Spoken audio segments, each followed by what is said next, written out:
네, 잠시 안내 말씀드리겠습니다. 잠시 후부터 2022 국제 학술대회 해양 문명과 해양성이 진행될 예정입니다. 현장에 계시는 관계자분들께서는 착석해 주시기 바라며 아울러 원활한 행사를 위해서 소지하신 휴대폰을 진동이나 무음 모드로 전환해 주시면 감사하겠습니다. 네, 오늘 개최될 2022 국제 학술대회 해양 문명과 해양성은 이곳 현장과 온라인 The 2022 International Symposium will be live streamed on YouTube as well. And you will be able to find your receivers on your desk, on your chair as well. Channel 1 is for Korean and 2 for English. And on YouTube, you can find different channels for Korean and English languages respectively. And here we have various side events as well. You can find maritime literatures and papers being presented in the exhibition in the hall.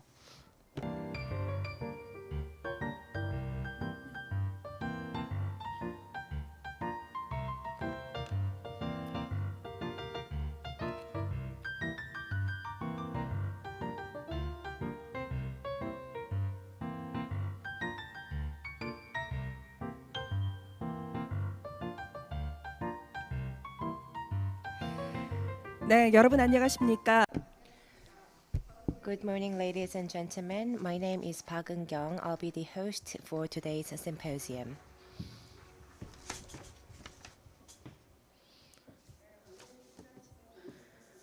Well, on my way to here, I could see that the weather was so great and the sky was beautiful. I'm very honored to be here on this beautiful day with all of you. Well, first of all, I would like to thank all of you who are here to attend the 2022 International Symposium on Insight into the Ocean.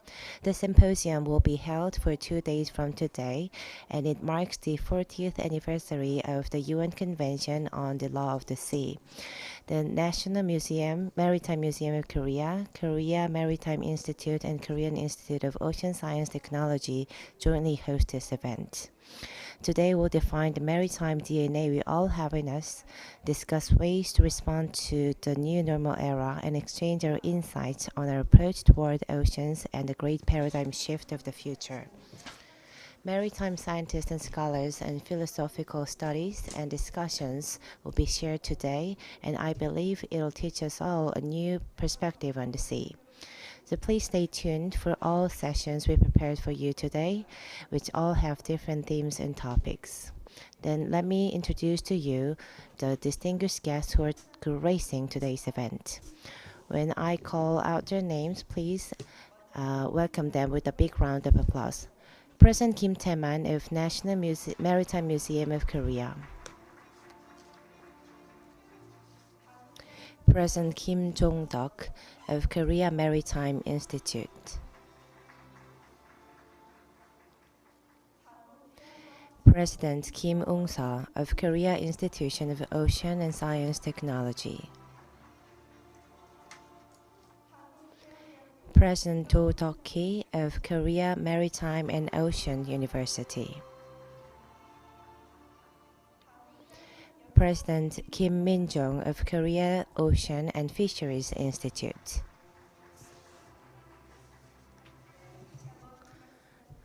Thank you. Welcome all of you. 드립니다. Now it's time to welcome the opening speech, Chief Director of the Korean National Maritime Museum. Please welcome him with a big round of applause.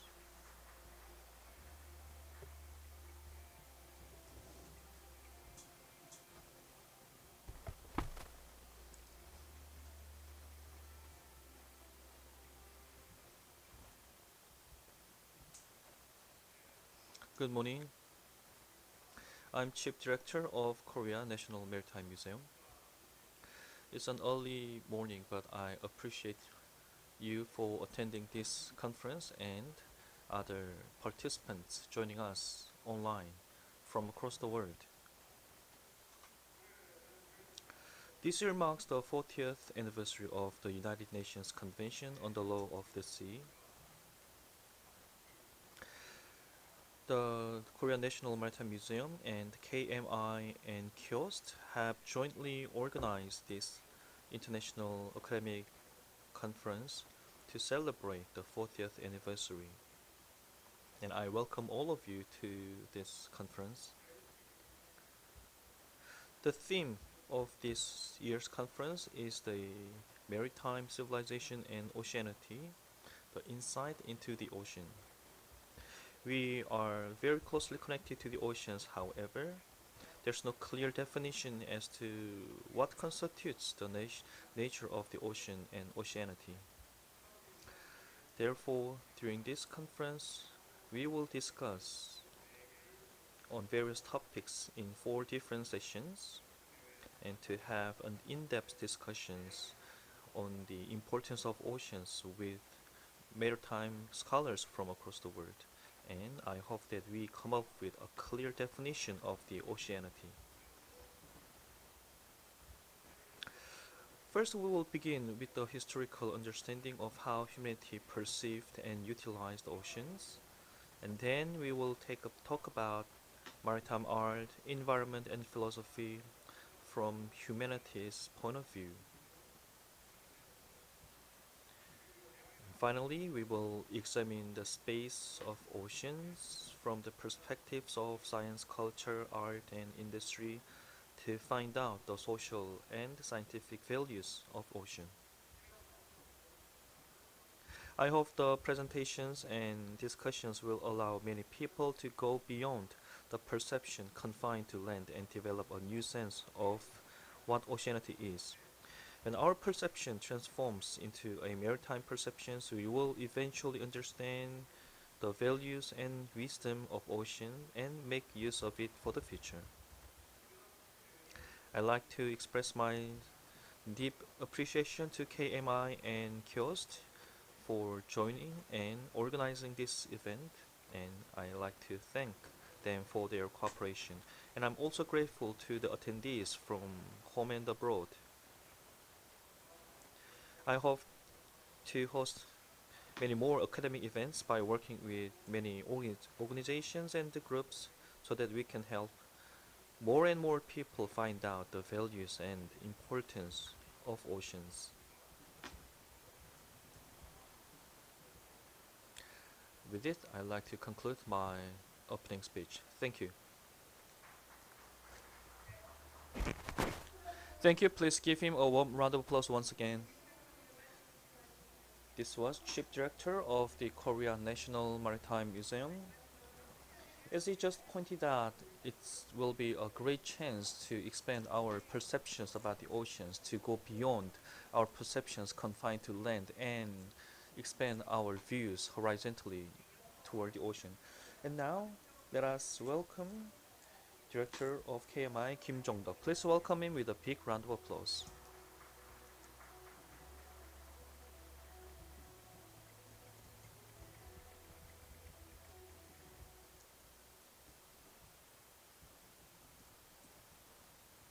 Good morning. I'm President Kim Jong-duk of KMI. First, I'd like to congratulate you on the opening of the Insight into the Ocean Forum. I'd like to welcome all of you to this forum for joining us early in the morning. Probably when it comes to oceans, the discussions on oceanity, I believe this is the first time that we talk about this topic. So I'd like to welcome all of you to this forum, and I'm also grateful to Mr. Kim Tae-man, Chief Director of the Korean National Maritime Museum. And I'm also grateful to President Do Duk-bi and Mr. Kim Min-jong for joining us today. Distinguished guests, over the recent years, the world have seen a lot of gurus deliver lectures and publish books on exploring the zeitgeist in the era of great transition. They called our efforts to understand the challenges facing us and exploring the solutions as zeitgeist, and listed the attributes required of new global leaders. Some say it's justice, and some say it's pioneering and challenges. Maritime sector is no exception. As time changes, we need to come up with new definition of oceans and think what the zeitgeist is that we should possess in the new era of maritime, so that we have an updated perception on those topics.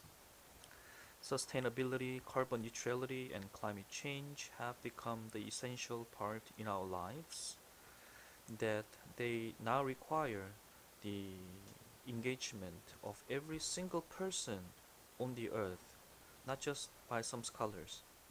We have to come all together to ensure that those issues are resolved. Of course, there are other aspects as well.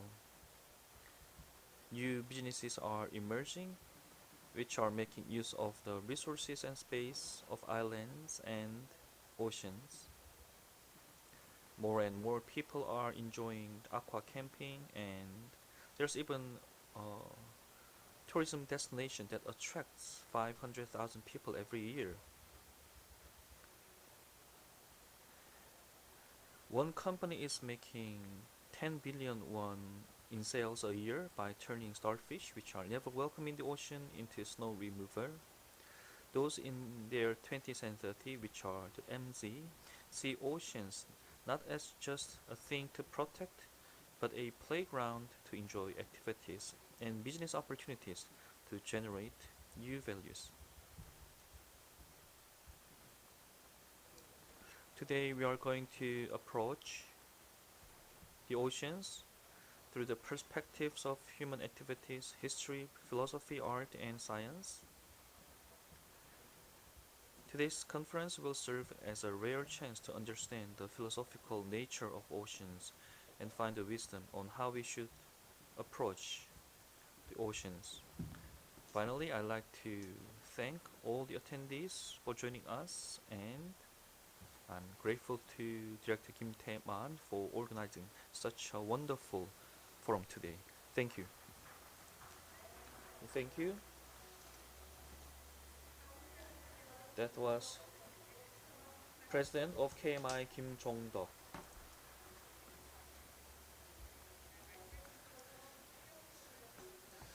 This is the first time that we talk about the oceanity, and I also hope that we develop new insights into this topic as well.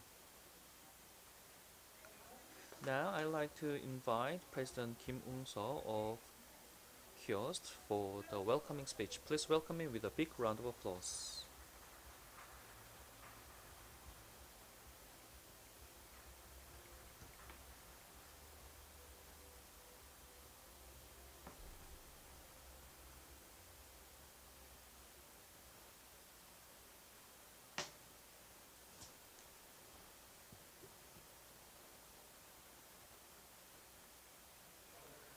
Good morning, ladies and gentlemen. I'm President Kim Ung-seo of KIOST. I'd like to extend my deepest congratulations on the opening of the 2022 Insight into the Ocean. I'm especially grateful to Chief Director Kim Tae-man of Korea National Maritime Museum. I'm so happy that we are having this event in this beautiful island. I'm grateful to Chief Director Kim Tae-man of Korea National Maritime Museum,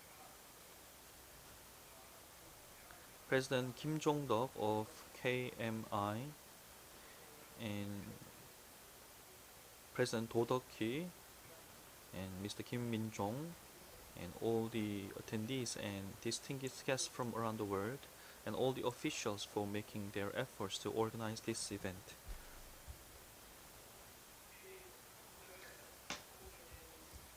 Today, we will celebrate the 40th anniversary of UN Convention of the Law.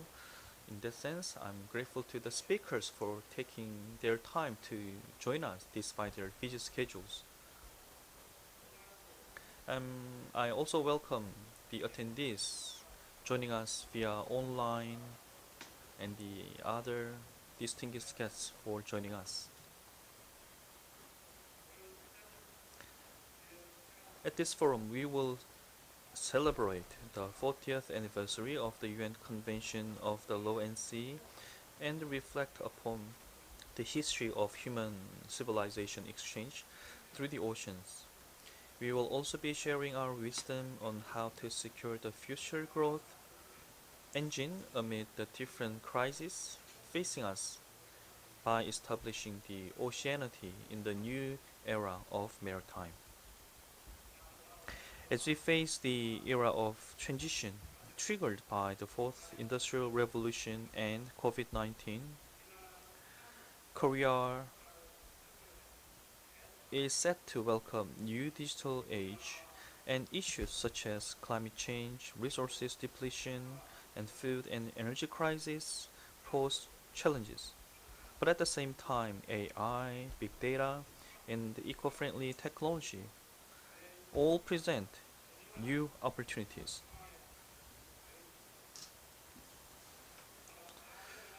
If we are to take the initiative in the fast-changing world, we should develop scientific technology based on the unlimited potential of the oceans. And only then can we deliver the sustainable leap forward and growth while ensuring that the next generation can have the access to the benefits and values of oceans. As the Nuri mission soared successfully into the space, now it's time for us to turn our eyes to the oceans and deep sea. As many future scholars anticipated, our future hinges on the oceans, and the oceans are the treasury reservoir for the humanities and the space for our life.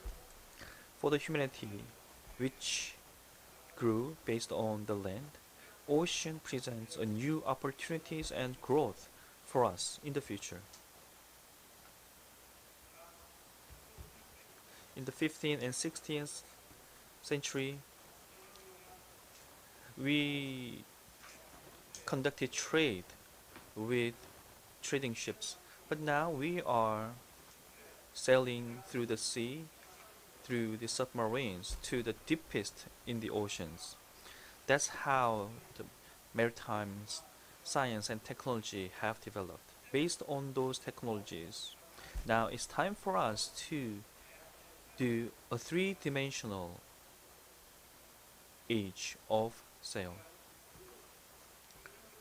Based on the broad inclusiveness of the oceans which triggered the civilization growth, then we have to work together with the world and build a network to reflect different voices from all people in a new pool of intelligence. In that sense, I'm very grateful that sociologists and ocean scholars are sharing their wisdoms. I believe it's very important chances to invite them to this forum. I look forward to fruitful results of this forum, and I hope we can have a new chance to reflect upon our zeitgeist. To conclude, I'm grateful to all the officials who helped organize this event, and I also hope that we will have a chance to spread the values of ocean civilization and oceanity further. Thank you. 다시 한번 큰 박수. Once again, let's give him a warm round of applause. 김웅석 원장님께서 말씀하신 것처럼 As Mr. Kim pointed out, it's time to turn the crisis into opportunity. I also hope that this forum serves as a great chance to find a new values of the oceanity. 다음 순서는 한국해양대학 Next, we'll have the President Dodoki of Korea Maritime Ocean University for congratulatory speech. Please welcome him with a big round of applause.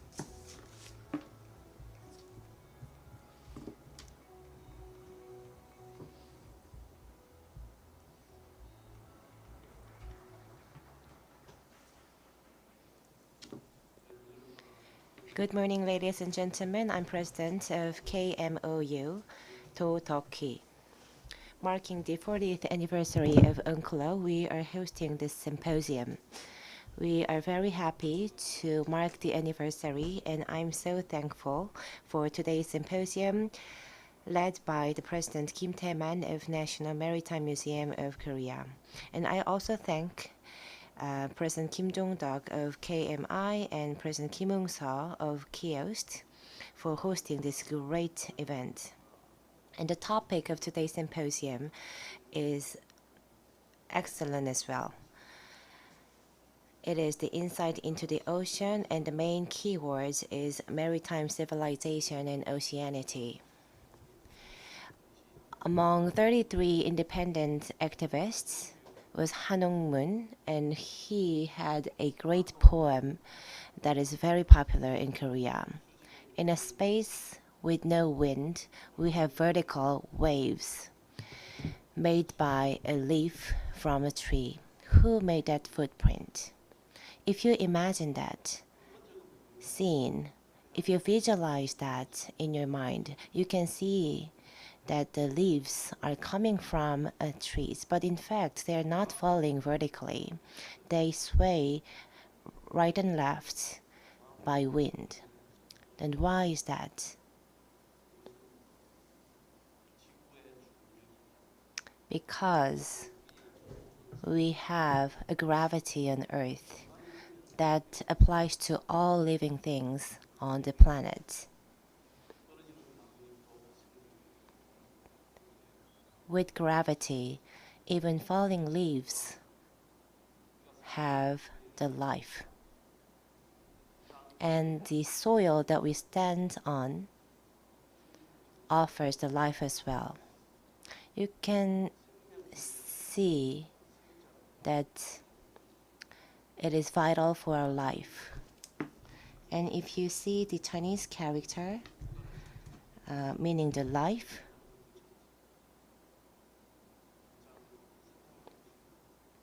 if you look at the shape of this Chinese character, you can see that it describes a human being standing on a flat land. But at the same time, it is moving from left to right because of the wind and gravity. And maritime civilizations reflect this as well. The oceans exist on Earth because of gravity. They look like that they're there all the time in a stable manner, but they are moving around every day due to gravity and other forces on Earth. And another thing, you may think that all things on Earth stay on where they are, and you also would think that Earth is a stable circle or sphere, but it is not. It is moving really fast in a universe. And with this speed and transformation, we also witness a lot of changes on the surface of the Earth. By that, I mean that the waters and the continent and land and all elements on the planet are moving and changing every day. And with all that, the maritime civilizations arose. As human beings, we try to understand things with our creativity and imagination, and that led us to develop maritime civilizations.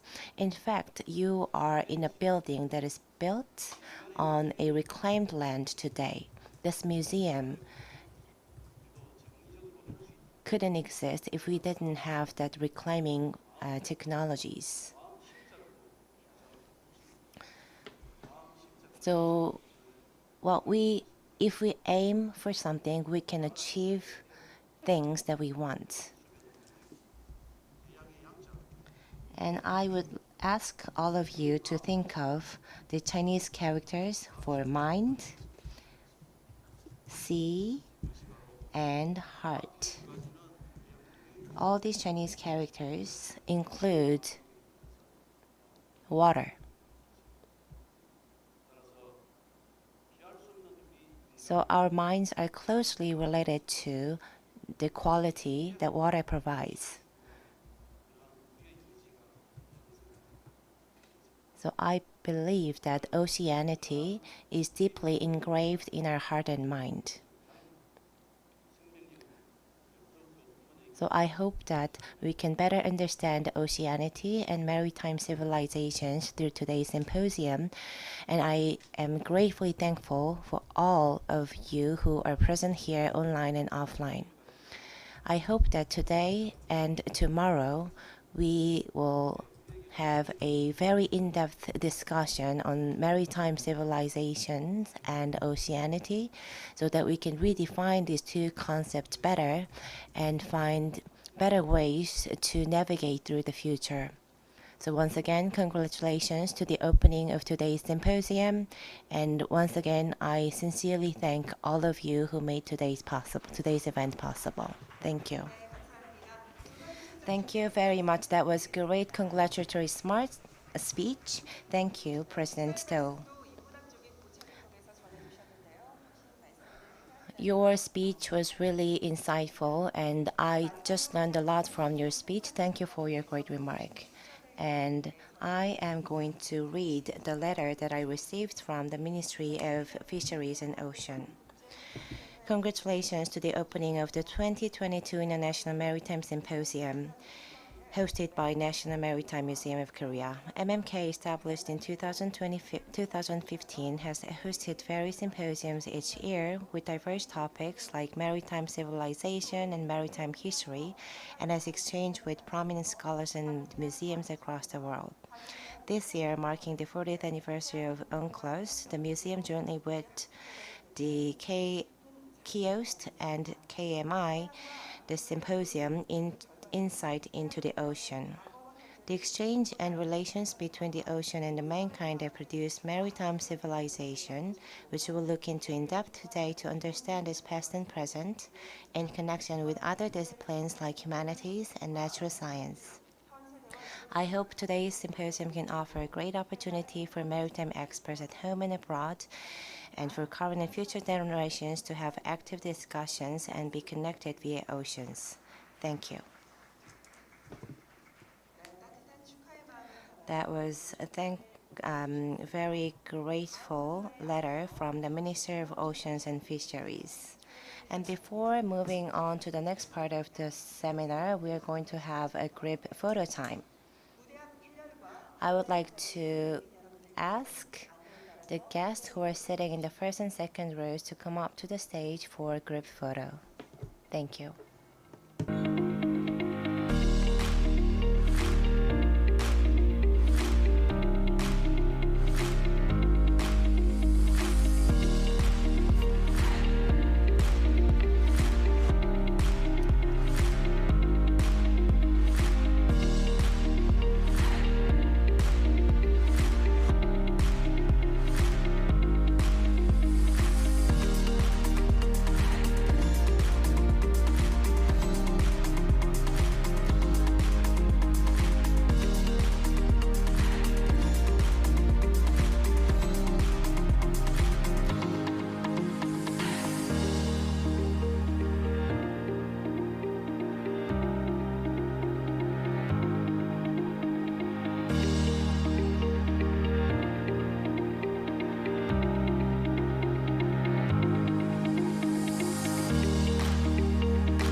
Thank you. Now it's time for the keynote speech.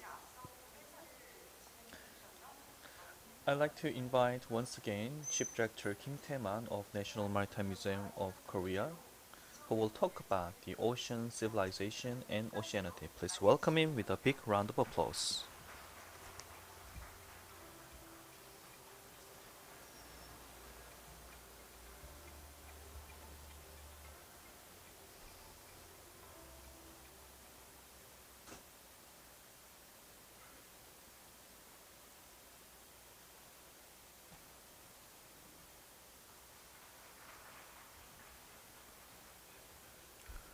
Good morning, ladies and gentlemen.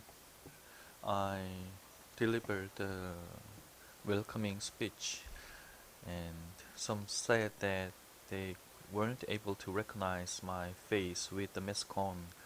So I'm taking off my mask. We have conducted all the quarantine measures, so you can be reassured. It's a great honor that we are hosting this event, and I'm so grateful to be delivering the keynote speech. Once again, let me introduce myself. I'm Chief Director Kim Tae-man of Korea National Maritime Museum. The topic of my presentation, the ocean civilization and oceanity. I thought about this a lot, and I also consulted other institutions which are very relevant in this field. So we had a thought, ocean civilization. That's a good topic, we thought. And oceanity, but we agreed that it has some vague meaning. So when we selected the topic, we talked about what is the implication of oceanity. There's even little studies and researches into this. That's why I try to define the concept of oceanity. I believe that's the overarching goal for this forum. First, from the perspective of civilization, to see the oceans. So far, when it comes to ocean and ocean civilization, most of the topic have been led by the West 그런 측면의 어떤 개념들이 많아. rather than us taking the initiative. However, the Eurocentrism in the Europe about the ocean and oceanality, the ideas and the concept of oceans, there are some differences as I see. So, as the great sailing era and the Eurocentrism is basically embedded in the ocean, in our views in the oceans. I believe that the ocean has been largely dominated by the West.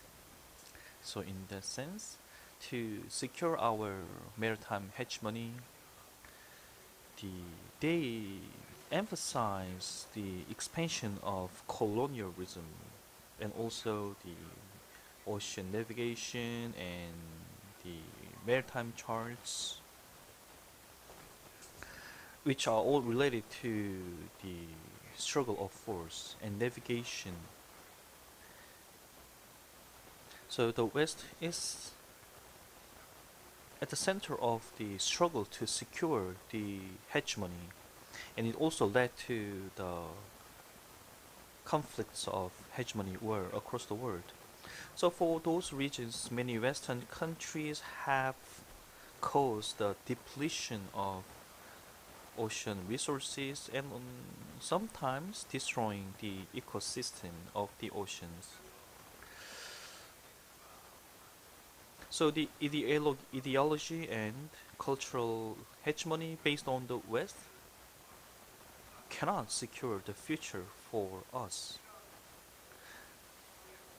The existing errors have definitely impacted in many aspects on the ocean civilization. But what's clear today is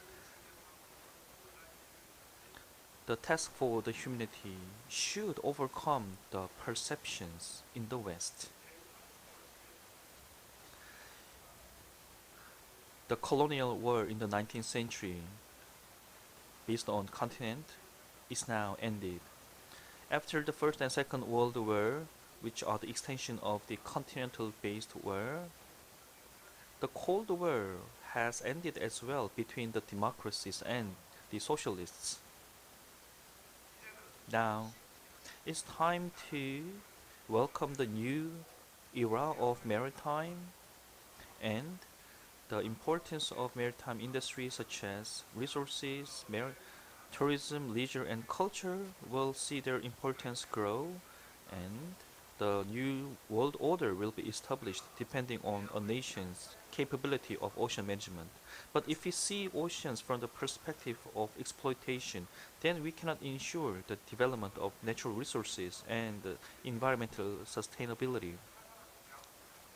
By conducting the maritime activities, we have to rediscover the ocean capabilities hidden in our DNA, and I like to suggest that we turn this into the zeitgeist for the 21st century. That's the topic for my presentation. Today, crises such as climate change, food crisis, economic crisis, there are so many crises and challenges. All of them are equally important, but we still have no clear solutions for any of those. So it's time for us to change our views.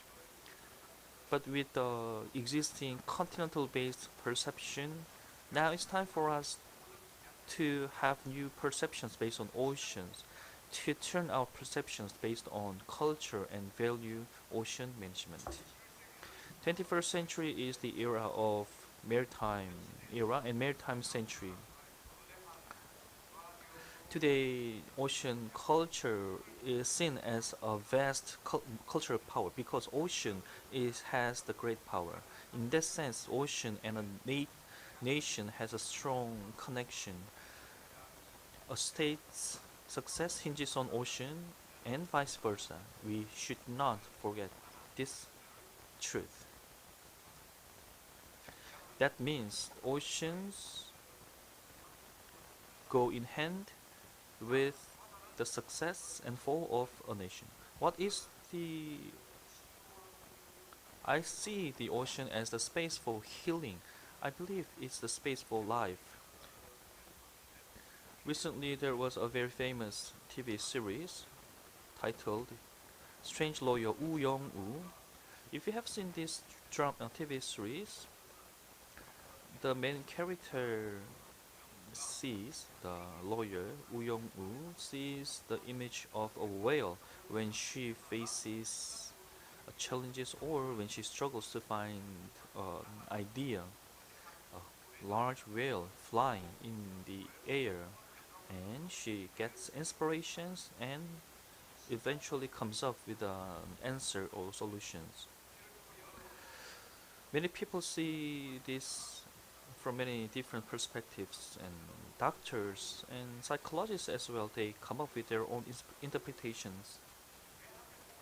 Why is it why should it have to be a whale? And because of what traits did the TV series feature whale for the source of inspiration?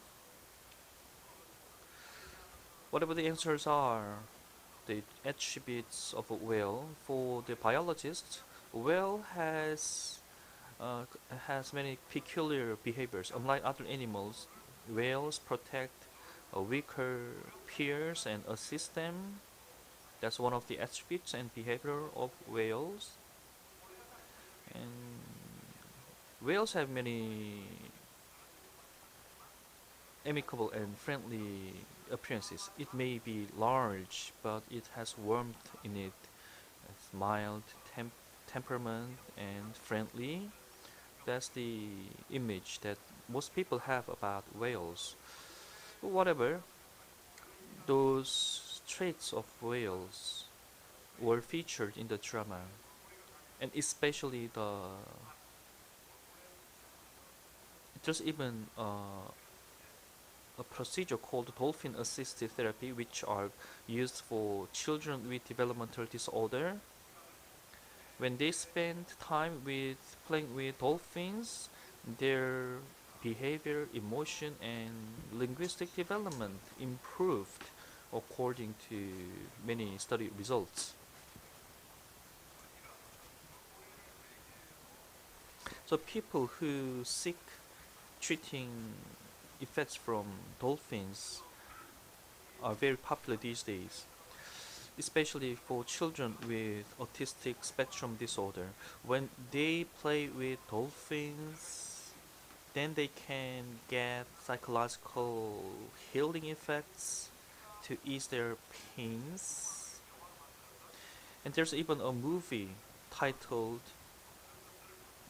The Whale Lighthouse. That movie also features how human can interact with whales. I believe this is the expression of the desire of the modern people for treatment, rehabilitation, and harmonization. To see this from the perspectives of oceans, this is the expression of the whale friendliness that runs in the DNA for the Korean people.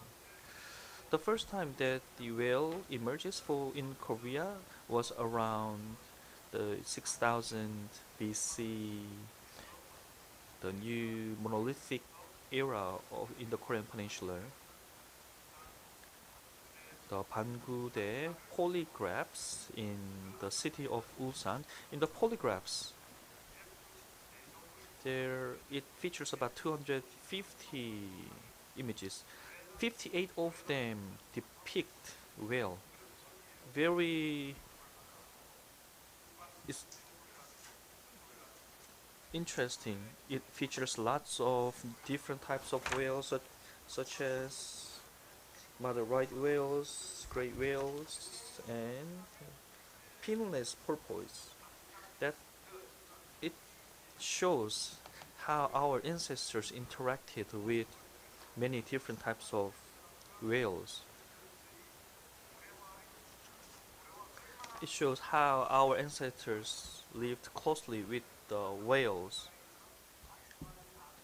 because they were very delicate and very detailed in describing the whales. It shows how close they were to whales. That shows the DNA, ocean DNA that runs in our race. The topic of today, the ocean civilization and oceanity. What is this? As we conduct study into this topic, we come up with the keywords and life. Another case, my Korea Maritime Museum has a lot of programs to discover historical relics and educate people on those. And at the same time, we have another very important but less unknown program. We are a general museum. We have an aqua. It doesn't simply display many different fishes. It also offers marine lives rescued from the oceans, and we heal them and treat them and make sure that they are resilient and return them to the oceans. We are an institution that provides treatment services for maritime lives. Recently, we rescued a green sea turtle from the Sekdal Haebyön in Jeju Island. So far, we have rescued and treated lots of green sea turtles and returned them to the oceans. Recently, you may not know this very well, but the Korea National Maritime Museum and other institutions, the animals that are treated and returned to the oceans, they are lucky but there are less lucky animals. Tens of and thousands of them are captured, are overfished, and or caught in the net. Most critically, they die of feeding on maritime garbage. So many of them are dying even today. Through those programs, we rescue maritime animals and make sure that they return to the oceans. But not all of them survive and thrive in the oceans. In the August in 2018, we found the green sea turtle that we returned to the sea was found dead in the Gijang coast in Busan after 11 years of being released.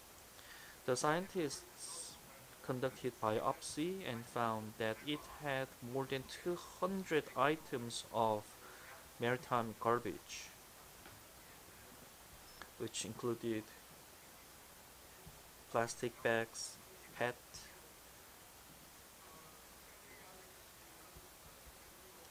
As Mr. Kim Ung-seok knows, the kiosk, I believe early this year, his institution conducted 28 maritime lives which died in the ocean, and the autopsy found garbage items in their gut, such as 19% of them was plastic bags, and another 19%, 18% was ropes, and 60% were nets and cables. 11% they were found in the killed turtles. That was the leading cause of death, but sadly for turtles, they have keratin bumps in their intestine, which is directed into their body. So once they swallow garbage, then they cannot spit it out back. And turtles like many food in the ocean, but they end up eating and mistaking their favorite food, mistaking the plastics as their favorite food and die. That means people on the land are killing turtles in the oceans. The ocean is not as healthy or as accommodating as possible as we believe they are. It's healthy, most of its healthy has been destroyed. So we now know that oceans doesn't have unlimited capability for cleaning up itself. There's a proverb called 해 납 백천, which means that rivers can accommodate everything, but I believe it holds no more. As just like the mother who gave birth to many babies, the ocean is now getting sick. The sludge and fine plastics, they are exceeding the threshold that oceans can accommodate. However, the ocean ecosystem is working now because of its fundamental healing capability. There are about 2.2 million species living in the oceans. So still, there are many unknown species living deep in the oceans. It has mollusks, arthropods, fish, and mammals, and planktons, and many microbiologies. If they die, then the humanities will die as well. We have very new good wisdoms about ocean, like ocean represents healing and treatment and abundance. Ocean may be the make us nostalgic, and oceans give us unlimited sources of food, like our mother did. All our anger and fear will be treated in the oceans by the oceans. And the oceans are the space for healing and life. There are many descriptions about oceans. The Lao Tzu once said that oh, people with wisdom like mountain, and there are other people with wisdom are silent, and people with characters live long. So he compared the properties of water to wisdom and life. So he confined people who like ocean as dynamic and positive and optimistic. I believe this is a version of MBTI for water. There are another popular phrase by other philosopher, Lao Tzu. He said in his book, chapter 8, he said, the supreme good is like water. He said that the properties of water to describe the traits of humanity, it has equality that seeks horizontal environment. It never loses its nature, so it's perfect, and it flows from the higher place to lower place, and ends up in the lowest part as a humble water. Those are the properties of water, and at the same time, harmonization, love, attractiveness, yield, peace, and coexistence. The traits that are absolutely required for humanities are all found in water. Those, the integration of water, the culmination of those traits are found in ocean and in the water, and ocean is the final form of water.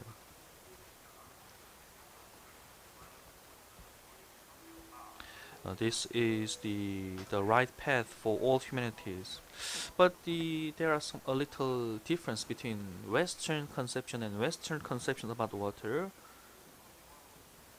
I believe you know this movie, the movie Out of Africa. The author of this, or the original author, said that salt water heals everything: sweat, tear, and seawater. It sounds poetic, but it describes the healing traits of oceans.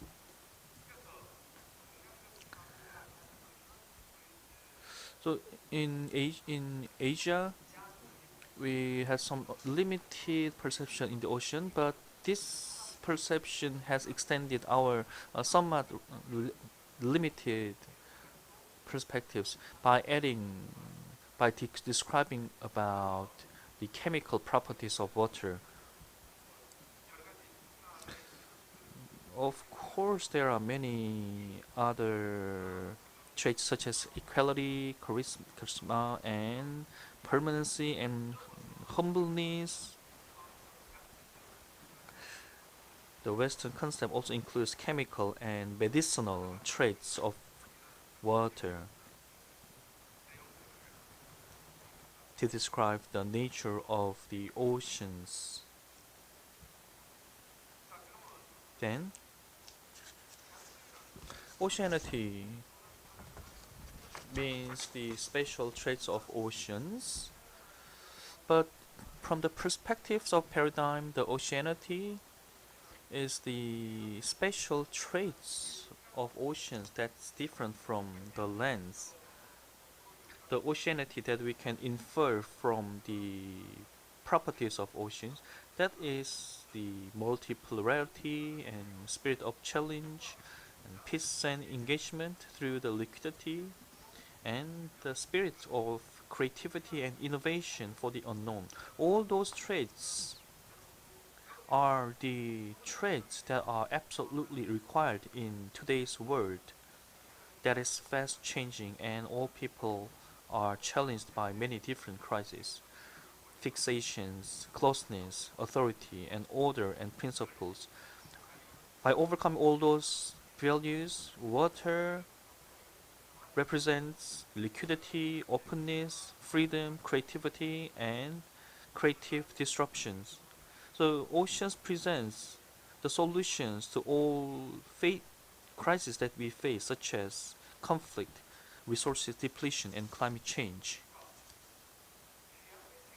In the 21st century, which is also called the era of oceans, let's look back on the journeys that we had on oceans. The humanities invented the ships and expanded the space by sailing the ships, exploring and connecting new continents and created created new civilizations. But not just those physical facts, the cultural and psychological growth and development were all made possible through creating cultural acts, songs, and movie. And recently, the maritime films are very popular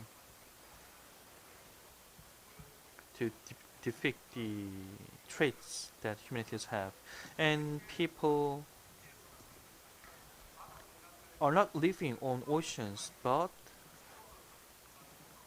creating new spaces on the oceans to expand the space of oceans. However, as I told you before in my welcoming speech, the humanities used oceans for good purposes, and we also abuse them by depleting or destroying the oceans so far. So how can we overcome and find solution to this? That's the one of the important challenges for us. To solve those issues,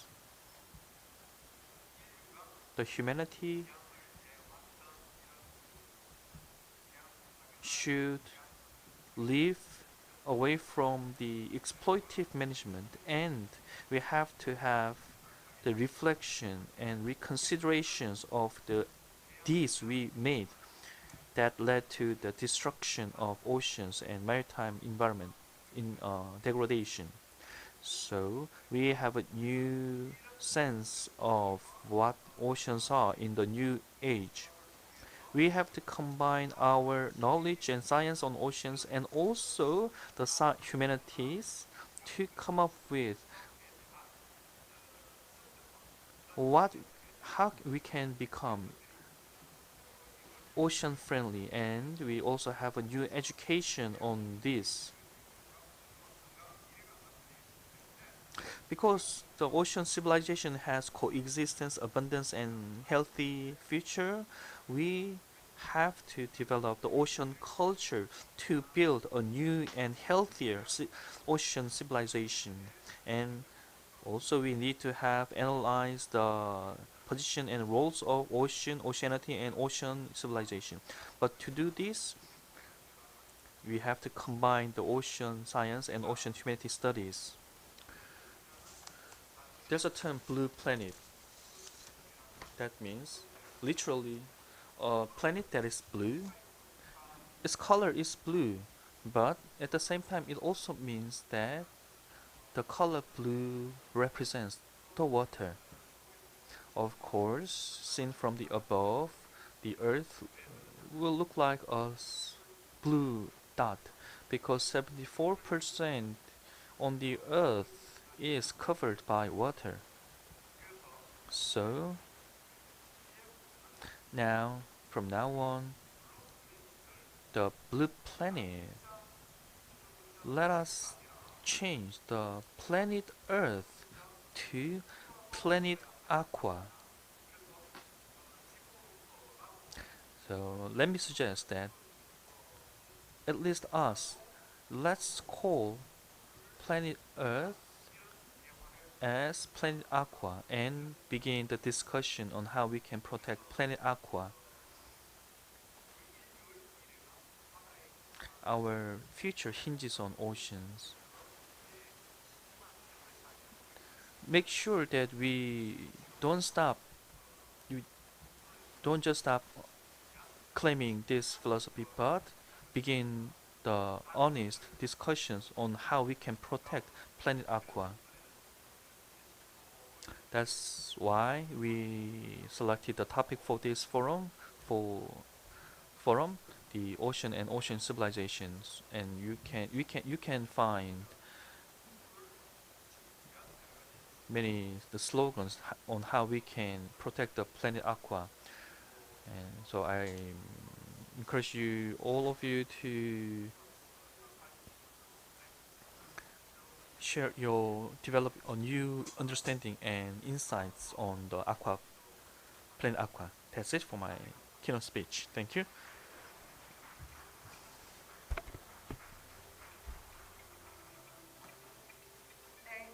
Thank you. It was very wonderful keynote speech. Please give him, Director Kim Tae-ma, a big round of applause once again.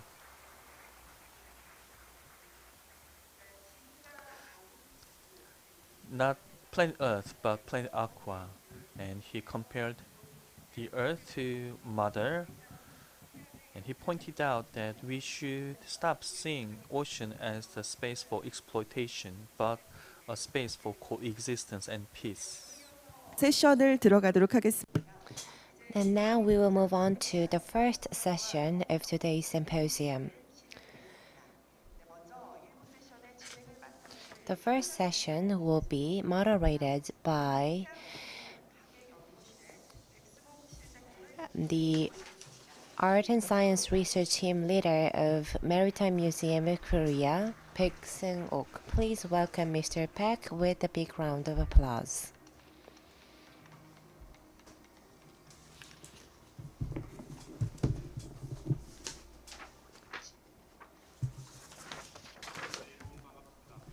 Hello, I am Baek Seung-ok of Maritime Museum of Korea.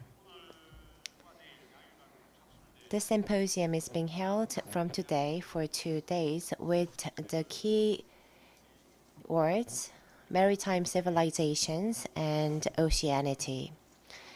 This is jointly hosted by KMI and KIOST, which make this event more meaningful. The first session is about the exchange between the sea and the people and their footprint. When we look at the relations between the sea and the people, we can find and discover maritime civilization. That will be the key point, and session 2 will be about interaction between the sea and the people and its formation. And tomorrow we will focus more on the science and technology factors. So that is the brief introduction for all 4 sessions we prepared for today and tomorrow. During session 1, by restudying the exchange between the sea and the people, we will also learn how people utilized the oceans in history. So by understanding the history of the oceans, we can better understand the ocean. That is the main idea behind this concept. So we have 4 speakers for session 1.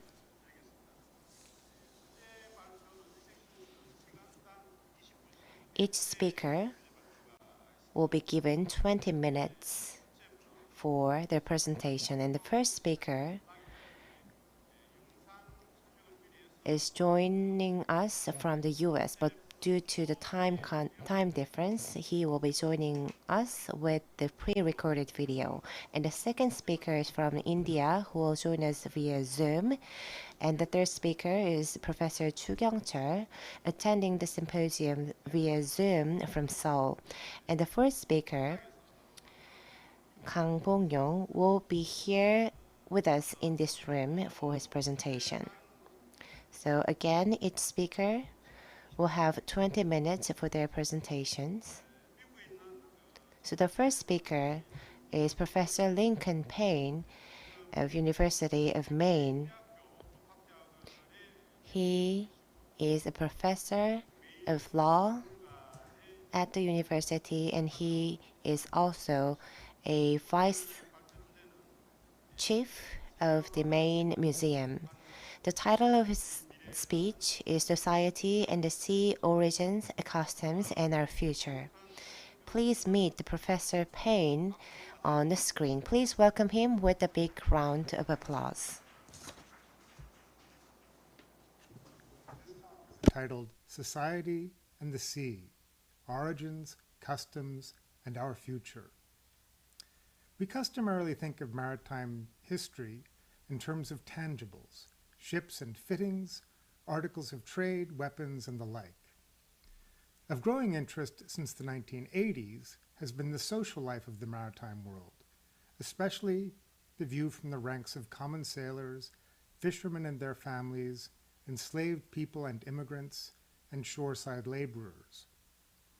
More recently, as scientists have probed the ocean more deeply, historians and others have taken new approaches to examining our engagement with the sea, including the study of overfishing and the impacts on marine environments of pollution and climate change.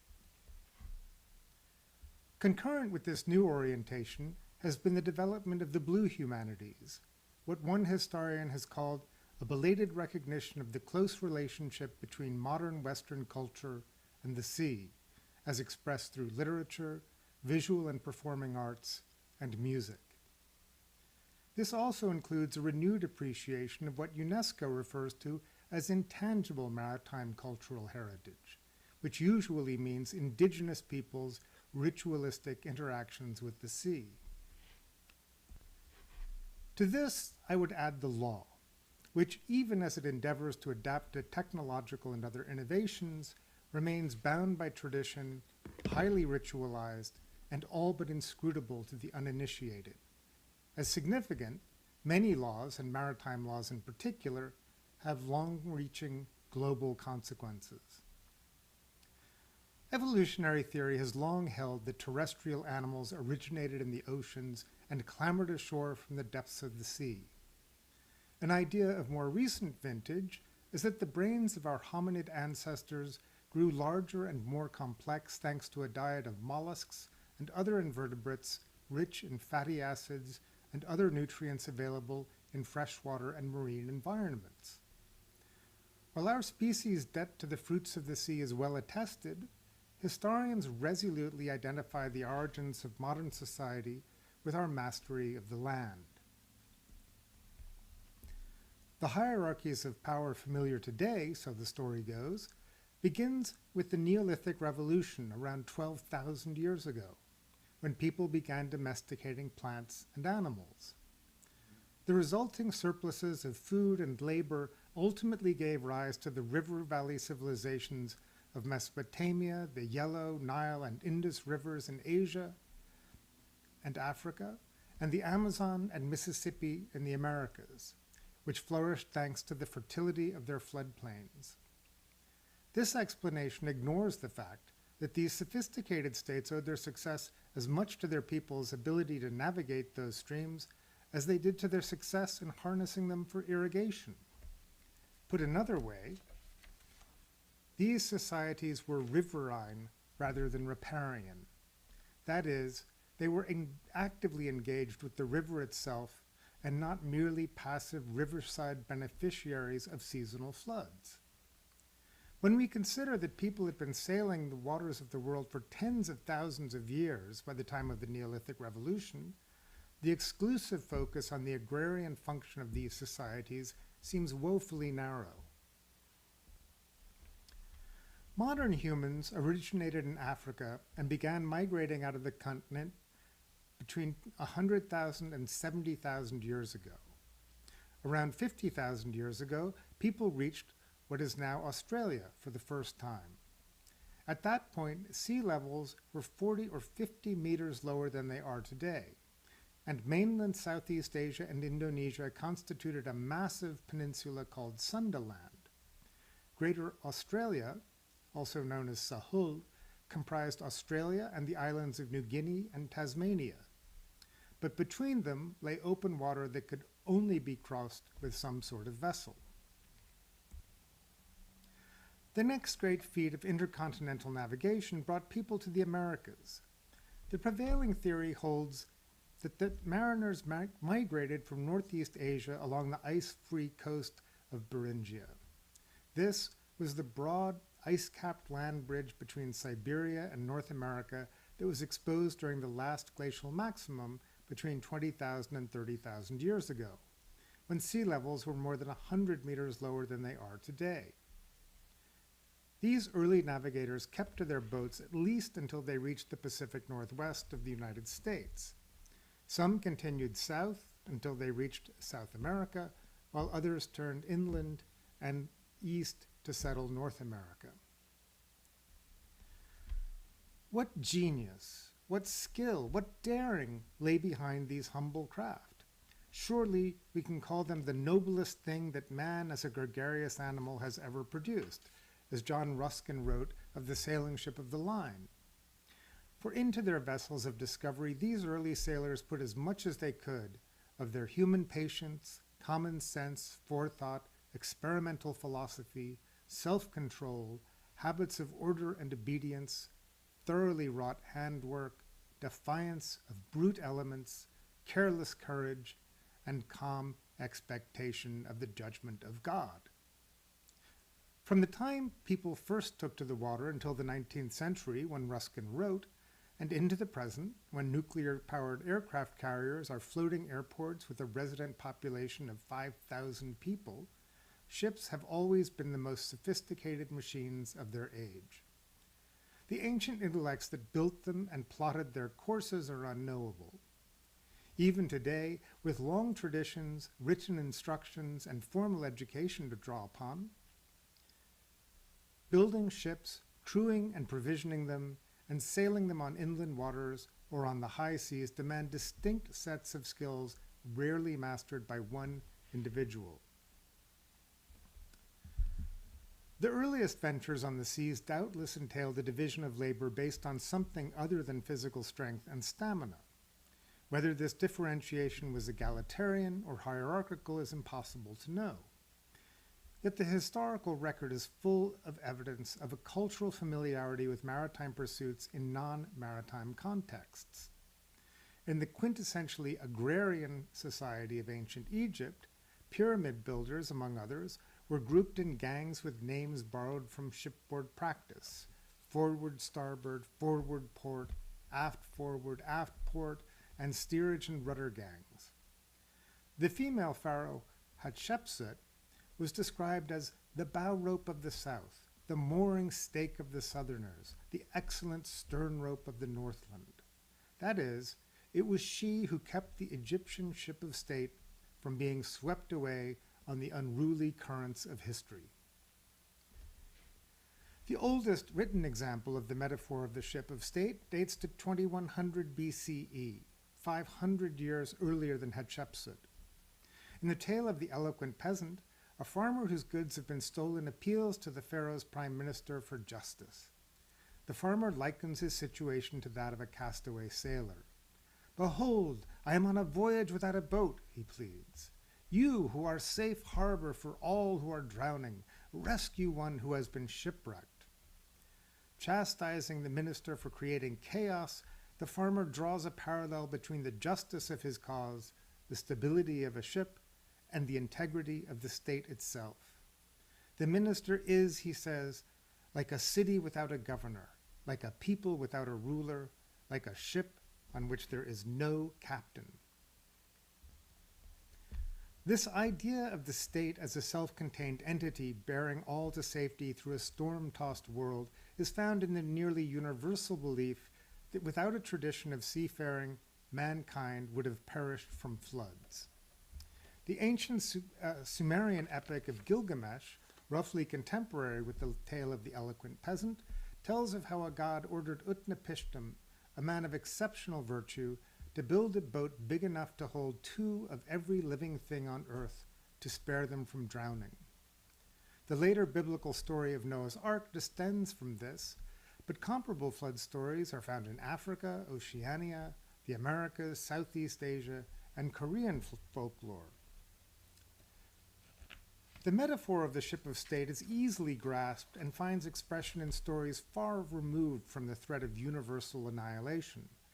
A Chinese expression holds that water can keep a boat afloat, it can also capsize it, which some interpret to mean that the people can support a government, but they can also overturn it.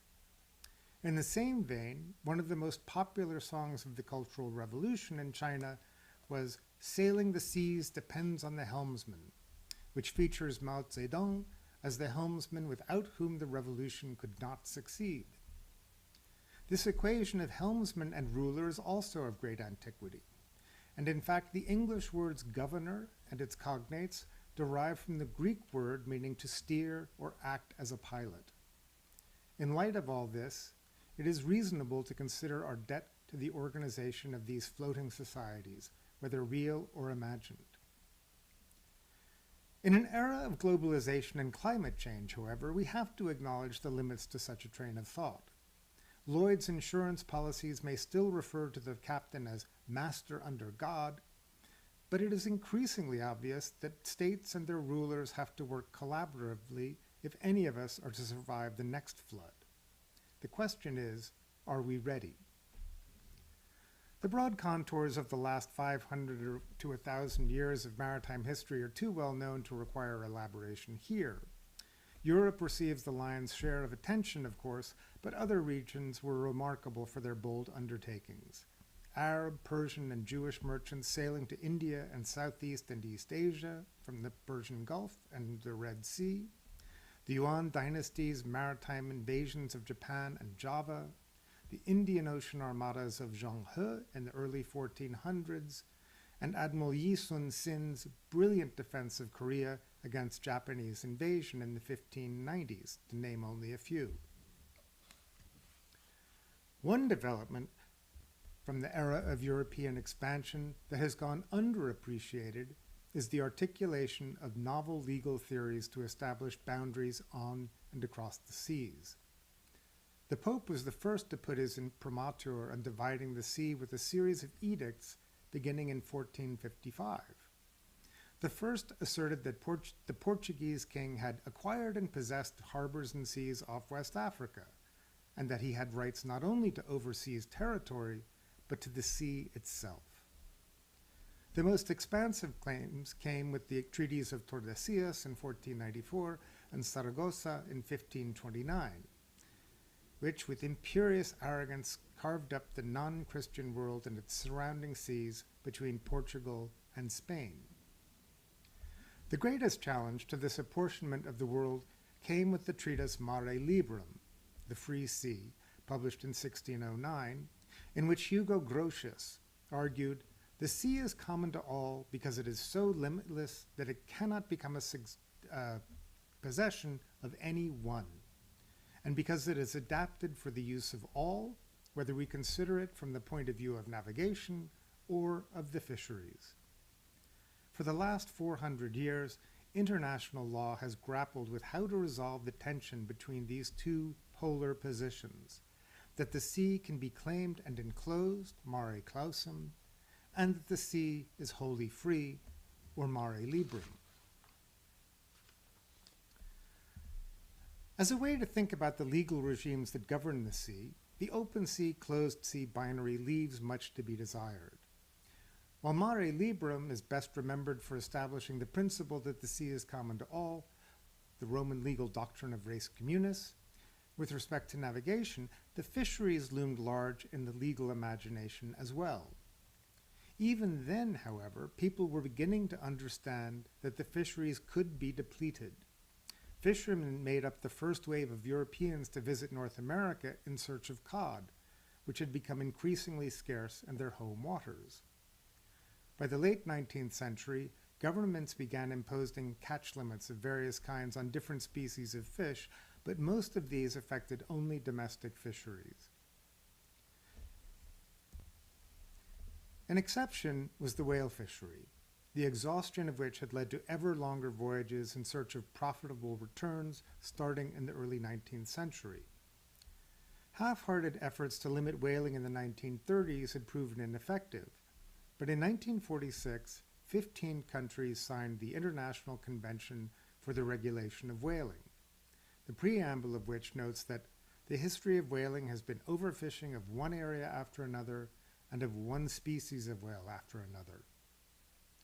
One of the boldest actions by the International Whaling Commission was the establishment of two vast whale sanctuaries, one covering the entire Indian Ocean from the African-Asian littoral to 40 degrees south, and the Southern Ocean Sanctuary, which encircles the globe in a band between the coast of Antarctica and 40 degrees south, or only 60 degrees south, around the tip of South America. This convention also recognizes the rights of Aboriginal people to hunt whales within certain limits. The text blandly couches this license in terms of subsistence and speaks of whales caught exclusively for local consumption. Yet the relationship between indigenous people and whales, in this case, is vastly more nuanced than such dry wording conveys. Many indigenous people do not recognize a hard line between the human and animal worlds. To cite one example, Bathsheba DeMuth explains that among the Inupiat people of the Bering Sea coast of northern Alaska, bowhead whales cooperated with human persons through a specific kind of transformation by giving themselves over to die. Whales watched people from their own country, or Nunat. Those who feed the poor and the old we'll go to, the whales would say. We'll give them our meat. They made this choice based on the moral worth and ceremonial care of the people who ate them.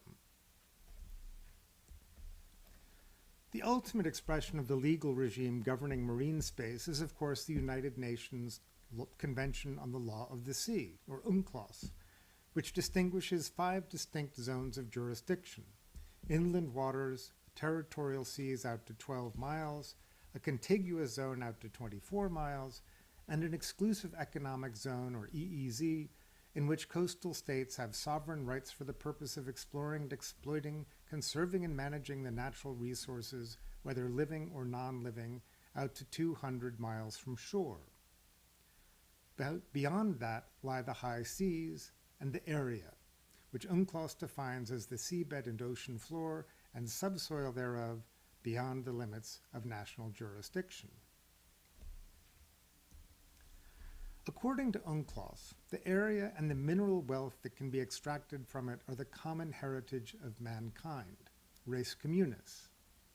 Yet UNCLOS disregards another intangible component of our common heritage, namely that there are ways of seeing the world that blur the distinction between land and the sea, just as some people blur the distinction or do not see a distinction between the animal world, the spirit world, and the human world.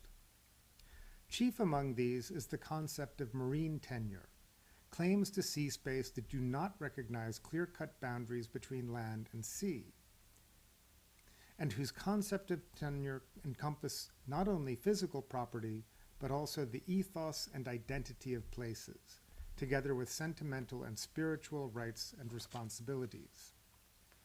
For these people, there is fundamentally no distinction between inland waters and the contiguous zone, or even beyond. Some would say of the sea, as a Maka chief negotiating with the United States in the 1850s, that is my country, just as the bowhead whale cited above spoke from their Nunat, or country. The failure of UNCLOS to account for the variety of worldviews encoded in our intangible cultural heritage has profound implications both for those people whose belief systems are ignored and for the world at large. Maintaining the legal fiction of a static sea-land binary makes it easy to perpetuate an indifference to the central role that the sea plays in our lives, not only as a vector of transportation and trade, but as a barometer of planetary health. With the sea out of sight and out of mind for so many people, it has been easy to treat it both as a treasure chest of inexhaustible resources and as a watery pit that can digest indefinitely the waste of our cities, our industries, and our farms, or the fallout from our acid rain. This has made it possible, for example, for most people to ignore or shrug off the catastrophic loss of ice in the Arctic and Antarctica, treating it as an economic or political issue rather than as an existential issue of human survival. Our reliance on the sea is immeasurable. It gave us birth and nurtured us, and it continues to feed us today. It facilitated our diasporas around the globe and the subsequent globalization that has brought us back in touch with one another. The history of the sea has always been inextricably linked to our own, but at no point in our time on Earth have we had either the means to understand our absolute reliance on it as clearly as we do now, or the means to destroy it, and thus ourselves. Whether as historians, technologists and scientists, or blue humanists, we must help people return their attention to the sea and to fashion new arcs for a new age. Thank you.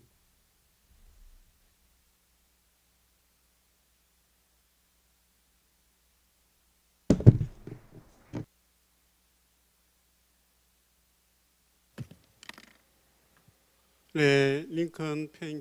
Thank you. That was a presentation by Professor Lincoln Payne. The sea origins and history of vessels and customs and legal framework and relating issues and problems of today were discussed in the speech. It was a great insight for all of us. Now it's time to invite Professor Leela Mukherjee from India.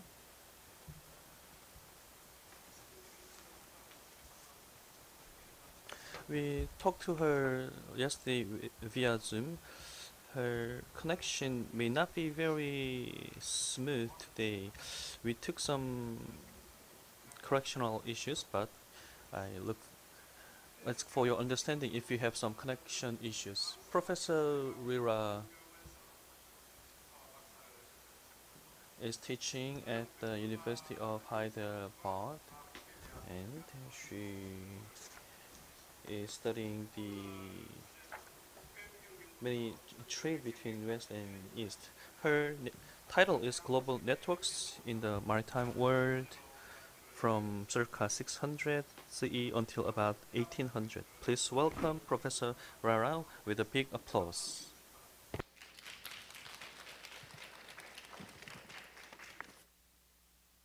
Thank you very much. Good morning. So I'm joining you from Hyderabad. My name is Leela Mukherjee, and my brief was to talk to you about global networks in the maritime world. Before I start my presentation, I would like to thank the National Maritime Museum for inviting me to give this presentation. Although the topic of my presentation is global networks in the maritime world, I am going to confine myself to the Indian Ocean, and more specifically, the Eastern Indian Ocean, because that is something that the host country here, in this case, Korea, is something physically, geographically, locationally, is much more familiar with. And within the Eastern Indian Ocean, I will be talking about networks in the northeastern seas, the Yellow Sea, then the East Sea, and so on and so forth. So let me start my presentation. First of all, you would see that whenever we talk about the Indian Ocean, we always tend to privilege the China West Asia connect. Here you will see the two routes mentioned by Jiadan and Ibn Khurdadbi. And on the right is the flyer of my recent book from which this map has been taken. as also these two maps. Once again, you see that the China coast is privileged, but not this area, which is what I'll be talking about. And then, it goes through the Malacca Straits, touching the southern Indian coastline, all the way through the Red Sea, the Persian Gulf, up to the East Africa coast. The map on the right-hand side covers the same space, but it refers to an earlier period. So you will find the places, the place names here, the ports are slightly different. But once again, the point is that this area that I'll be talking about today is largely absent in the global maritime networks. So the question is, where are the northeastern seas? And the most visitable maritime route network we know goes from the Persian Gulf ports all the way to South China. And that is why the South China Sea normally has always been privileged when talking about maritime networks in the East.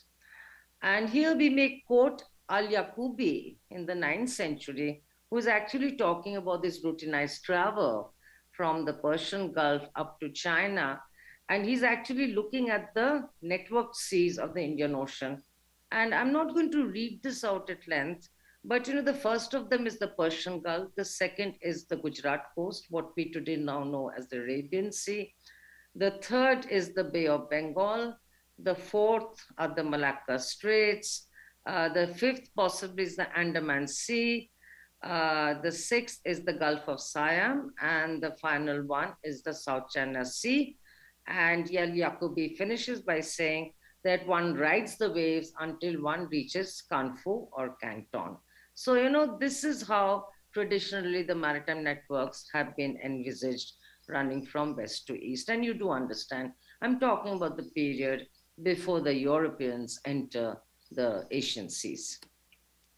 So this presentation will emphasize the political and commercial networks in the Indian Ocean and the China Seas.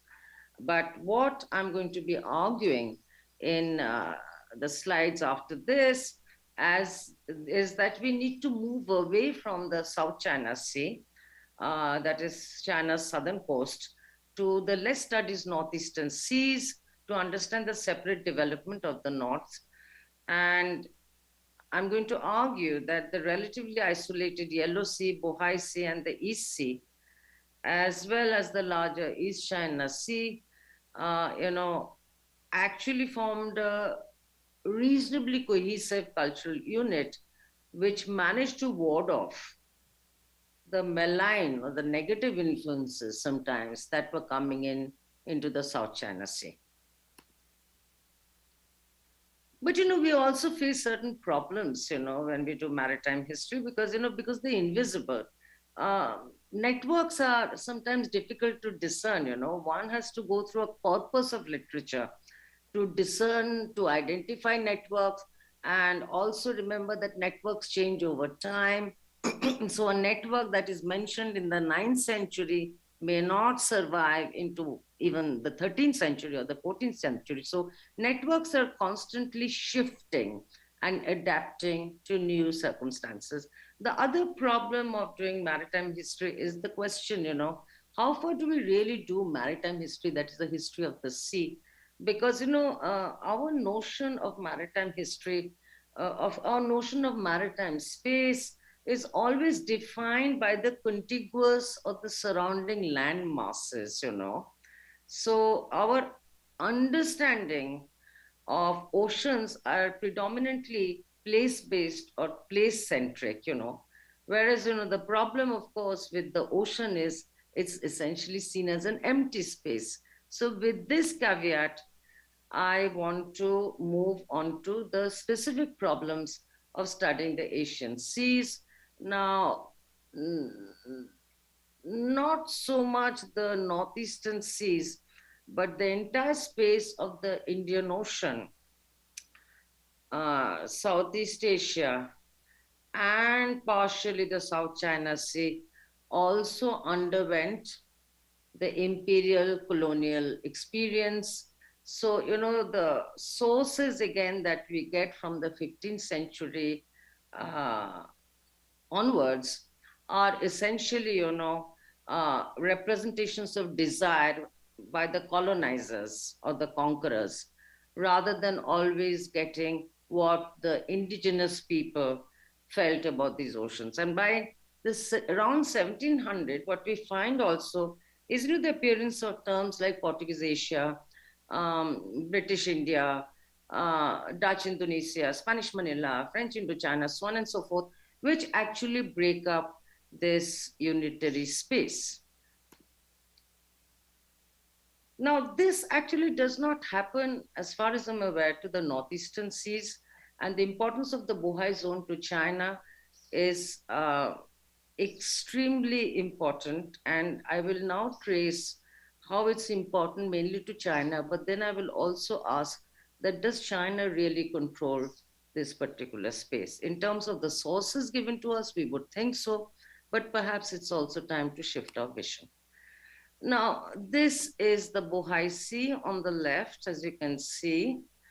And the Bohai Sea, we find, has been valued throughout history by the Chinese court. And because one important role of the Bohai Sea was to actually connect China to Korea and then also onwards to Japan. And you know, we actually find evidence from the Song times of a port called Penglai, then Chu, now Penglai. This is Shandong, so you know, Penglai lies somewhere here. It's a strategic harbor. I'm going to go a little faster now because I don't have much time left. It's important to the yuan, and it becomes very, very important to the Manchu port because it directly connects the capital with its strategic as well as a natural buffer.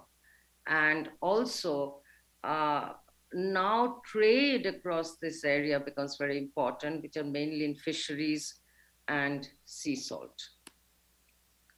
Now, the question is that so far, you know, we are dependent on sources from China about the importance of the Bohai zone. But was China the economic and cultural center of this macro region? You know, what is actually quite interesting is that Korea, of course, there was no unified Korea at that time. The three domains of Silla, Paekche, and Goguryeo actually figure largely in this area, as do the Okinawa Islands, which are now, of course, part of Japan. A very important person here in the 8th, 9th centuries was a commander, a Korean commander called Chang Pogo, who actually unified this space linking China, Korea, and Japan. Then we find fluctuating networks and fluctuating fortunes of the Silla merchants. There is, of course, this history that the Liao take over the space for a particular time, but we do have records of Korean merchants settling in China. And although it has been suggested that the term Koryo merchants would also refer to merchants mainly of Chinese origin who traded in this space. So after Changpoku, we don't really seem to find much about the role of Korea or Korean ethnicities in the trade of this region. There's substantial trade with Japan through Okinawa. I'm not going to talk about that. I'm now going to move on to the difference between the South China Sea and the Northeast Seas. And here, very quickly, if you look at the headers I've put on this slide in red, that is Oriental globalization, also known as Southernization, direct voyages from Persian Gulf to the China Seas, the two ages of commerce of the 9th century and the 11th century, and also the role of climate and disease. And these are some of the malign influences I talked about coming from the West. they mainly affect more the South China Sea rather than the East Sea, Bohai Sea, and Yellow Sea. Again, I'm not going to go into the details, but we actually have uh, reports of the incidence of plague coming in from West Asia into China and then spreading into Korea, Japan, and Tibet also by about the 9th century.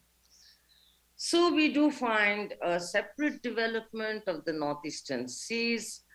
Um, and then with the yuan, we find this area becoming heavily militarized. We had talked about the sea's importance to the Song, to the Yuan, and to the Manchus. So, from the Yuan period or the Mongol period in China's history, we find this area becoming highly militarized. By about the 16th, 17th centuries, we actually find in the Western seas that is coming up to South China Sea, but not beyond, climate change once again becoming very important. We have evidence from Mughal India, from the Ottoman world, and also from the Iranian, the Safavid world, and also from the Russian world, that they're all devastated to greater or lesser extent by what is called the general crisis of the 17th century. We are not aware how far the northeastern seas were affected by this general crisis. I think we really need to have more research on the northeastern seas. And so, the separate trajectory, was it a boon or was it a curse? I'm going to end with this slide. We know that the northeastern seas did not undergo colonization of the 17th, 18th centuries as the greater part of the Indian Ocean did for during this period. The South China Sea, near the China coast at least, escaped active colonization, but we all know China's history, that it was never formally colonized, but it had tremendous encroachments from the Western powers. So the two questions I'm going to ask is, one is the geographic isolation, which we have talked about in this presentation, of the Yellow Sea, Bohai Sea, East Sea, and the East China Sea in general, insulate them against the malign effects of the successive ages of commerce that we see coming all the way up to the South China Sea. That the fact that these seas and the areas, the maritime spaces, were at least not shown very clearly on maps, we find from the Ryukoku Kangnido and also from the Selden map, which showed that the maritime spaces and the networks linking the various ports in the Yellow Sea, Bohai Sea were not very clearly delineated, and nor were they very well understood. The second is that the northeastern seas were, I think, as opposed to the Indian Ocean or the South China Sea lands, were marked by more of a cultural homogeneity. The four polities controlling the space, China, or even if you're going to look at the early medieval period, Song China, Heian Japan, Khitan Lao, and the Koryo,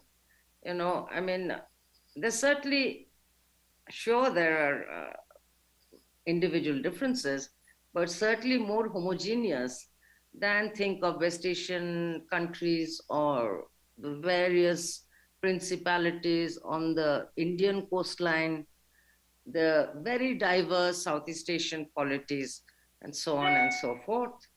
And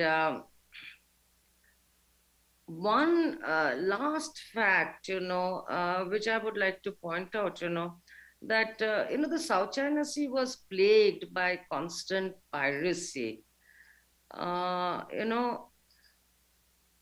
And there are a lot of references to piracy when we study the South China Sea. But there's much less reference to pirate raids in the northeastern seas, which leaves us with the question that were the maritime networks stronger, or is it that the trade products or the bullion carried were significantly lower than those carried in the Indian Ocean or the South China Sea, so that the pirates did not concentrate their attacks so much in the northeastern seas? So, thank you very much. I'm going to stop here today.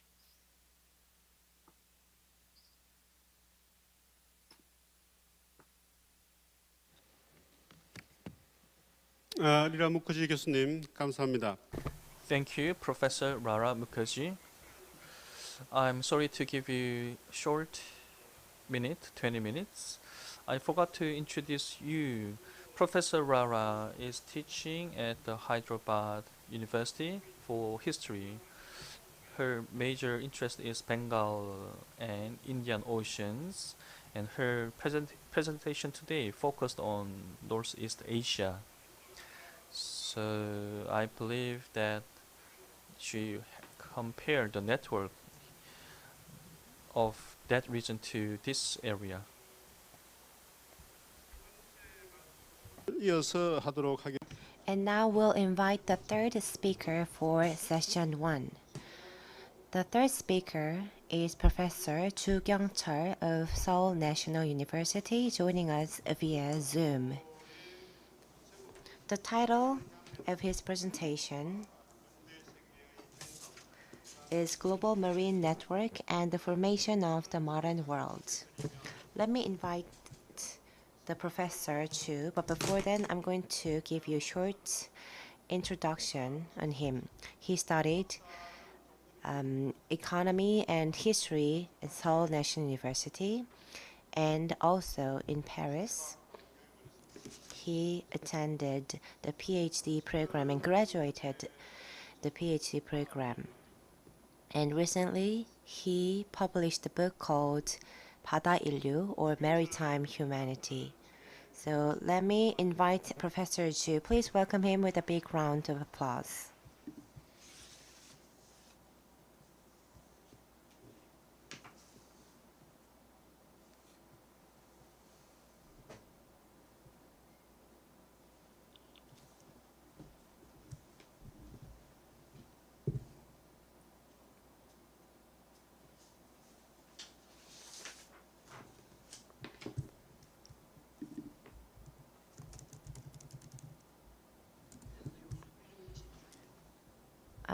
I think we have to adjust the volume and sound here.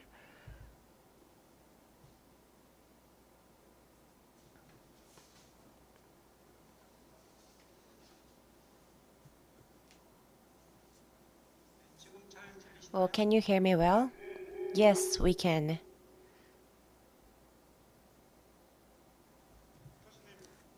Professor, you can start. We can hear you very clearly.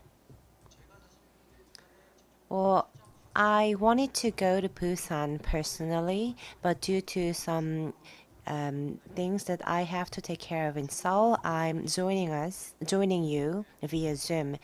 But still, I'm very happy to be here, and I'm very honored to be the speaker for today's symposium. Today, I'm going to talk about global marine network and the formation of the modern world. Well, we saw two presentations already today, and I heard that it is not the planet Earth, it is the planet Aqua, which I totally agree with.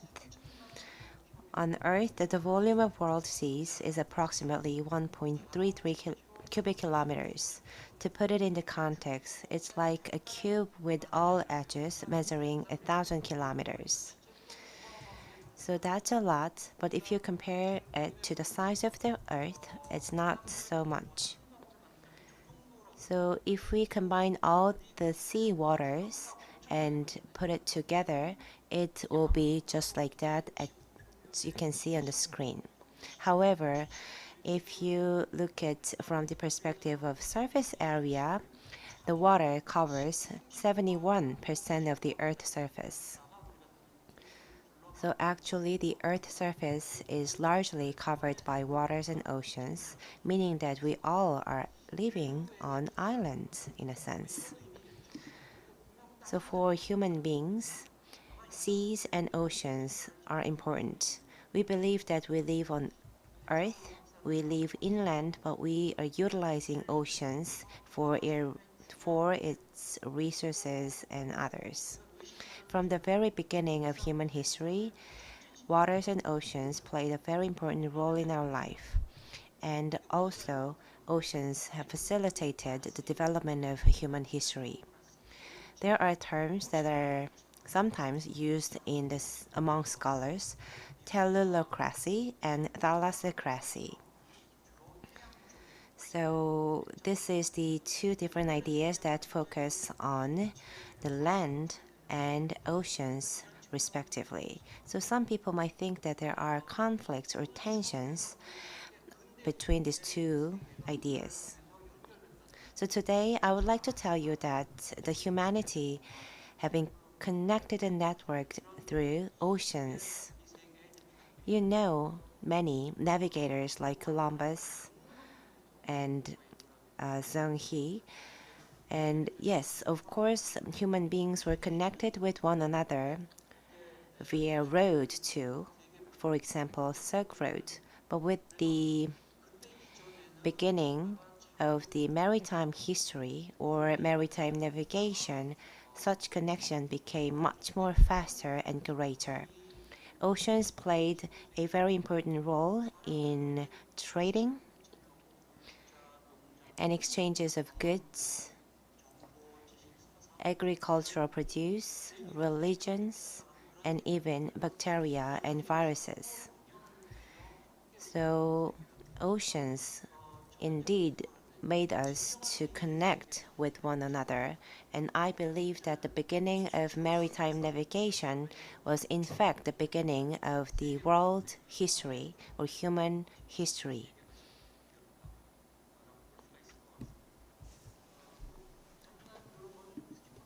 Well, I'm going to skip some pages here, so please take a look at there.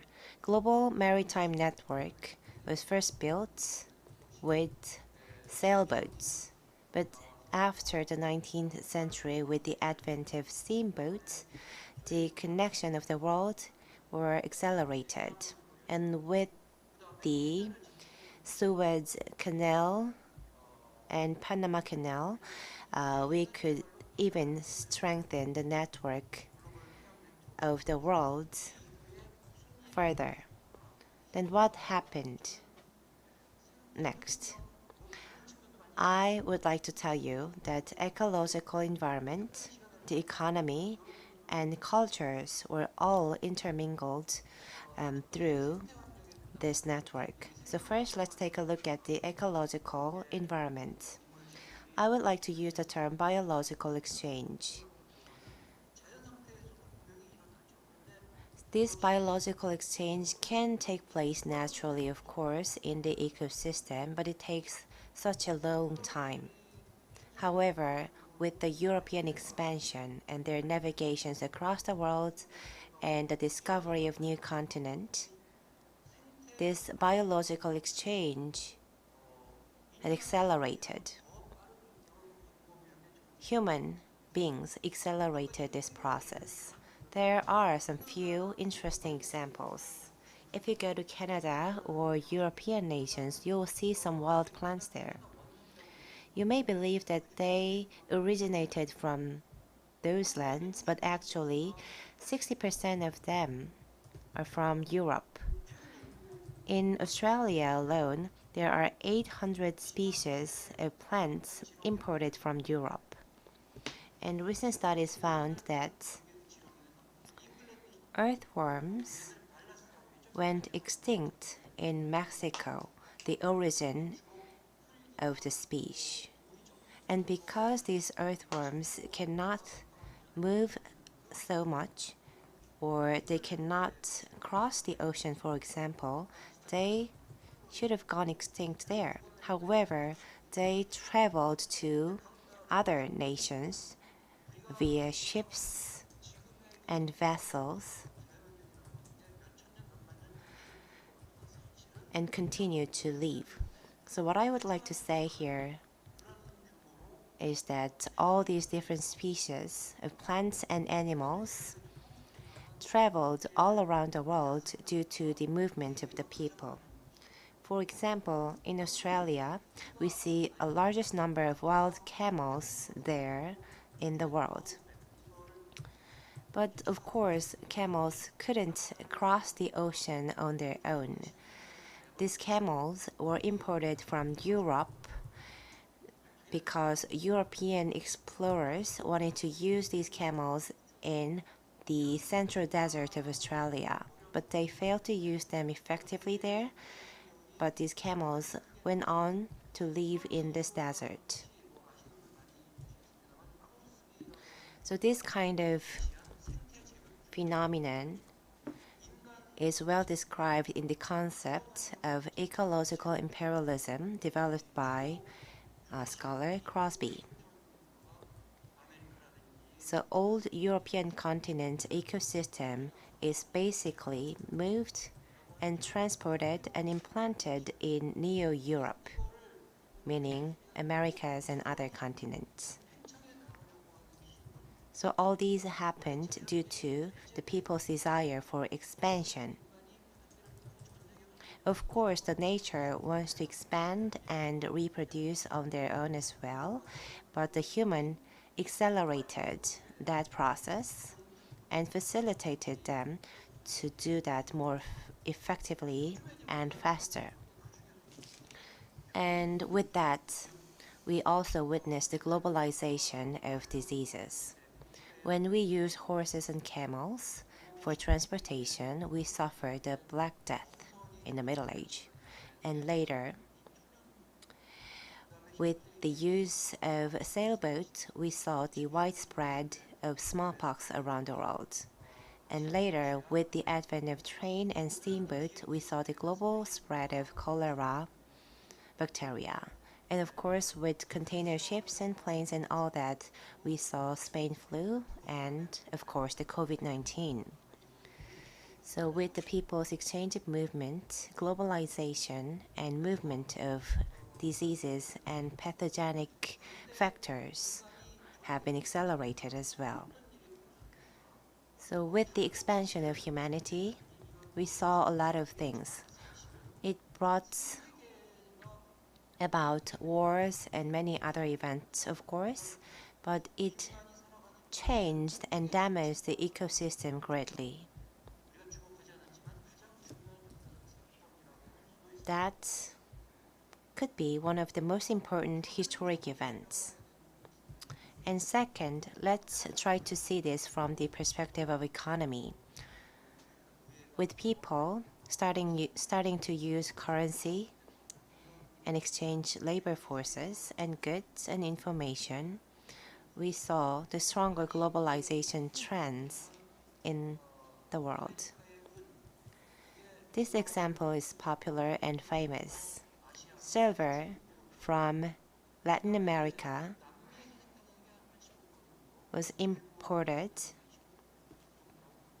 in Japan and China and many other Asian countries. So after the 16th century, silver products spread around the world. It became, in fact, a global currency. Well, in today's term, we saw an increase in global currency, facilitating the globalization and the growth of the economy. And the most famous currencies of the time was Real de Ocho, which is also called a piece of 8. This is a silver coin that is pretty thick and big. And some scholars call this a bullet that firstly opened the doors to Asia.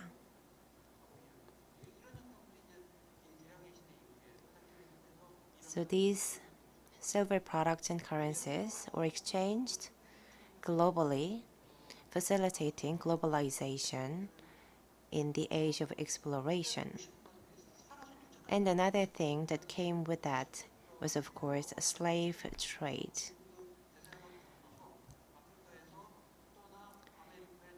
The African Americans moving from the American continent to Europe and Asia had been slaving away for all their life. And with the advent of submarine power cable, communication systems across the world became connected as well. So labor forces, currencies, goods and products, and information, all these factors in the economy and the society have been exchanged rapidly all around the world, boosting the growth of the economy and making a new infrastructure and new order for the world. For example, American wheat was imported from America to Europe or the UK, and the price gap of the product was not so big in America, between America and London. So in summary, I think I can say this.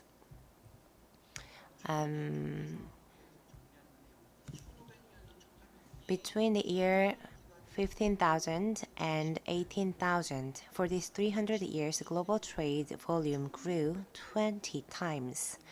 But in the 19th and 20th century, for 200 years, the growth was 1,600 times. So when was the point that accelerated this growth?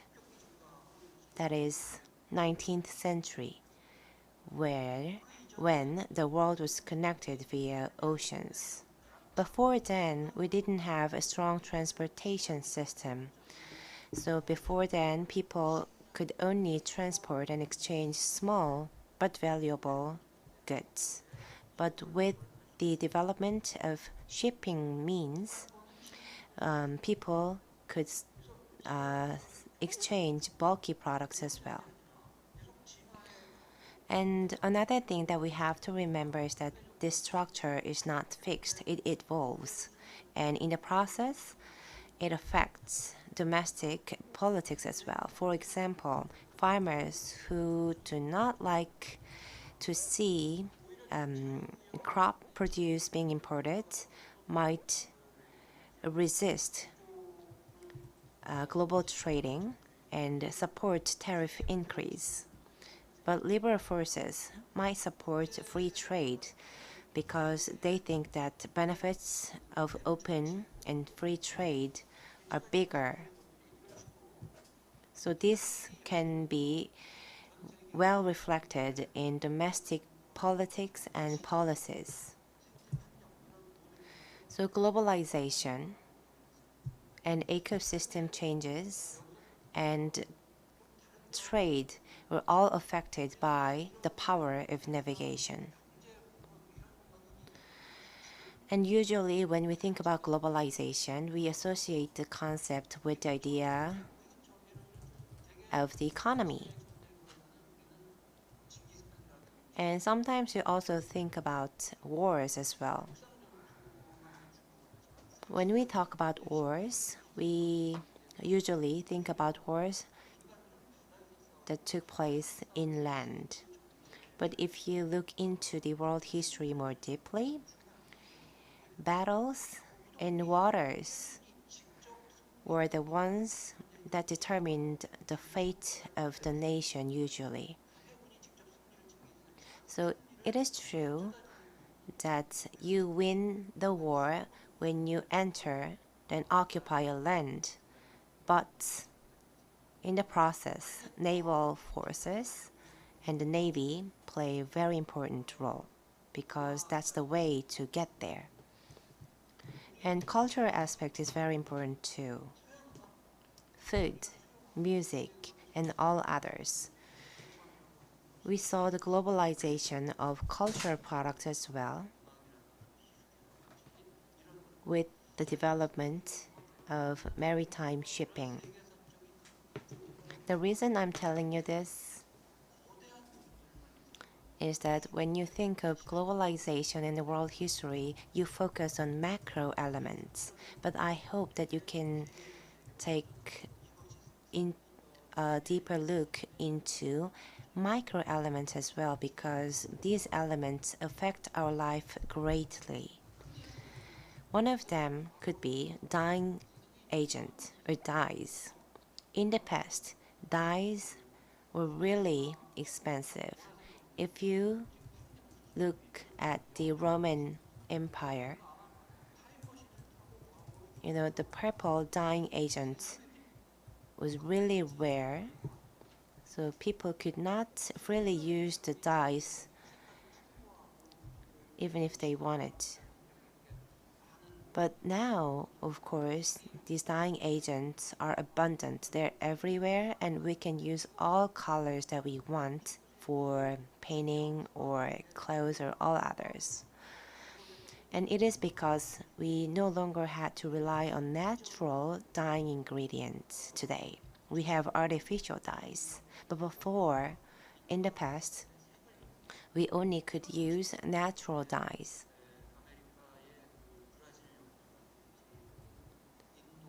Brazilian dyes or Indian dyes. All these natural dyes were imported to the European nations in the past, allowing Europeans to make great paintings and textiles. But if we didn't have the maritime transportation, Europeans would have not enjoyed the various colors back in the days. So in summary, I can say that the modern world was in fact formed thanks to the oceans. The global maritime network is what facilitated the development of a modern world.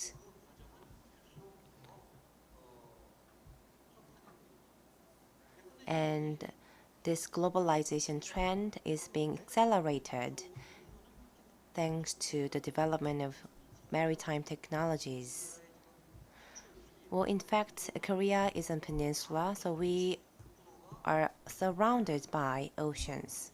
90% of all the goods coming into Korea are using maritime routes.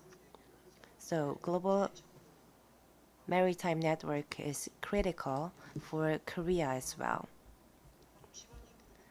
Well, I thought I didn't have enough time, so I was in a hurry, but well, I guess that I just delivered everything I wanted to today.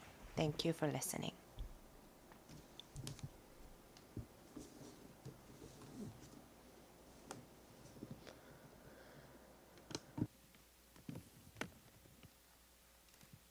예, 주경철 교수님 Professor Chu, thank you for your great presentation.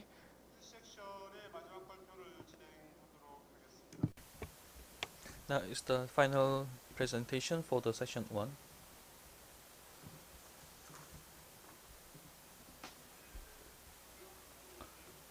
For this presentation, I will invite Professor Kang Bong-yong of Mokpo National University. Professor Kang graduated from Seoul National University and earned master's degree from the same school. Currently, he is serving as the committee member for the Cultural Legacy Committee, and his title is the Switch Over in Korean Maritime History from the Age of Sea to the Age of Unsea. His study interest is the maritime history. Please welcome Professor Kang with a big round of applause.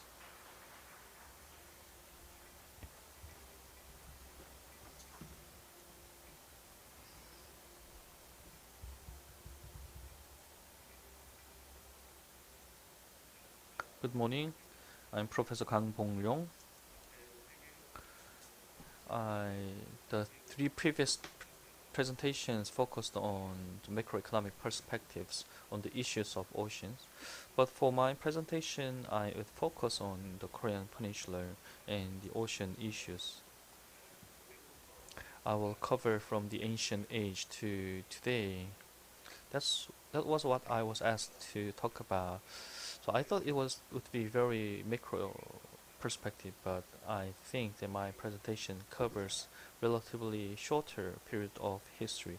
By focusing on the history of oceans in the Korean Peninsula, I will try to keep my presentation to the time limit of 20 minutes. First, the significance of the Korean Peninsula, and the I will also talk about the sea route in the unified Silla period and the free trade age from unified Silla to Korea era. And then I will also talk about the declining period of the sea history, the age of the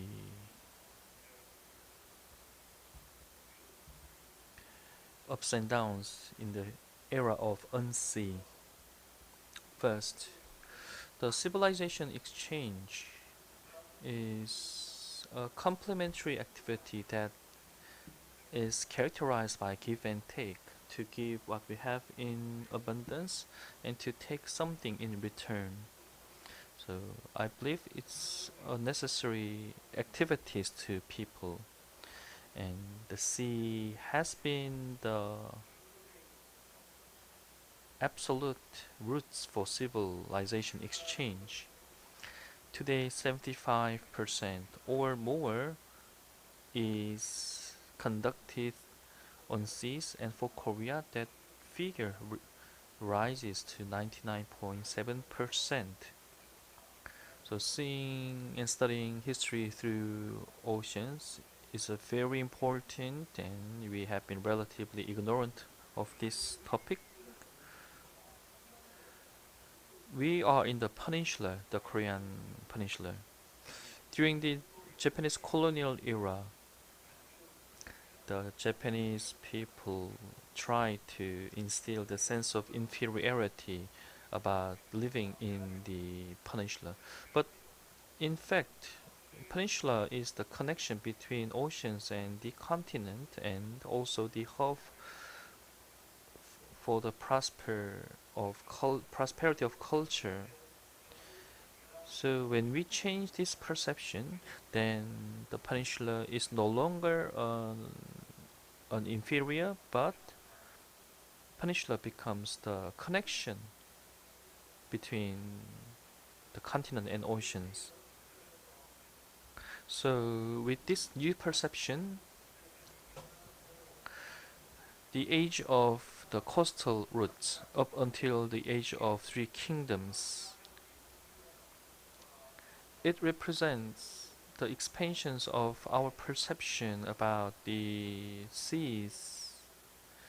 And like in the some at one point of the history, there were time that ocean lost its significance. But we should remember that it is not the only land that defines the history. Sometimes oceans can be more important. So let me begin my presentation. The age of its coastal sea routes, when civilization was done through the coastal sea routes. The sea routes were carried out in the East Asia for the Asian region, which included China, Korea, and Japan. These coastal sea routes,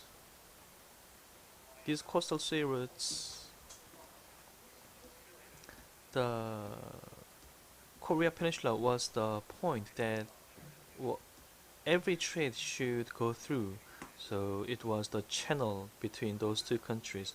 So the red line is main artery, and the green line from the East Sea to Japan. This represents an additional line.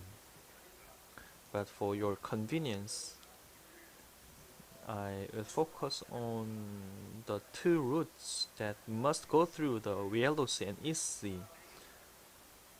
And I will call the red line as the east-western coastal sea route, and the other I will call southeastern coastal routes. And for the east-western sea routes, the 고조선 played a very important role in this line. In the era of Jinan of China, the Han and Wei were connected. It grew as the connection trade between Wei and Han. So Han attacked 고조선 for a year and annihilated the 고조선 and set 낙랑군 and also 현터, 진번 and 인번 in the vicinities.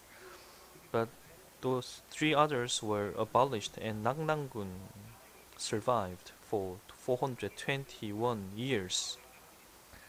As the 낙랑군 lasted for 400 years, it served as the dispatching point between Korea and China, and Han and Shin and Hu Han and Wei and Jin and many other dynasties used this 낙랑군 as the hub of the civilization exchange with East Asia.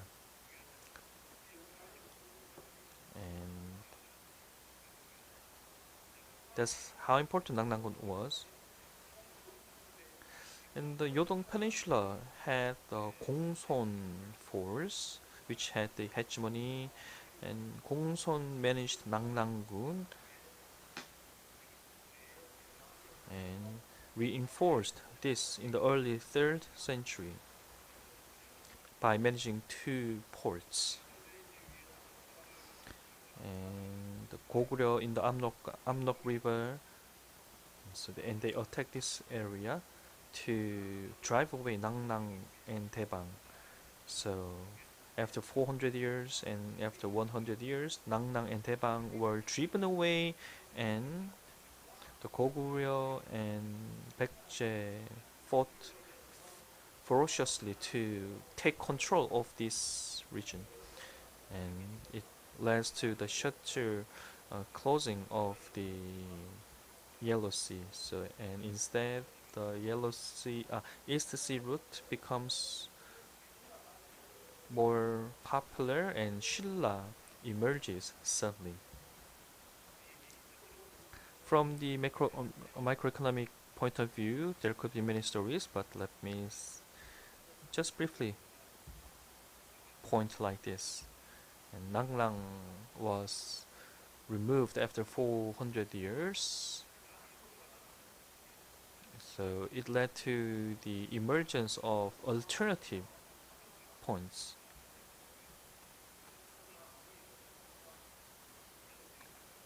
So they connected the Hyeongsan River and Taehwa River along the east-western sea routes. Up until the Kumgwan-Gaya era, the trade with Silla was good, but the western area was ignored. It led to the conflict called Posang, 8 countries of Posang. The map on the left is the fight between 고구려 and 백제 over the 낙랑 대방군's land, and to the right is the new route in the East Sea. The civilization from the north reached down all the way down to the southern region of the Korean peninsula. The conflict between 고구려 and 백제 ended up with the victory of 백제. King 근초고 of 백제 sought to restore the east-western sea and it controlled the Gaya in the southern coastal of Gyeongnam and killed the Chinmidare forces. After 2 years, he killed the king Goguk I and marched eastward all the way to the northern area. The king Sosrim and the king Nemul signed the partnerships to get Baekje under control, but the king Chimnyu suddenly dies in Baekje, so they face some difficult times. King Gwanggaeto and King Jangsu emerged in Goguryeo, and Silla and Baekje signed Naje alliance. And at the center of the alliance was the King Gero of Baekje, but he was killed by the King Jangsu and signs Naje alliance. And when it was just about to move to the Baekje area, then King Muryong is inaugurated, but Silla becomes very powerful. The King Jijung advances to East Sea, and King Bopung and King Jinhung controls East Sea and West Sea, Yellow Sea, and Goguryeo and Baekje comes in conflict. So over a long period of time, the coastal East Sea remained shuttered. Also, there was no civil exchange between Korea, China, and Japan. And so the war now spread as a East Asia war. In 668, King Gojong ordered Sojeongbang to conduct the Operation Hwanghae Hwangdan by landing 130,000 strong army with 1,900 ships, and he forms Nadang alliance forces and conquers the Sabi fortress. And from 661, Wei jumps in on the battle. Bang and Silla came into the war, and King Mummu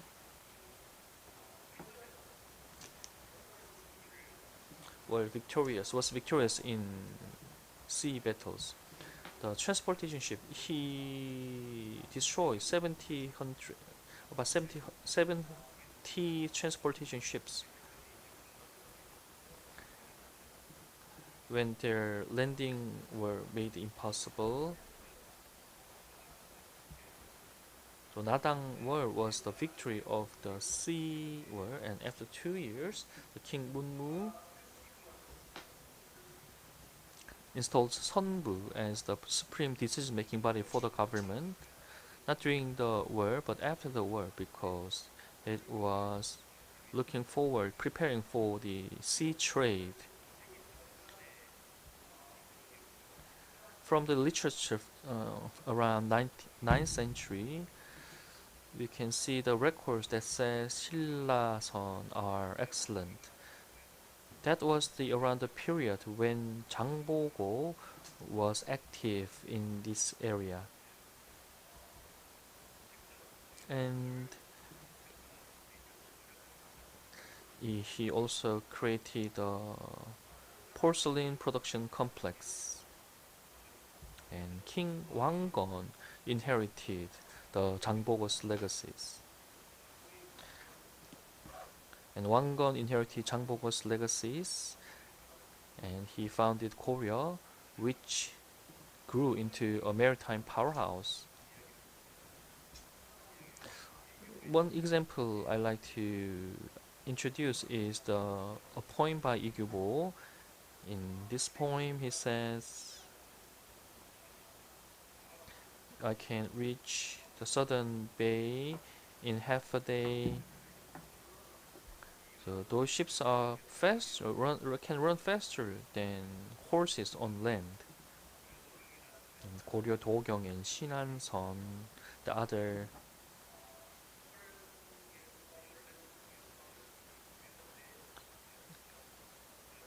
14 ships were made during the Goryeo Goryeo era. That shows how Goryeo was developed in shipbuilding. Because they used the sea route by connecting the islands, the 삼별초 and island maritime strategy. They stood for 40 years with those strategies, but finally they negotiated with Mongolia, and then the island maritime forces were subject to suppression, and the important islands were shot and were invaded, which led to the devastation of the islands in the Yellow Sea. That's how we should approach this history.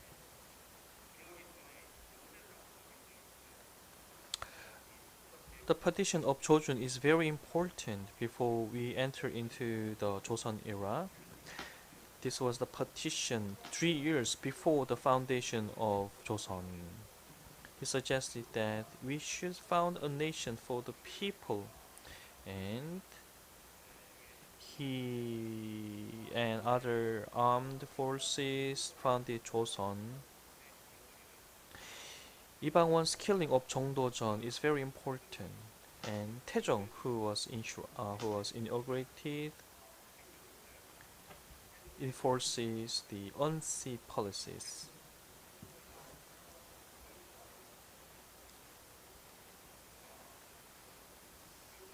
So in a sense, the ocean capabilities became very weak suddenly, and were invaded, and Imjinweran broke out.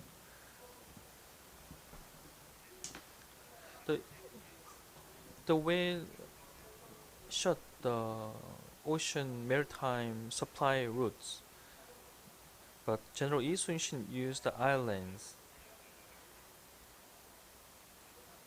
that is reminiscent of the island ocean strategy of Sambyolcho, but the king reinforced the policies to shut down the sea routes. In the 17th century, Western culture, Western civilization flew into during around 17th century, and the Catholic entered, but anti sentiment against the Catholic grew.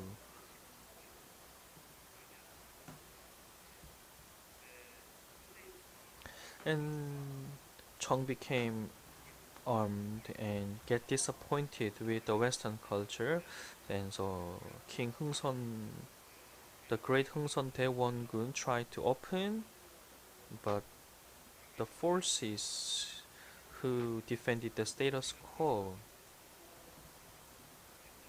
refused. So the incidents of General Sherman and Byungin Yangnyo broke out. The Shinmi Yangnyo in the 1871, during this period era, the King Hungson Daewon conducted the policies that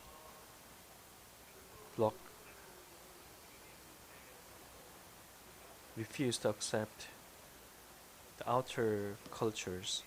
So, but unlike the Urim, Kojong conducts open its policies and opens the polls by signing the Ganghwa-do Treaty.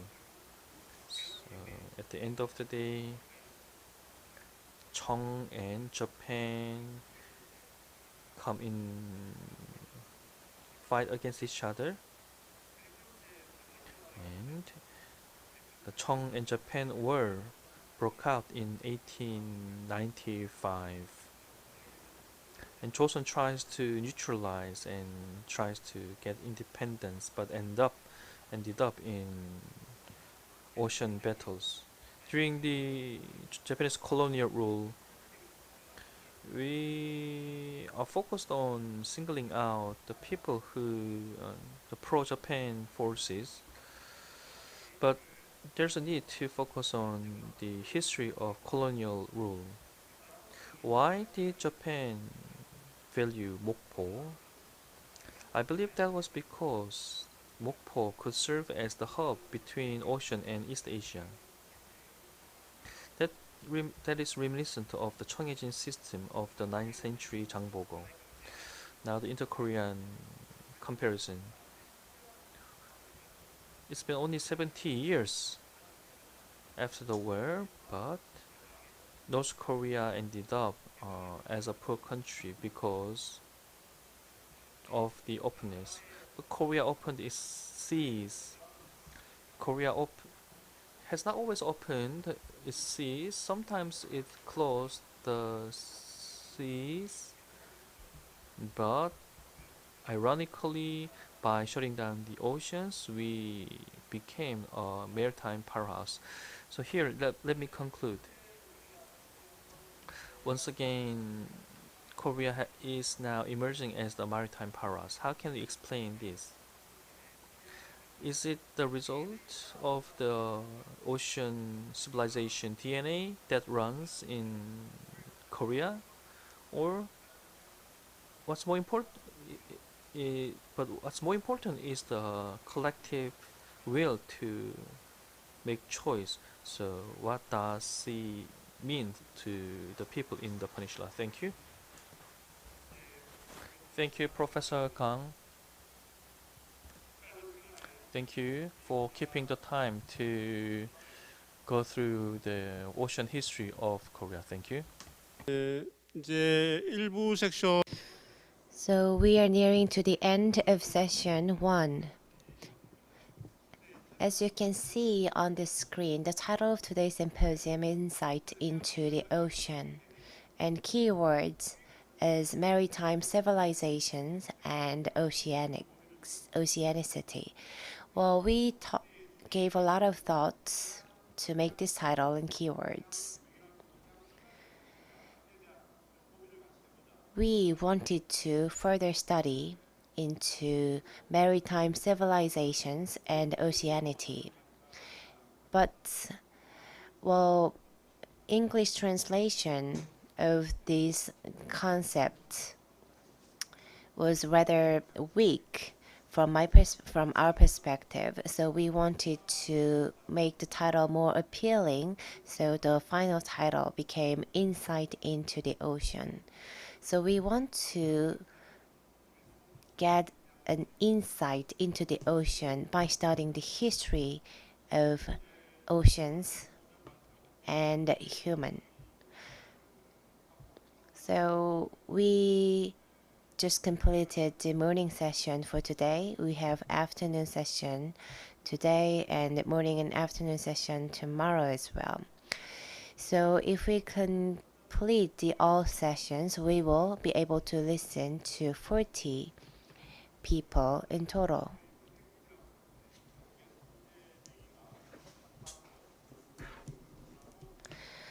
Well, I would like to tell you the Chinese society has produced very famous 3 doctors. These 3 doctors are called a forest of great doctors. Well, because they are strong trees comprising of great forests, we use the term forest. Well, thank you for listening, and that's the end of session 1.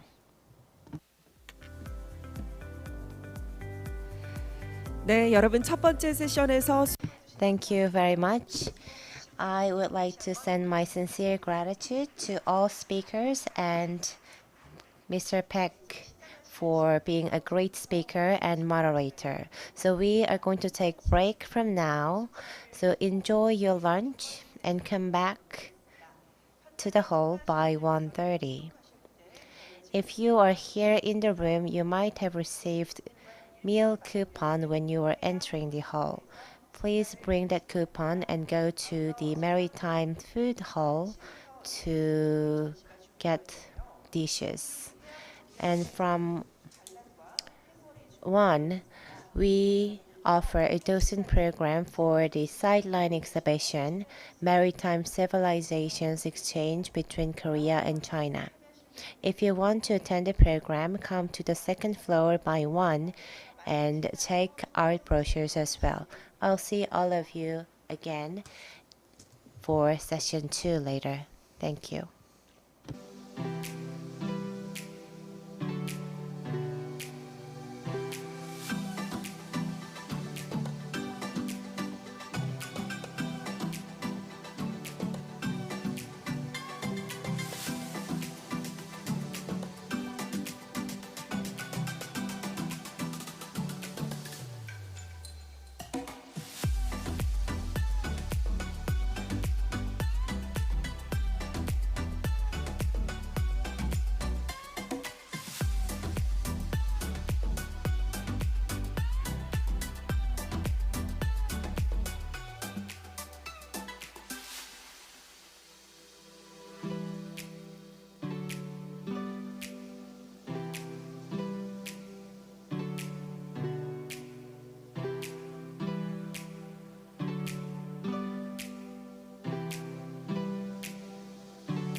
sometimes we're not ourselves.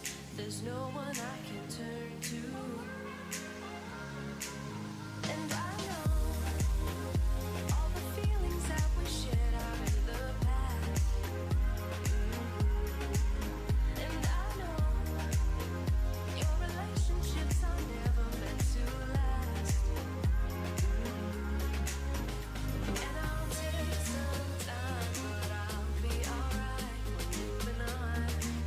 We're moving on. I know times are tough, but I've had enough.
네, 잠시 안내 말씀드리겠습니다. 잠시 후부터 2022 Ladies and gentlemen, the second session of the forum, Insight into the Ocean 2022, is beginning shortly. I kindly ask you to enter the hall and take seats. And I would appreciate if you turn your mobile phones to vibration or turn them off.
네, 그럼 Now we will begin the session 2.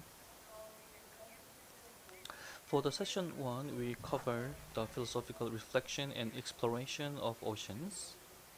But for session 2, we will cover topics such as many different topics delivered by different speakers from across the world. And we are sure to deliver different perspectives to you. I'd like to first invite the moderator for the session 2. Please welcome Professor No Young-sun from National Maritime University of Korea.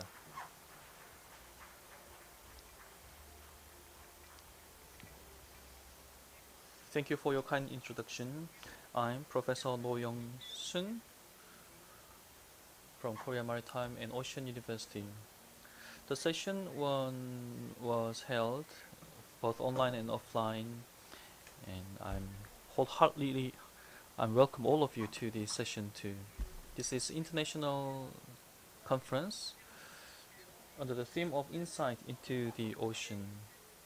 The session 1 was a good chance to see and understand the positions of the oceans. But for this session 2, we have Miss Swati, a suggestion made by Miss Swati, who is the last presenter of today. Take a deep breath first. It must feel good. And the breath that you just inhaled, 60% of that came from oceans. Please be aware of that fact, and then you will understand and appreciate that you are living by interacting with the oceans every single second in your life. Now let us begin the session 2. The interaction between the sea and people, its form. The session 2 has 4 presentations and 1 general comments. Each speaker has 20 minutes and we have 30 minutes for the conclusion. 3 guests for the session 2 came from the UK, Germany and South Africa. So they are joining from Zoom. But some of them have sent their recorded video because of the time difference. Mr. Director Kim Tae-chang is based in Japan currently, so he couldn't make it to Korea, so he has to join us via online.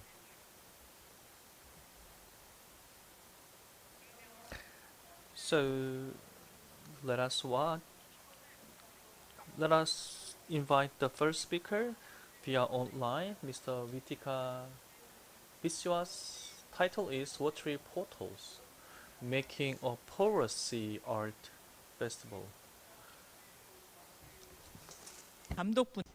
Ritika Biswas is the director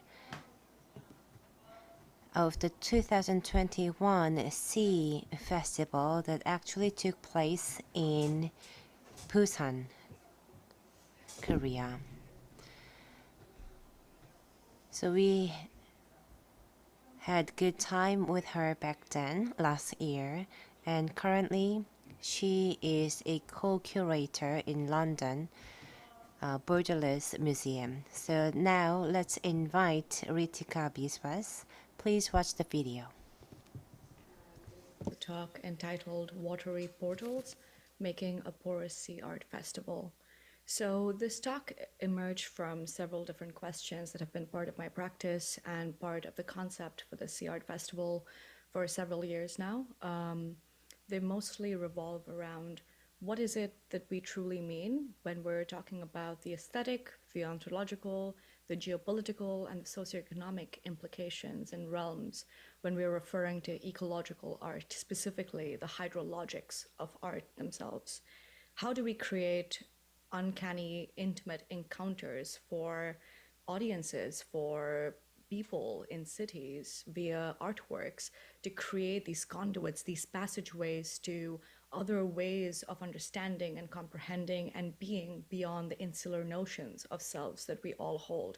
How do we create non-hierarchical systems through art festivals in the format of a festival or a biennale? So these were some of the leading questions into this Sea Art Festival, which hopes to add to the growing discussion in oceanic humanities surrounding the climate crisis and ways in which anthropocentric thinking can be shifted a little bit more into oceanic consciousness and watery ways of existing within the world. So I'm going to be using the Sea Art Festival, which was held last year, as a case study for this. I directed this festival last year in mid-October to mid-November, and it was called Non-Human Assemblages, which speaks to an assemblage between human and non-human bodies, specifically oceanic wateryness itself. So this was held in Ilguang Beach, which is an important site to think about, an important jumping off point for thinking around the concept of non-human assemblages. Ilguang Beach is a beach to the east of Busan, and it was the first time that the Sea Art Festival was held here and not one of the larger beaches such as Haeundae or Gwangali in Busan. This is also a site where there is a lot of lived entanglements between the human and the non-human vis-a-vis the water and the oceanic body, the East Sea, which it sits upon. So this is home to one of the largest Haenyeo communities in South Korea, Haenyeo being women sea divers who dive to the bottom of the ocean and the sea to collect mollusks and different marine products and bodies, which they harvest and then they sell. This is also a space to a lot of fishing communities and fishermen who also go out to sea in the East Sea. So there's a lot of geopolitical, ecological, but also imaginative, cultural, religious, ritualistic associations between the human communities and the non-human sea, which they reside beside, but are inherently quite entangled with. Now, part of the Sea Art Festival, the reason why I chose this beach as the site was to exhume and manifest, articulate some of these histories and stories through the festival and through the artworks themselves without being extractive and learning from these communities without impinging upon their lived space in any way that ruptures this association and these interrelations between the sea and their lived village communities itself. So this is what the space looked like after the Sea Art Festival had opened. As you can see, there's a lot of different sites that we're using. There's the ocean and the sea that's being used, as well as the beach, which housed more than half the artworks, but also Ilguang Village, which you can get a glimpse of in this photo. So there are many different strategies coming to the idea of like assemblage and non-human assemblage, which emerges from notions put forward by Gilles Deleuze, who speaks a lot to what the rhizomatic connotations of an assemblage are, but that's been extended via study from many queer and feminist and Black theorists, which I've drawn upon for the conceptual and academic thinking behind the Sea Art Festival. So there were many strategies that went into the idea of making a porous Sea Art Festival. It's not simply the site, which is crucial to it, but also the artworks, the artists, as well as the process and conceptual thinking and strategies behind the Sea Art Festival.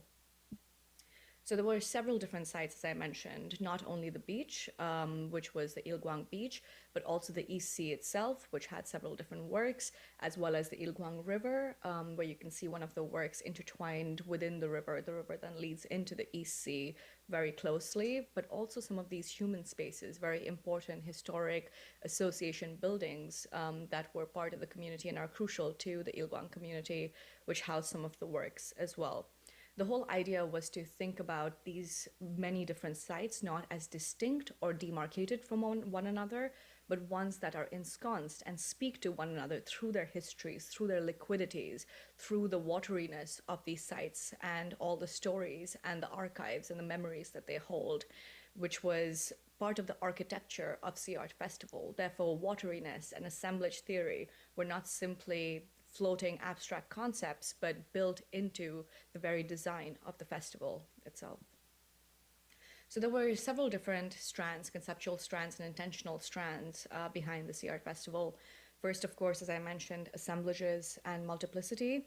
How do we think about this constant morphing, churning ecology that is constantly shifting with human, non-human, as well as inorganic bodies that do keep changing these dynamics and producing different energies within the idea of an ecology, but also of multiplicity? How do we hold different selves together? How do we think beyond the idea of this monolithic insular self and try to embody and become open to different multiple selves? And then there are intimate encounters and watery portals. How do we make these artworks and sites pathways into thinking beyond the landed, beyond the anthropocentric, but also into oceanic thinking and oceanic bodies and temporalities? And this is all encompassed within the idea and notion of becoming porous. How do we become open? How do we become more permeable to ideas of self that are not simply insulated within the individual hierarchical structures to which we very often adhere? So there were about 23 different artworks, which culminated from 35 different artists from 13 different countries across the world. A lot of it was done remotely, and this also leads to the idea of sustainability within an art festival or within a biennale, which can often be very resource and transport heavy, which then leads to a very high carbon footprint. So we try to do everything locally, producing most of the artworks and installations within Busan itself, while collaborating between the artists, the site, the histories of Ilgwang, as well as the team. So one of the starting conceptual points was Astrida Neymanis's Bodies of Water, which is a seminal text that speaks to hydrofeminist ideas within philosophy, within ecology, within environmental studies, and oceanic humanities. This is an excerpt from one of her chapters, which says, referring to the always hybrid assemblage of matters that constitutes watery embodiment, we might say that we have never been only human. This is not to forsake our inescapable humanness, but to suggest that the human is always also more than human. Our wateriness verifies this, both materially and conceptually. Now, this was a crucial jumping off point for me because it very much speaks to the ideas of non-human and the more than human that we always inherently also hold, but it is not about evading or circumventing the very real systemic injustices that marginalize particular communities within our society, that sees these communities and these people and populations as non-human, especially hegemonic bodies, colonial institutions, and so on. So these narratives were also very much part of the human, non-human assemblage within the Sea Art Festival. I'm going to quickly run through a couple of the works to further articulate and illustrate how these concepts came into being. So the first one is Wavegate by Lionel Booth, Madeline Flynn, and Tim Humphrey. They were working together across Cambodia and Australia to produce this work on site.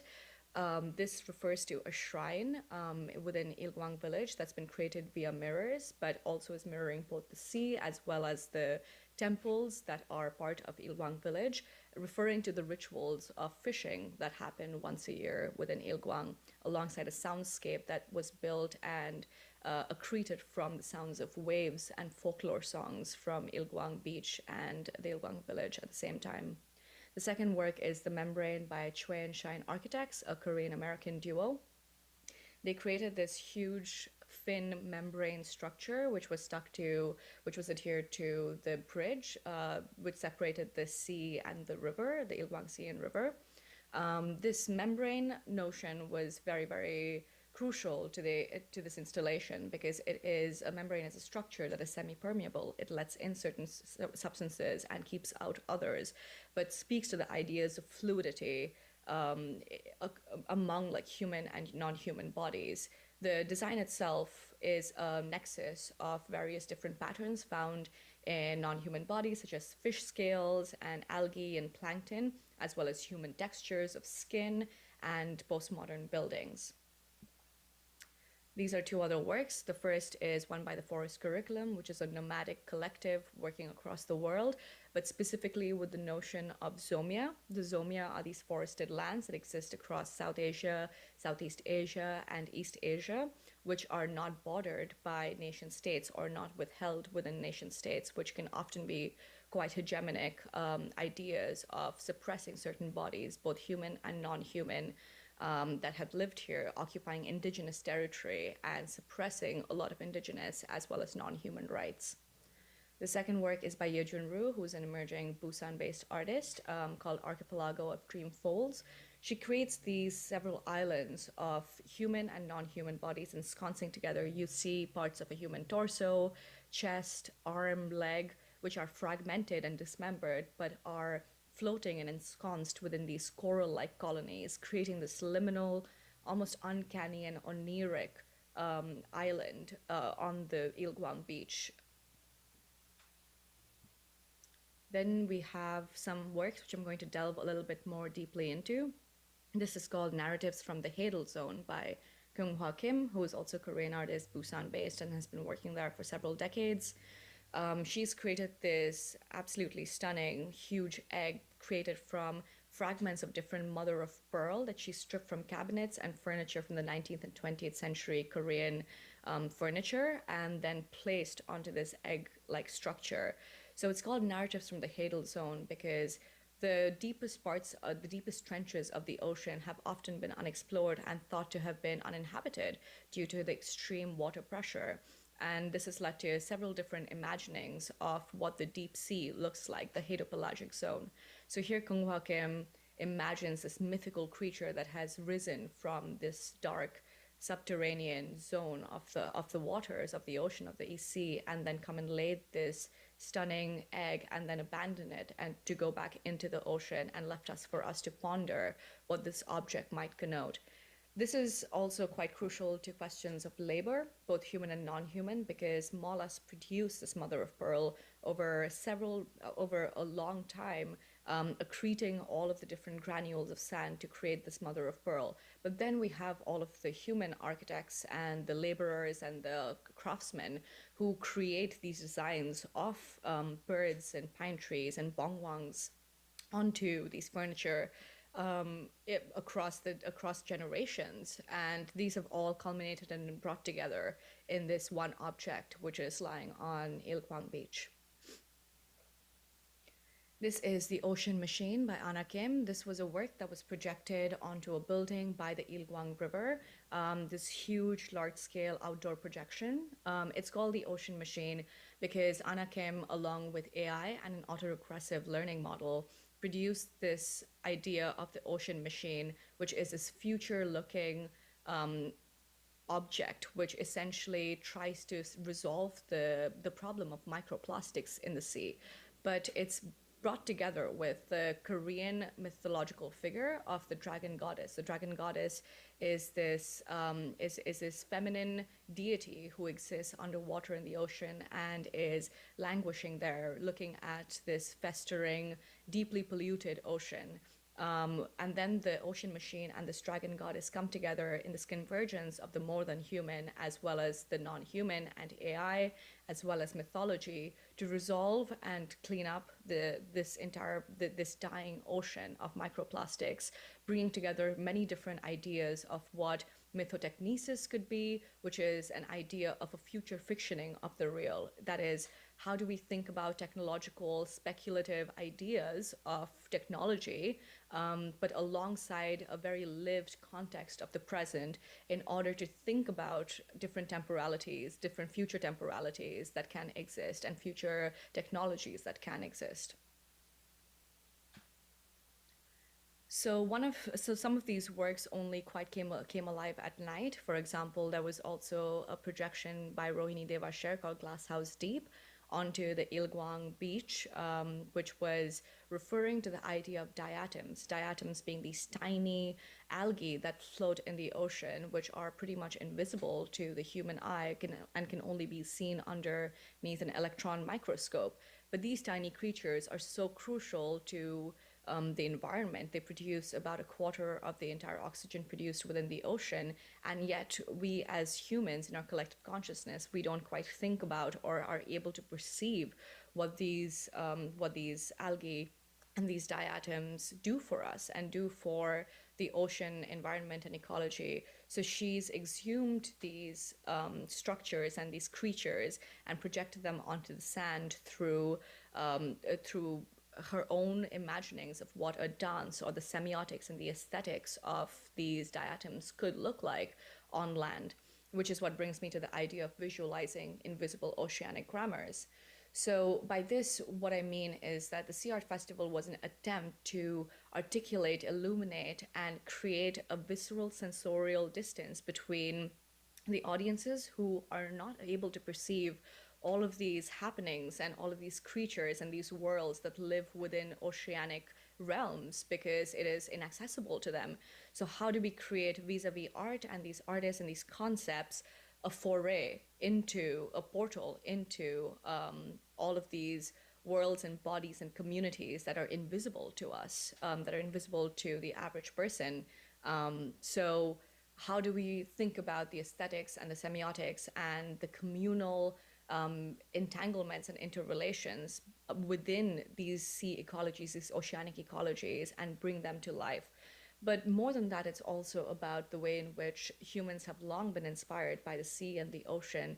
Their culture, myths, poetry, history, sagas, literature, cinema, film, moving image has very often drawn from the sea and from water bodies as a source of inspiration, of the unknown, of flux, of danger, of beauty, of imaginaries, which brings me to the second work, which is Anito by Leroy New, who is a Filipino artist.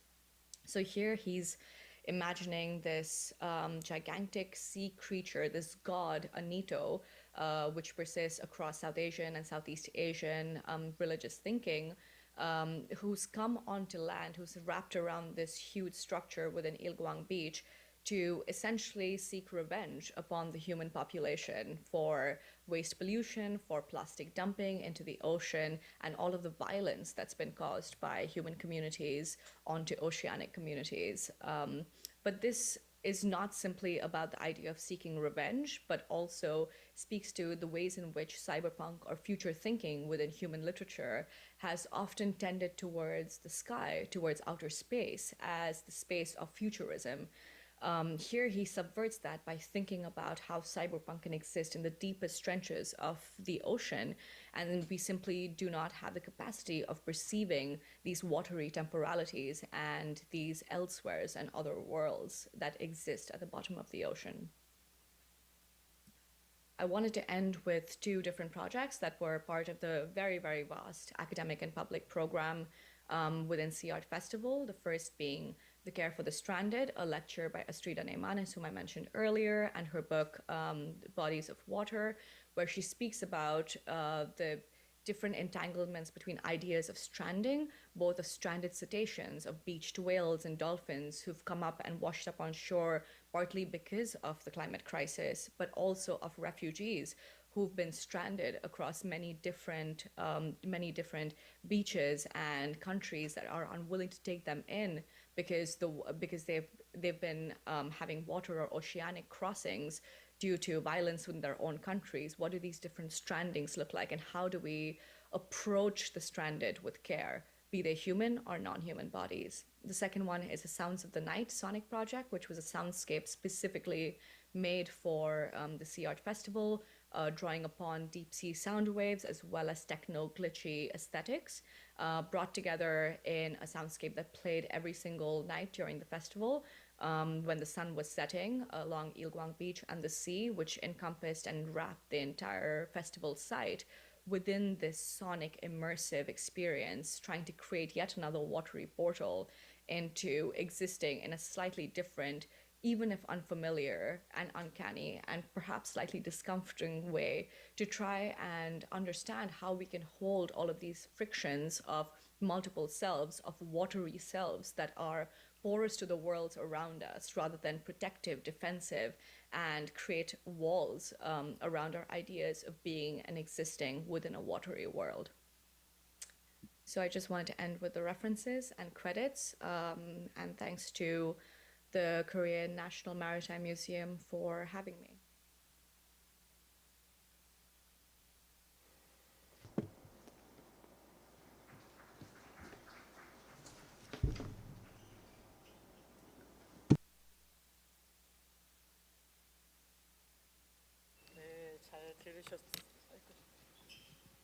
Okay, 잘 들으셨.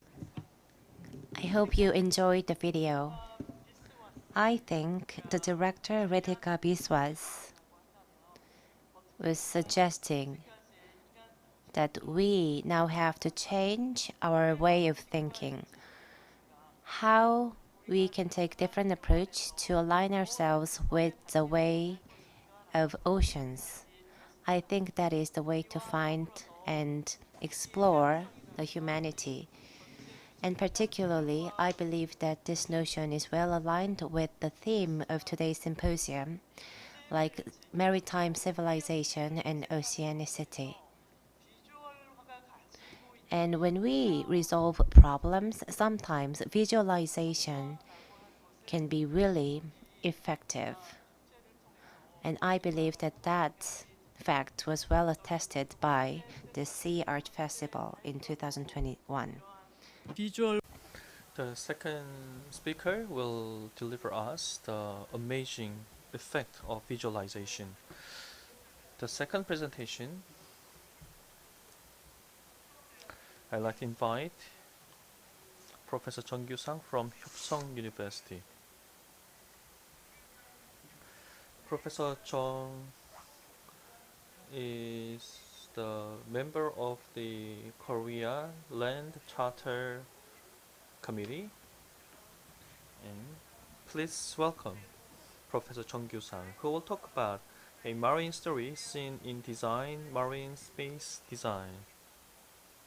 Please welcome him with a big round of applause.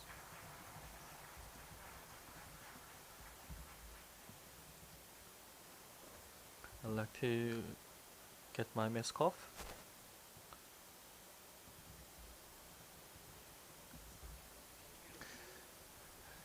Yes, I'm teaching design. I developed interest in ocean. When I designed a city, Korea is surrounded by seas in three sides. We can travel north to north, and I thought that it will be good to have an interest in ocean. That's what made me study oceans and design.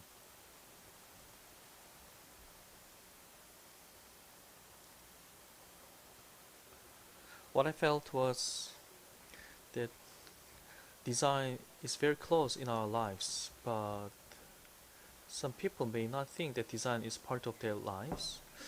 So my topic today is marine spatial environmental design. Some people ask me, how can we do environmental design and ocean design? My answer to that question is just do nothing. Because when we say design, we try to mimic something, but at the same time, we end up creating something that does not fit into the landscape, or sometimes end up destroying the environment when we design something just to suit the taste of the decision makers. So today,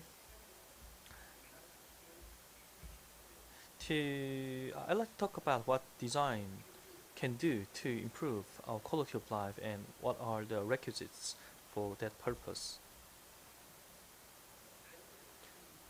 When we say design, we see design as something that makes something look more beautiful. When it comes to design, the concept of design changes. In the early days, design focused on style, function, and design, but these days design is a medium that creates our lives, embedded into our lives as well. This picture shows that design is used to solve social issues such as the water shortages or in Africa. This is an industrial design. This is a water purification filter. I believe this is an example of design making contribution to solving social issues.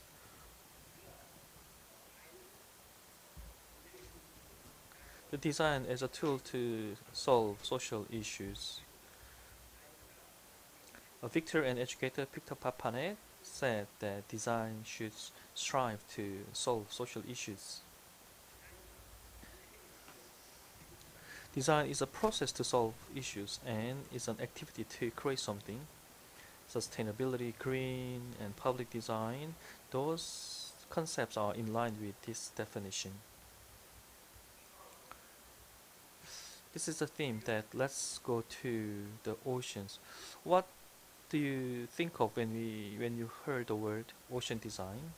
This is aquaculture, farmland, the ports, or is it the beach, or is it the container hotels, or the marine sports facilities, the special designs, and also the marine power plants, the wind farms, and many different exploration devices.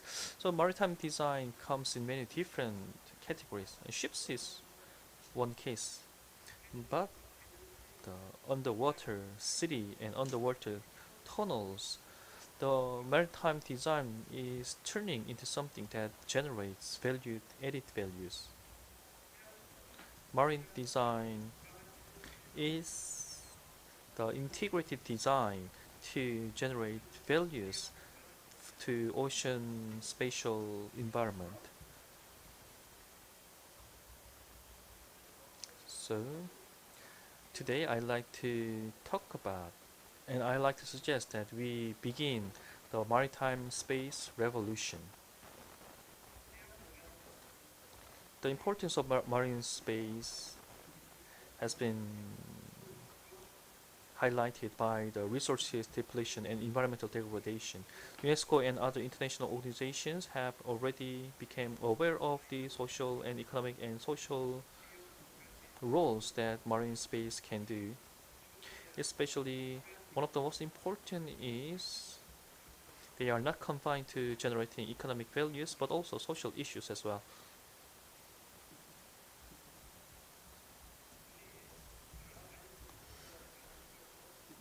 In Korea has commends the values of space and cultural aspects, but looking into the acts, they are confined or some overlapping areas in the acts. Not just that, the definition of the marine space has limitations to accommodate the intangible values of design, what design can do to ocean. The social, ecological, and economical and cultural values are becoming more and more important these days. So we need to have a new interpretations to reflect all those values on marine spatial design to create tangible values which can be applied to the new environment, because as I told you before, nothing is more beautiful than nature. We are artificially creating a lot of things, but they go against the environmental beauty. So it is also one of our duties to preserve the environment for our next generation. Then what are the issues, practical issues in local marine space? The coastal erosion is sometimes a man-made disaster, not just natural disaster. What about the maritime garbage? Maritime garbage has been a serious topic, not just for UNESCO. And today, all of the general public are aware of the seriousness of the maritime garbage. We associate marine space with beaches packed to the fullest with people, but in the winter time, the beaches are not as busy as compared to summer month. It also has economical impact. During the winter, the beaches are abandoned, and there are not even space to appreciate the landscape. This is the international boat dock in the city of Hwasong. It looks like an abandoned tents. even if they say this is an international venue for a venue for international sports events. This is the actual households around the beaches, and so standards of living around the coastal areas are very low, forcing people flee to the cities. I'd like to suggest the four conclusions which I came up with after thinking about spatial design. The space of ocean, there are issues such as social issues and economical issues. They can be solved by design, sustainable design, septet design, inclusive design, and regional design. First is sustainable design, which can be done with reuse and recycling and creating local communities such as intangible solutions.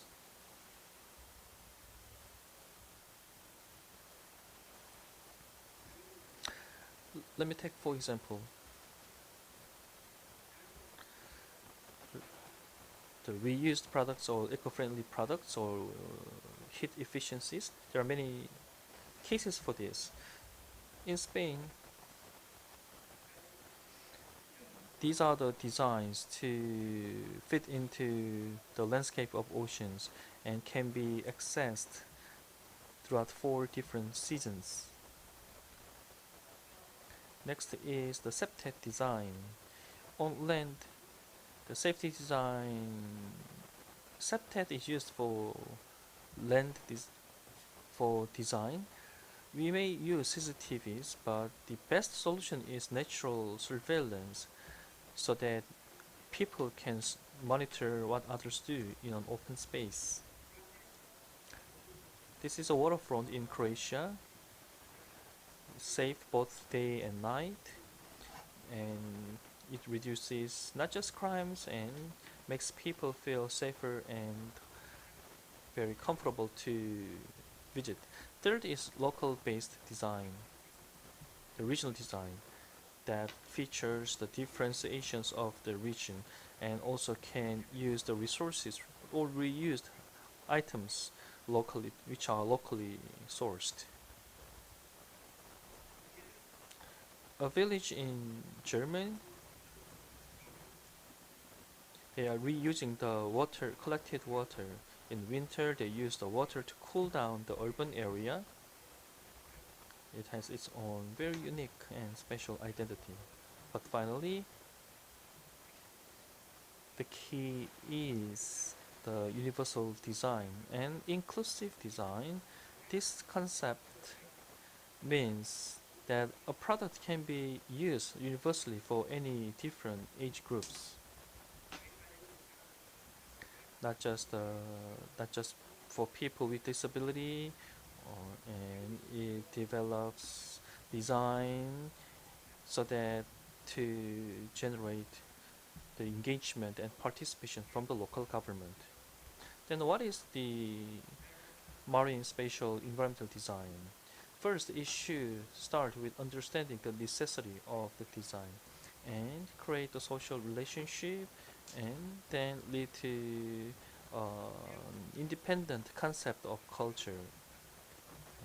This design will also contribute to raising the decency of maritime spatial design. As I told you before at the beginning of my presentation, we should not just obsess with creating something wonderful or something to show off, but nothing is more important than the nature itself. I'm telling you this because we must create design on a meticulously planned design concepts. Thank you. Thank you. It was very rare chance to have you here with us. Please give him a warm round of applause once again. Thank you. Professor half-jokingly said that the best answer is do nothing. I can relate with what you meant by that. the best design is the design that is completely in balance with the nature, as if nothing has been designed. I believe your presentation was in line with the topic of this forum. We say ocean is the space for treatment and life, but we look forward to the day when design becomes our life. 세 번째, And now we can invite the third speaker. The third speaker is Professor Ingeborg Reichel. The title of the speech is Who Lives in the Plastisphere? Art and Science Response to Plastic Pollution. Well, first of all, the professor Ingeborg Reichel is currently a senior fellow researcher at IASS Potsdam. So she sent us the video to talk about this plastisphere. And in a speech, she is going to tell us how the art and science community is responding to plastic pollution issue.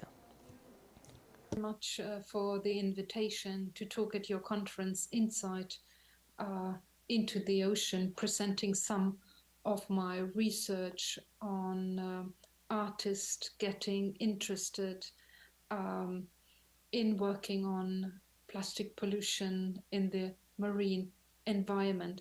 First of all, I would like to share my screen with you. Yeah, so my title will be Who Lives in the Plastisphere? Art and Science Responses to Plastic Pollution, which I think will fit in nicely in this session. The topic, how artists, but also scientists, but more or less artists getting involved with the topic of marine plastic pollution, is on my mind for a while, about a decade. And last year I was able to publish a book on the topic called Plastic Ocean, Art and Science Responses to Marine Pollution, where I was able to invite a number of international artists from the US, from Germany, Slovenia, Australia, and Mexico, to present some of their works and writing about it. I was also able to invite some philosophers, but also curators and scientists working on bioplastics. So why is this field, or I would say this topic, art and environmental crisis, so interesting? And why do artists get more and more involved in the science field is, in my perspective, very interesting, because at the intersection between art and science, a new sphere has evolved in recent years, which has become particularly attractive to critical hybrid practitioners who often have a background in art, but also in science. Artists have become active players in much needed dynamics of socio-ecological transformation processes towards a more sustainable future by articulating critical frameworks and introducing scientific research as well as environmental justice to art and also to academia. So more and more artists are getting involved to rush ahead to the forefront of nature conversation and to create scenarios to imagine a better future based on current scientific findings and predicted consequences. So to sketch this emerging field with the title I choose, like Who Lives in the Plastisphere, I would like to introduce to you three artists. One, the US-based Turkish artist and researcher Pina Yoldas, then the Vienna-based Chinese-American visual artist and biohacker Mary Magic, and also Canadian researcher, artist, and environmental educator Max Liborian, who is based in St. John's, Newfoundland. The plastic in the world's ocean has become a global concern as a massive accumulation of microplastics has turned into an existential crisis for marine life. These anthropogenic pollutants emerged as a byproduct of modernity, but went unnoticed for decades and decades. Today, it is obvious that untold trillions of microplastic particles are floating in the world's ocean and have created a novel, highly toxic ecological habitat which threatens both marine species but also human health. To describe the massive human-made transformation of marine ecosystems when exposed to microplastics, scientists recently introduced the term plastisphere, a term I'm also using in my title. Based on samples taken from the Northern Atlantic, scientists found that new microbial reefs are emerging in the plastisphere, which differ significantly from any previous known natural conditions in marine environments. Toxic microplastic particles provide different conditions for microbes, bacteria, algae, and other microorganisms than offered by natural floating marine substrates like wood or feathers or plants. Also, microplastic particles are highly toxic, serving both as transport medium and also as what we call poison pills due to their ability to absorb toxic chemicals in the marine environment. So in 2014, and this is the first slide I would like to show you from the art pieces I would like to introduce to you. So in 2014, now San Diego-based artist and researcher Pina Yoldos showed with the artwork An Ecosystem of Excess, a visual narrative of post-human life forms. The solo show was exhibited at the Schering Stiftung in the center of Berlin, showing prototypes of organisms which would develop in the near future new survival strategies to adapt to the highly toxic marine environment. So when entering the exhibition, the artist confronts the viewer with a series of magnified pictures of microscopic or small microorganisms that were taken by scientists with the help of scanning electron microscopy. The artist confronts these images with drawings by her own, and the series she shows us here with 12 pictures or drawings, she starts with a picture from Life magazine. Here I show you the first picture she uses to get her series started. And this picture was taken from the August 1955 issue of Life magazine, because this magazine had an article called Throwaway Living, Disposable Items Cut Down Household Throws, which included several photo collages.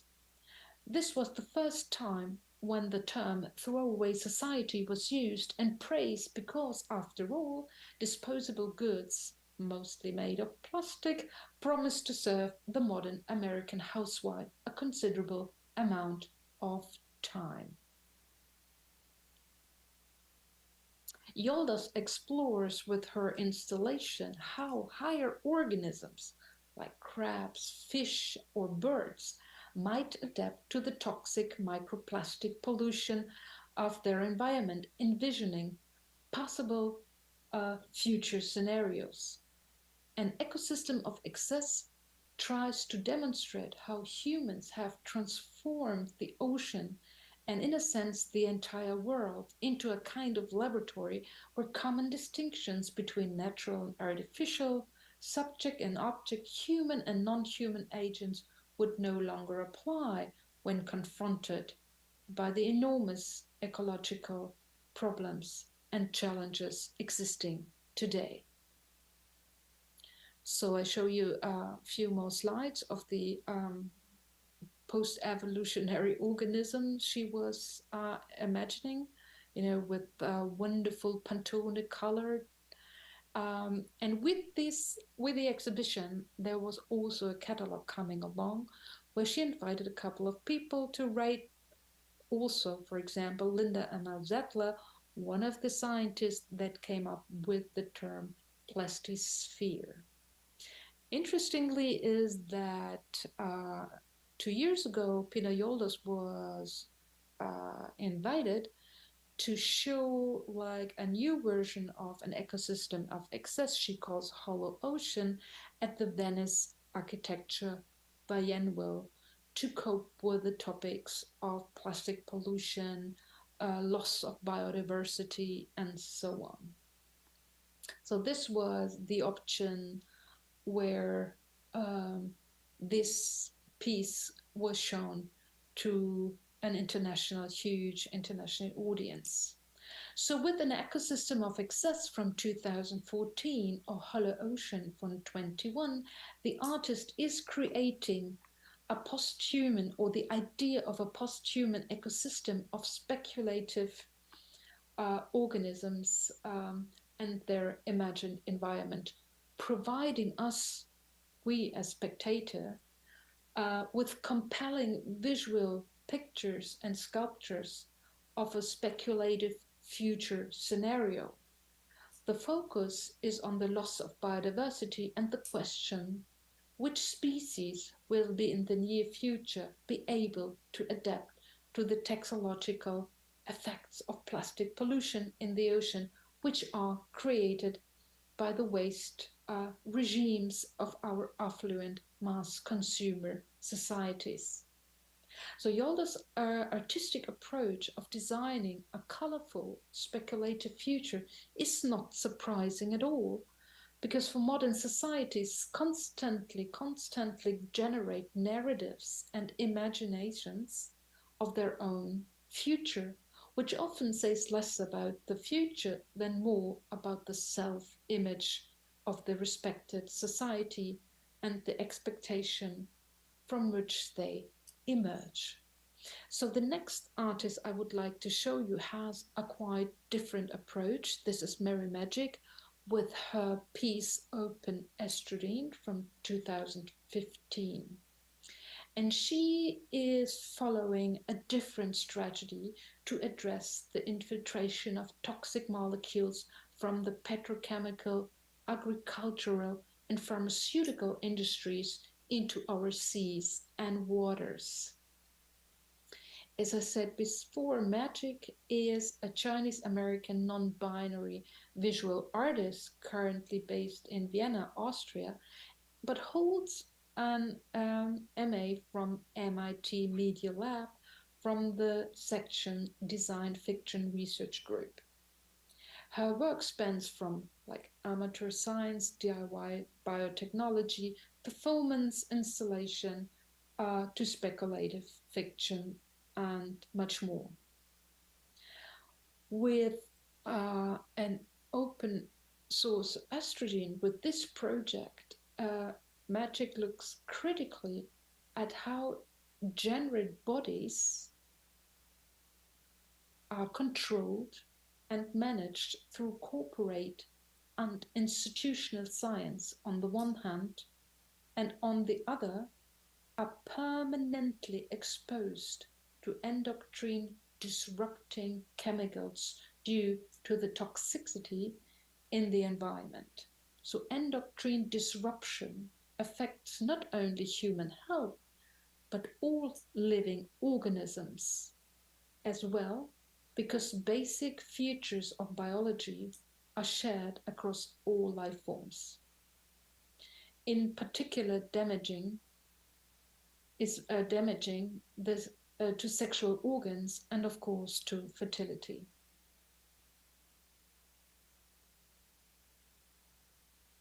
So magic is focusing on the effects of estrogen residues which lead to feminization, that is, an increase in the proportion of female hormones in metabolism in both animals and humans. Once in the bloodstream of living beings, organs and physiological body, shapes controlled by these hormones become more pronounced. As a result, reproductive behavior is impaired and entire species go extinct. Magic describes the process of progressive morphological alteration of the sex organs by hormones in the waters as queering and collective mutagenesis. Using simple DIY technology equipment, the artist demonstrates how to detect and filter out estrogen in water using genetically modified yeast. So this is, like a strategy a bit different from what we learned from Pina Yoldas, where you have a traditional white cube. This is much more hands-on and participatory. The last artist I would like to show you is more nowadays working as an academic, as a scientist, but Canadian artist Max Liborian started out with art in the beginning. So so Canadian artist and researcher Max Liborian has long been concerned with the materiality of waste to open up a wider debate about waste regimes and their sociocultural and economic implications, with a strong focus on marine and, say, plastic pollution. Liborian is currently associated professor at the Department of Geography at Memorial University St. John's, Newfoundland, and also cross-appointed to the Department of Sociology and the Marine Institute Fisheries and Oceans program. But before she went back to Canada, she studied in New York Fine Arts and received her PhD from New York University with the thesis Redefining Pollution Plastic in the Wild, and this was in 2012. What I would like to show you now are 3 projects. One is called Dinner Plate, Northern Fulmar from 2015. I show you a 16. I show you a couple of photographs here. The other is called, this is like dinner plates, and the other is called Caught Objects. And the third piece, and they all go together, is called Plastic is Land. These plastic ingestion studies explore the effects of fish eating plastics because the vast amount of microplastics in marine environments are also affecting fishery. So fish eat plankton, but also microplastic particle, which has about the same size as many planktonic organisms. Fish are ingesting plastic directly, but also indirectly through feeding on zooplankton, the basis of marine food webs, which also eat microplastic particles. So this is the piece I was showing, Plastic is Land. I go back, this is Caught Object. So this is like a result of these ingestion studies, looking at, the guts of fish, and then you see very, very small plastic particles you almost can't see with your naked eyes. And what the group around Max Liborian also has is a laboratory where they can, like very profound and with scientific equipment can have a look at it. It's called the Civic Laboratory for Environmental Action Research, called CLEAR, as a feminist anti-colonial marine science laboratory, which means our methods foreground values of humility, equity, and good land relations. And this is a wonderful sentence. It's called "We're working to do science differently." So with her lab-based plastic ingestion studies, Liborian is articulating a new critical framework to develop interdisciplinary research approaches that offer community-based citizen science strategies to monitor plastic pollution in marine animals. She calls here CLEAR, what I just presented to you. So based at the Department of Geography at Memorial University in Newfoundland, CLEAR explores marine microplastics and wild food projects, as well as seafood security and food sovereignty, with a focus on developing innovative research approaches to foster anti-colonial scientific practices. References to scientific knowledge, scientific research methods, and laboratory benchwork are major strategies in Liborian's artistic and academic practice, with a strong motivation to do science differently. And this is quite interesting, because when we look at a historical moment in Newfoundland, if you look what happened in 1992, you could see that the cod stock, this was one of the fishes I showed you in a photograph in the beginning, almost collapsed. 40,000 people lost their job. This was not only an environmental crisis, this was also a huge crisis for the communities in Newfoundland.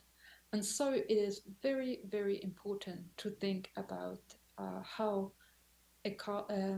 ecological crises, like we see here in this diagram, go together with social crisis or social riots and upheaval.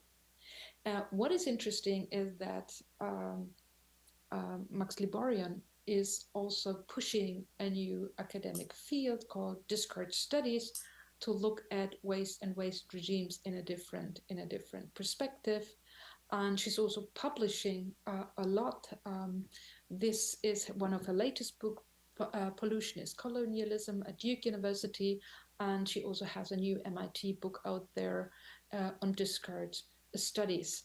And she moved from art to the science field, also trying to have a political agenda, like with her contribution in a paper 2017, when she was together with a couple of colleagues asking for why we need an international agreement on marine plastic pollution. So I will come to a conclusion.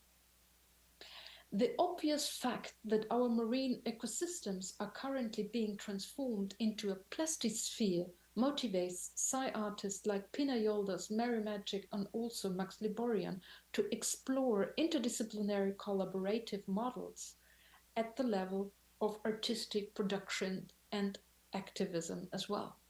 Psy art seeks to engage communities to rethink the way we want our future lives to be, and what kind of aspiration will be possible or even probable under the auspices of fossil fuels, capitalism, and mass consumerism.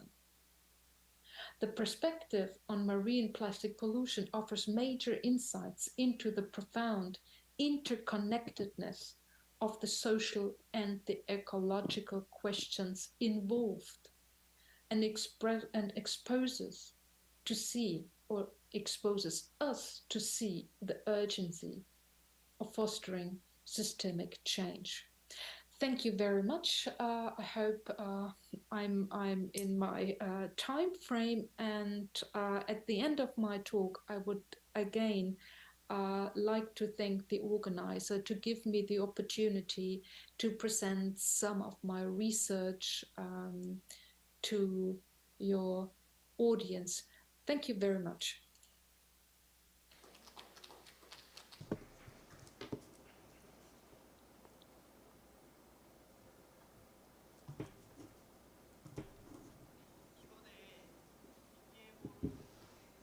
Thank you. It was Senior Fellow Researcher Ingeborg Reichel. And I believe that this presentation gave us great explanation on microplastics in oceans. And I was also touched by the fact that so many people out there are trying to solve this problem through various means, including the science, technology, and arts. It was good to know, and I support them as well. 이 세션의 Now, this is time for the final presentation for the session 2. I'd like to briefly introduce you to the speaker. Her name is Swati Tiagarayan, an environmental journalist. She studies the algae forest into a world-renowned destination and works very hard for environmental preservation. She's part of the Sea Change project. It was last year that her documentary was released on Netflix and won an award as well. The feature documentary award was given to her work, My Octopus Teacher, and she is part of the team that produced that documentary. And Miss Swati, do you remember that I suggest that you take a deep breath first? It was her idea. She was the production manager and she also worked for the Indian TV channel on Born Wild. She produced and released that video. Her title today is The Liquid Magicians of the Great African Sea Forest. Please meet Liquid Magician. Hello, my name is Swati Tyagarajan. I'm a conservation journalist, documentarian, storyteller, author. At present, I work at the Sea Change project based in Cape Town. Before I begin my talk, I would like for you to do one thing, which is just take a deep breath in, hold for 10 seconds, breathe out, take a second breath in, and hold for 10 seconds. And when you are breathing the second breath, just remember that every second breath that you take comes from the oceans. Close to 60% actually of the world's oxygen is produced by plants in the ocean, microalgae, phytoplankton. And it's this that we breathe in every second breath, no matter if we live right next door to the ocean or thousands of miles away.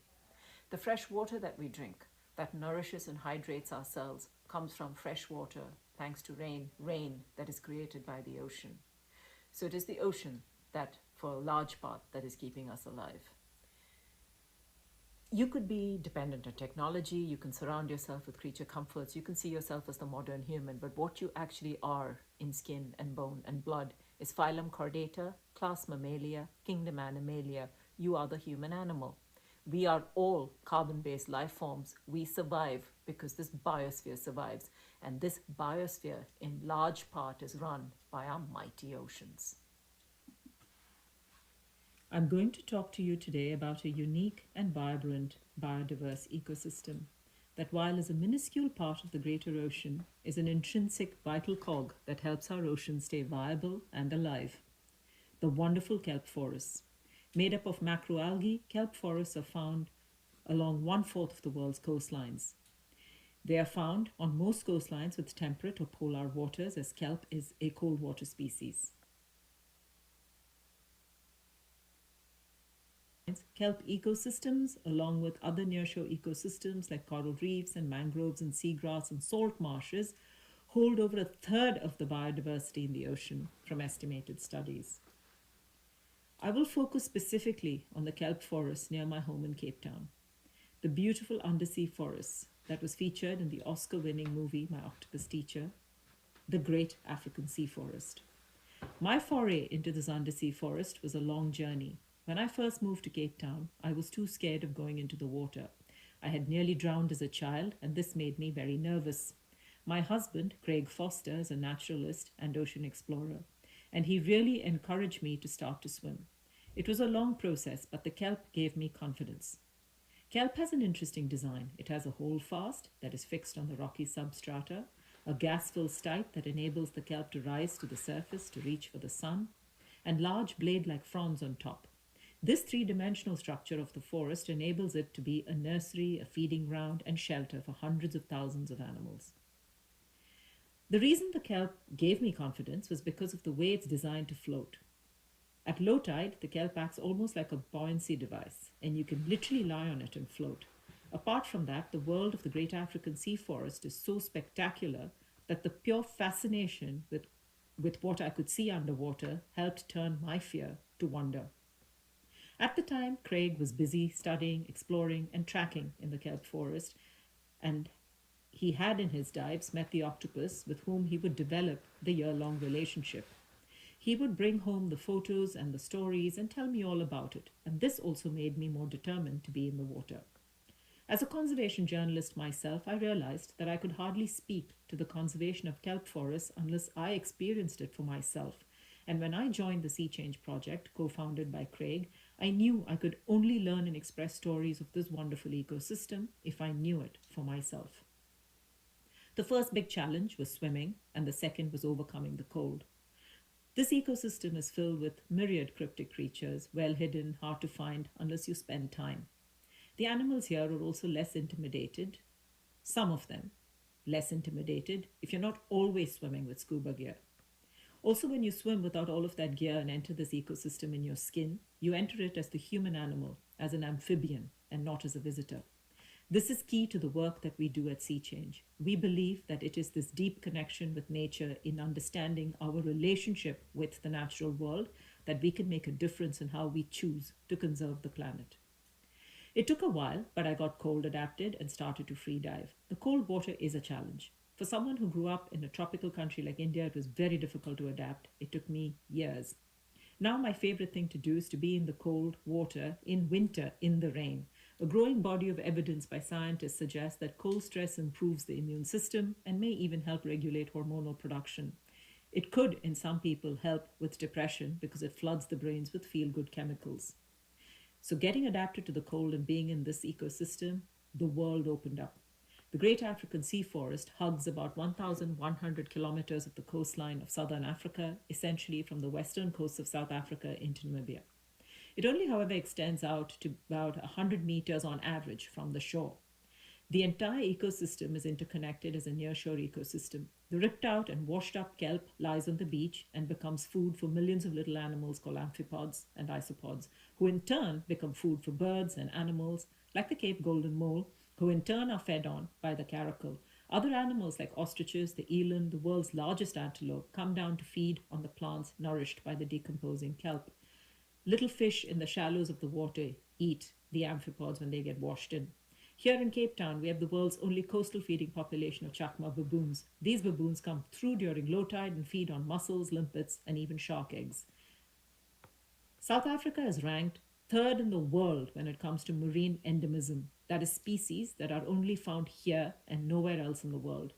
Some of these are animals like the shy sharks. These are some of them: the dark shy shark, the puff-adder shy shark, the leopard cat sharks, the striped cat shark, or what the world now knows as the pajama shark, thanks to the film. These sharks are primary predators in the ecosystem and have their own key ecological niches. As any predator, they help keep the ecosystem healthy and thriving. While diving, it's often so interesting to see how they all have very different ways of moving and behaving. All of them lay eggs which attach themselves to the kelp or the sargassum and also onto urchins, and watching them hatch in the wild is an unbelievable experience. These sharks give birth oviparously. as in they drop a fertilized egg. The baby sharks get no parental care, and these fragile eggs have to survive a volatile ocean and many predators. And once they hatch, they still have a long way to go before becoming mature sharks. It's a difficult and complicated cycle, and so very heartbreaking then when caught by fishermen. And as they are not good to eat, their death is pretty pointless. Most of these sharks are on the threatened and endangered list. These sharks are also the prey of another wonderful animal who uses this forest to hunt, the Cape clawless otter. These otters, unlike the sea otters, don't live in the ocean. They are freshwater animals for most part. On the coast, they have adapted to hunting in the ocean. Due to daily dives, I had the opportunity to interact with a few of them over the years. These animals, most of them, are quite elusive and shy and stay away from people. Occasionally, an older otter with experience, like this one, becomes quite comfortable around people and allows closer interactions. And sometimes, really young otters, like this one, will come up to you in the water. As with all animals, respect is key, and otters, while not naturally aggressive, are powerful animals and have very, very strong bites. So, mostly maintaining a distance is advisable, and definitely never reach out and touch them, even when they approach you. In my early days, when I struggled to swim, I used to wear a wetsuit and sometimes even a life jacket, and in low tide used to lie on top of the kelp. A few times in those days, I used to be lucky enough to watch one of my favorite fish in the kelp forest, the spotted gully shark. About 2 meters in length when fully grown, these sharks are super shy and cryptic, and very little is actually known about them, even though they inhabit the sea forest. For instance, we don't know where they go in the weeks that they vanish. We don't even know where exactly they're found in a sense. We sometimes see them in one spot, sometimes we see them for months and then not. We don't know exactly all of the prey that they consume. We only know some of the crustaceans and probably some of the smaller fish form a part of their diet. They gather in large aggregates and stay together, but we don't know if they do this only from time to time or if it's something that they do all of the time, or even if these aggregates are only seen when they come together to mate or give birth.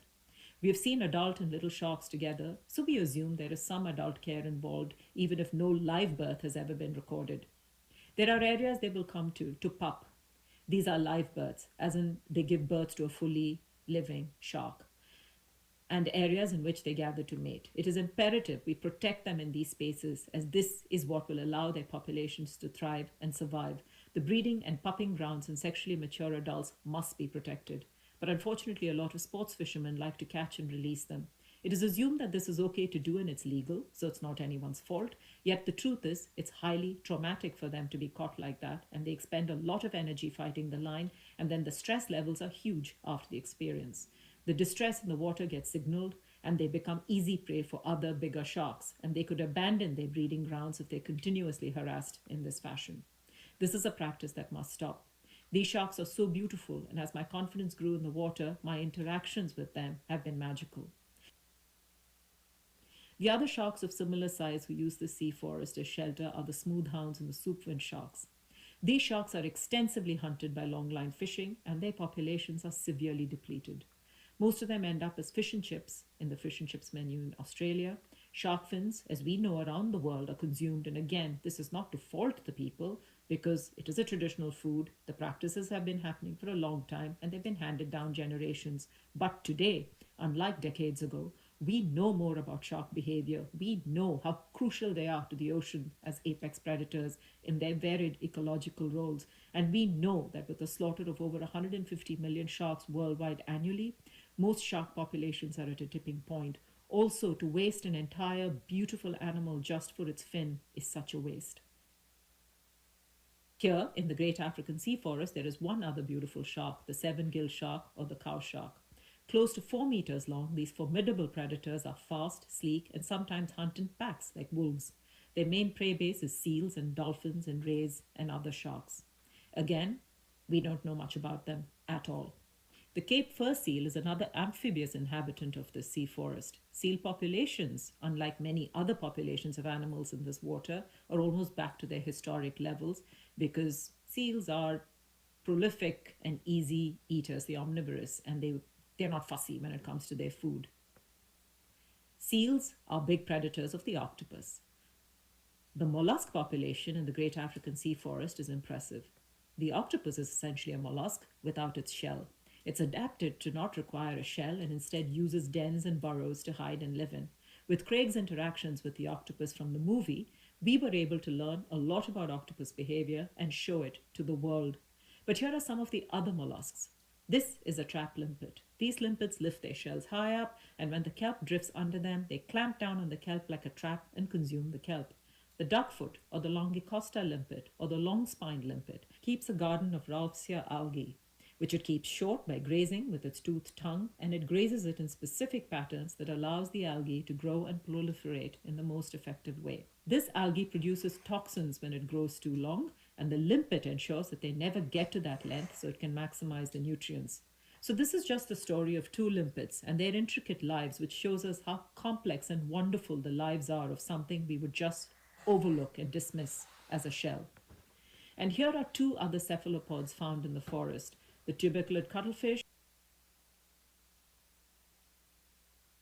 endemic to our waters, and the patchwork cuttlefish. The tuberculate cuttlefish is very camouflaged and cryptic and lives under rocks. Daily dives and explorations have allowed us to observe them, and we have seen remarkable behavior from their ability to camouflage and their hunting tactics. The patchwork cuttlefish is equally fascinating and fascinating to observe in the water column. Their ability to change colors and use light in their bodies with their chromatophores is like science fiction. Just like octopus, they can sometimes be very curious and approach you. Again, respect, and if they come and rest near you or in your palm, don't hold, just let them explore and leave them alone. Occasionally, if very lucky, an open ocean wayfarer comes into the sea forest. An argonaut, or better known as the paper nautilus. They are octopus. The females form a paper-like parchment shell when she is ready to have eggs, and this also helps her navigate the water column well. The sea forest sometimes plays host to a most unlikely visitor, because you wouldn't think that in shallow water so close to shore you would see whales. I have had the opportunity to be in the water with humpbacks and southern right juveniles who've come right into the sea forest. There is something almost spiritual about being with these giants and observing them in the water. It's also interesting that because they're mammals and capture our imagination, we feel so drawn to them and care about their welfare. But over the years, diving every day has made me care equally, if not more, for the less charismatic and yet super amazing creatures of the forest.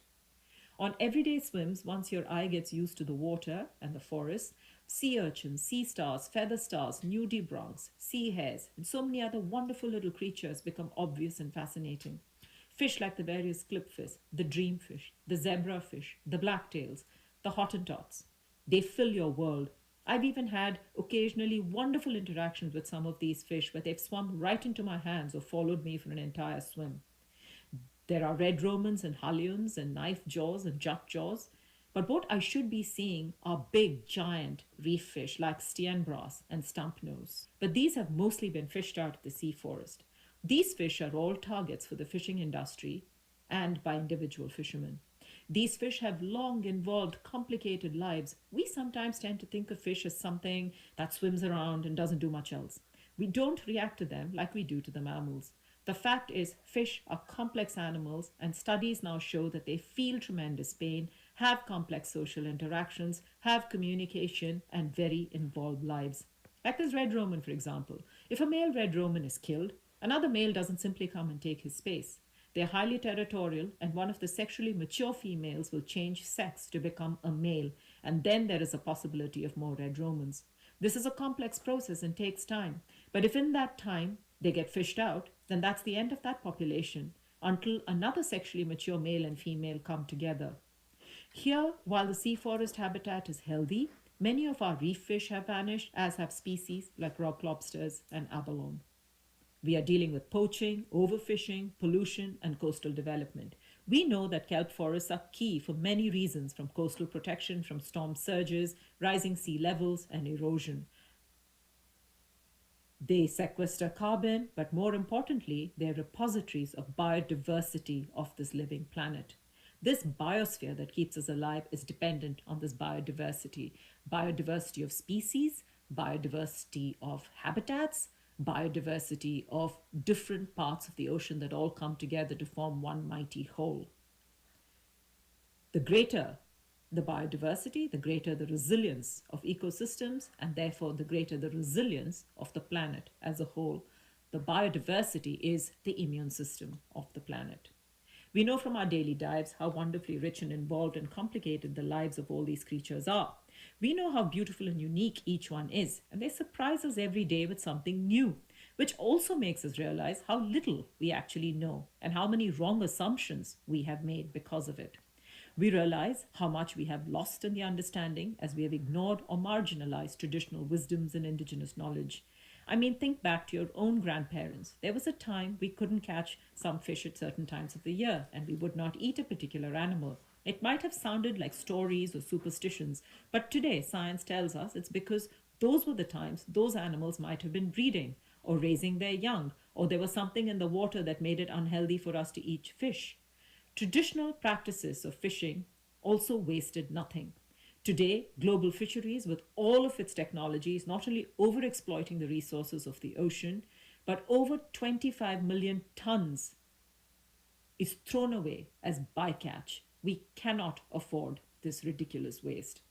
This is not to say no one must fish or eat seafood. It's just to say let's do it with more compassion. Let's truly be sustainable, which means we don't unnecessarily hurt the animals, waste other animals, that we keep their environment healthy and intact so populations can grow, that we use more science, more indigenous wisdom and learning and understanding, that we protect where we can, creating marine protected areas, regenerative spaces that allow populations, especially the sexually mature breeding populations, to thrive so that we can continue to be nourished by the ocean.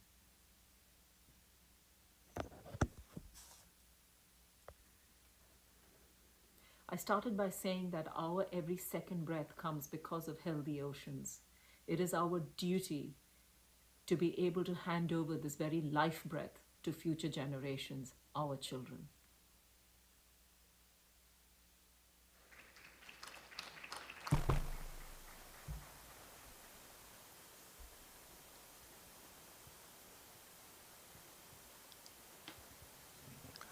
Thank you. We experienced the magic for 20 minutes. I was. Miss Swati, thank you. We had an understanding that the algae forest is not just an important species, but it also plays an important role in preventing sea rise levels and feed on other animals in the ocean as the food source and also to our life.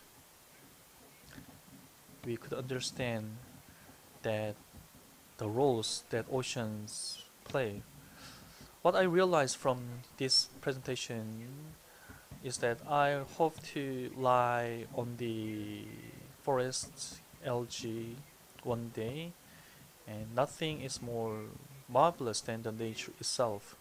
But actually, our life depends on the nature. That was an amazing experience. Of course, the units, not just humans, even the non-lives. The how we should approach other animals is just like Swati did, by respecting them and by approaching them slowly. That's what I realized. This is the end of the 4 presentations for the session 2. I'd like to summarize here. One word to summarize all the presentations is that all topics was healing. We came up with a new concept about oceans, the healing and life. Watching the presentations, I realized that oceans and people treat one another and gives life to each other.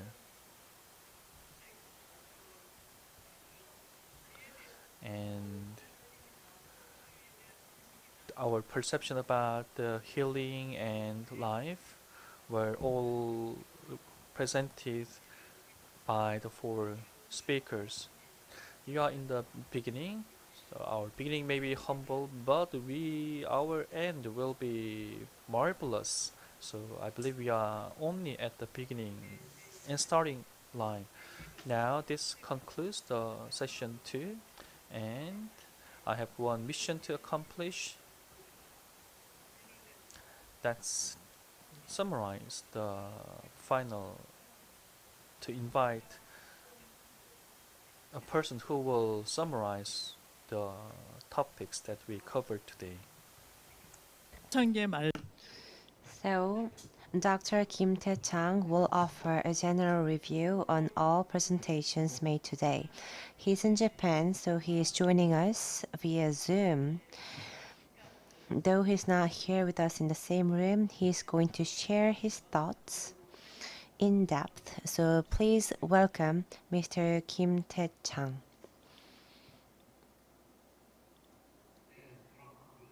Hello, everyone. I'm in Osaka, Japan. Good to see all of you.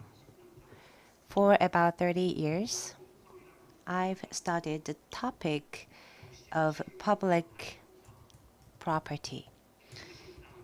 So I visited 67 nations to contact people in major universities to have in-depth discussions with scholars. I learned a lot in the process. And in the end, I realized that only focusing on publicness, we could have a very long discussion with people from various backgrounds with different ideas. We could build a common idea and a shared awareness on that. It wasn't an easy journey for me, but I learned a lot, and one problem led to another good thing sometimes. And today we have a discussion on maritime civilizations and oceanity. Many smart people from around the world with different backgrounds shared their ideas, opinions, and insights. So now we have to combine them all together and create a common sense on these two major topics. So first of all, I respect all the insights and ideas presented by the speakers today. I learned a lot, and we all need to learn from them. But we have to go a step further so that we can make a public common idea out of all these different ideas and notions. To get there, well, we have to go through a very complex process, because not everybody can have the same level of understanding on all topics. However, so therefore, we have to respect each discipline and different views, but still we can build a common idea together. When you talk about oceanity, I think that, well, we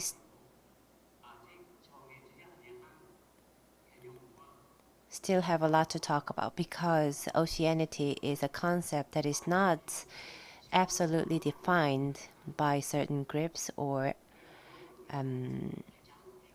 it may not be the term or word that can't be found in the dictionary. So we have to have more discussions. When I studied publicness, I went through the same process as well. But when I studied the concept of publicness or public commonness, many scholars and pundits said that people have different way of thinking. Some people way of thinking is more like solid shape, while others' way of thinking is like liquid or air. So for example, when we have discussion on publicness, everybody views this concept with different way of thinking. So for example, let's say that the first group is a people with solid way of thinking.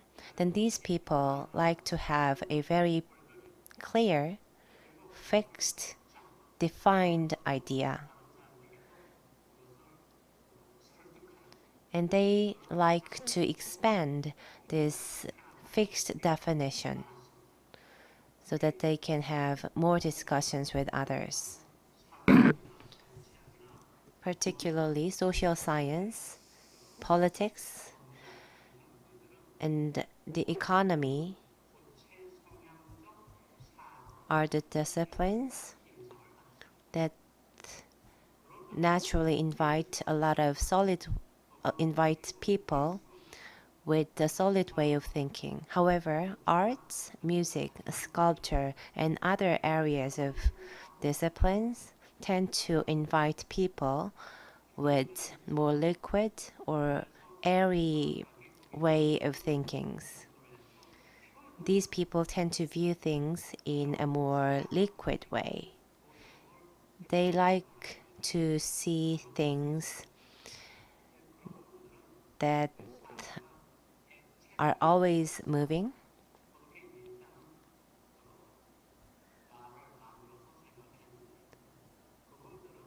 And they like to have unstable, fluid, flowing, yet visualized things. So they like to visualize things or create some sounds for some things.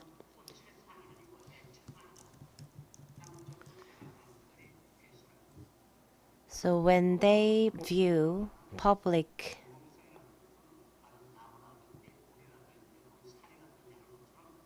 things, they think that it is also moving.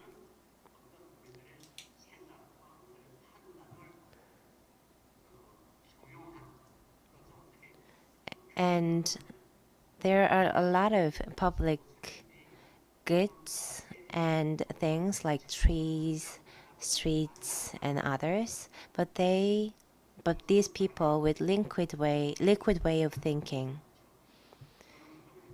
see more things in the public sphere. For example, information, data, or many other things that are not seen to our bare eye can be considered public goods as well to them.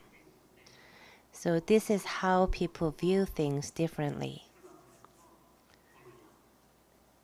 So depending on who sees and who are in the discussion, and depending on how you see things, the result of a discussion can always be different. Sometimes these different groups of people will clash with one another because they just cannot understand each other. But if they share their ideas more and more, they will reach at a certain point a common idea. In Japan, for example,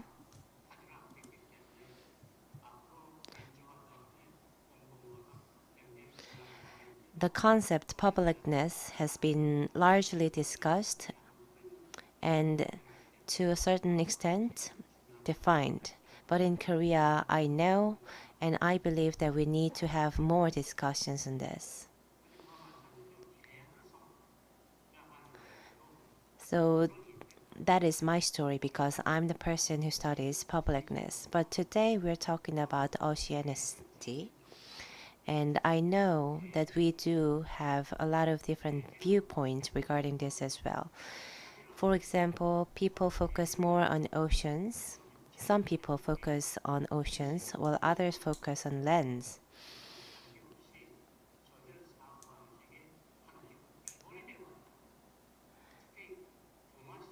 In particular, East Asian countries have been largely affected by Chinese culture and civilizations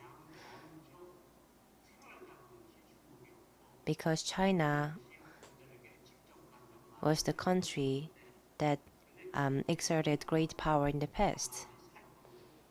But if you look at the country China, or if you talk with people in China, you can see that they tend to have a continental-based perspective compared to others. For example, as Chief Director Kim Tae-min said earlier during his keynote speech,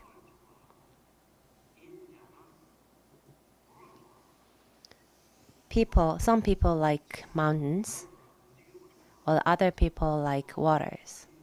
Some people like moving things, while other people like not moving things. So we all have different preferences and different way of thinking. This idea and concept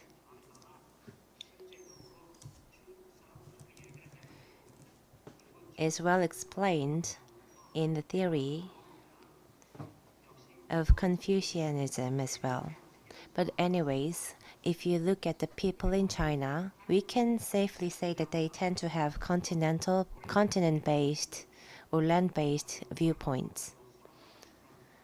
Of course, there could be some exceptions. Some people might have water-based perspective, but still, the water that they're talking about are like rivers, waters that are surrounded by lands. So basically, still, Chinese people tend to have a more continental perspective viewpoint.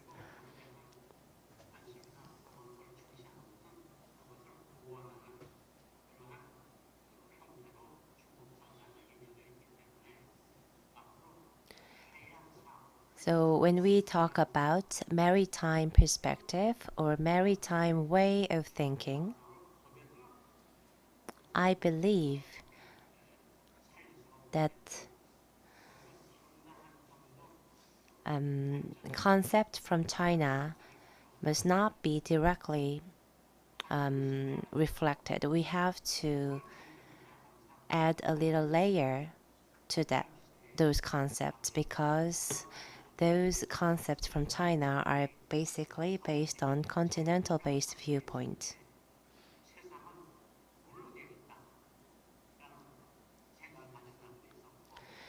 And in the past, some people said that the world was based on water.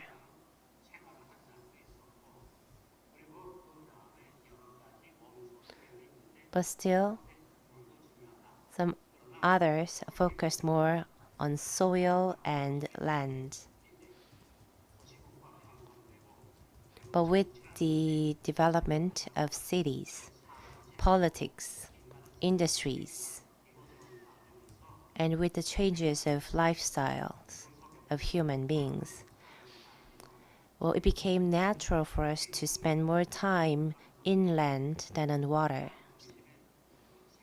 Particularly when we began farming and cultivation, we started to focus more on land and soil.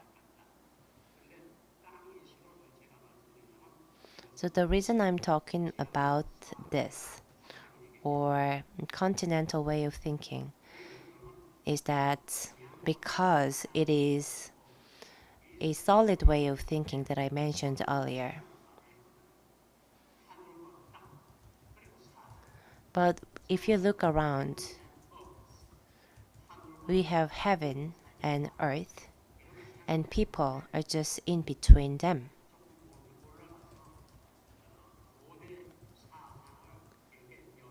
But if you look at some philosophies shared by ancient people, there are more to heaven and land because there are waters or oceans. Well, actually, this idea was presented by a Japanese scholar, Ando. So he said that humans are standing between sky, land, and oceans. So Ando Oshiaki was the first scholar that included oceans in this dialogue. So with that,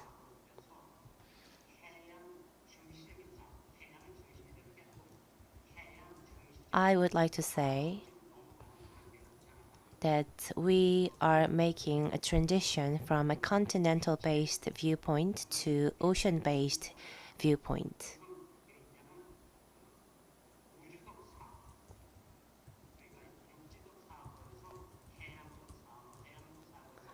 And probably in the future, we will have to incorporate the universe as a new dimension as well.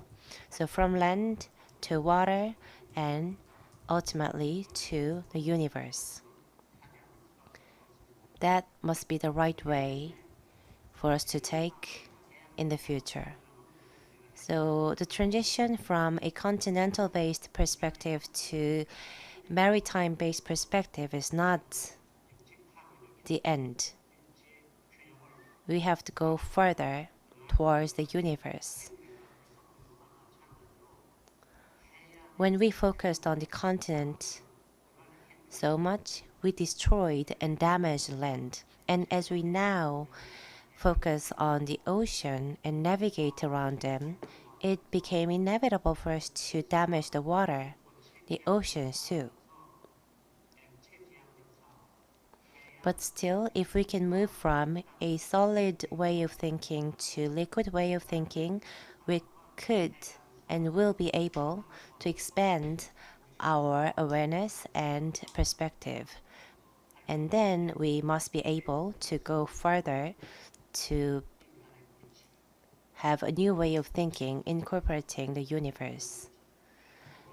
And with that perspective, I believe that we will have a better understanding on where we are standing.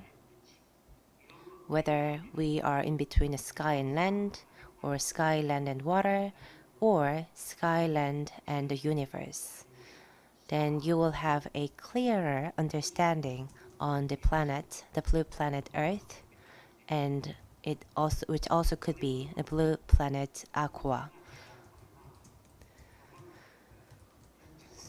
So publicness, oceanity, and also land quality. Well, all these ideas and concepts are important. And I believe that we are now saying that we used to have a continental-based way of continental-based perspective. But it took us too long for to learn and realize this. We really didn't know what kind of perspective we had in the past. Looking back, we can now say that our perspective was more like based on the continent.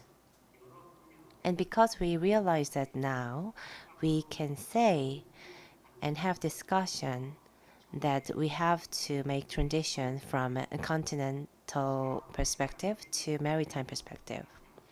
So I'm very grateful that we all realize this today, and we are trying to make changes and transitions together. And I'm also very grateful that we can put together so many different people with different backgrounds to discuss the same topic. However, we have to make a common idea together because without that, this is just a venue where you speak what you believe and just do not listen to others. So when we have this kind of conference or symposium, it is the publicness can be a very important concept, because that is a way to putting all these different things together. We have to enable people to communicate with one another, crossing different borders, and regardless of their nationality, religion, and ideas. That is how we connect with one another and grow as a human being. This is why I've studied the concept of publicness, and it took me so long to have this level of understanding on publicness. So I believe that oceanity is a new concept that will require a lot of work and discussion as well for you.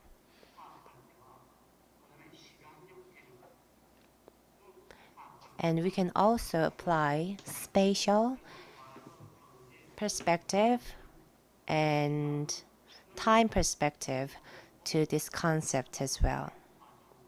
When you combine these two different perspectives together,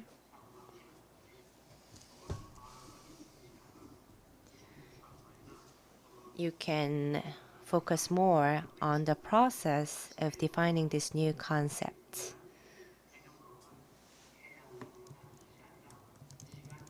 So I hope that you can try more to understand the new concept of oceanity, not based on space or place only, but based on time as well. So professors, particularly Professor Kang Bong-yong, said and talked about the history of Korean maritime industry, and because this presentation handled the time-based idea of oceanity, I liked it so much. But we should go further. Instead of just talking about the timeline of the Korean maritime history, we have to link this idea with spatial-based history as well. So if there's one person focusing on time and another one focusing on space, and if these two can talk about the same topic together, then we can have a more comprehensive idea, building publicness or public common idea. But if we do not combine these different ideas and just talking about whatever is in mind alone, then we will always end up in a fighting or conflict.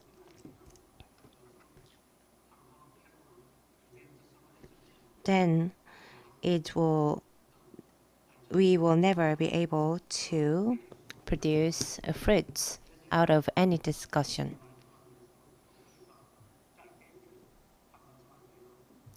Well, I would like to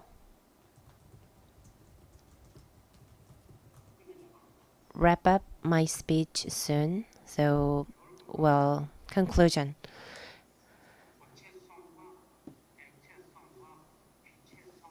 The conclusion is everything can be viewed from three different perspectives: solid, liquid, and air. And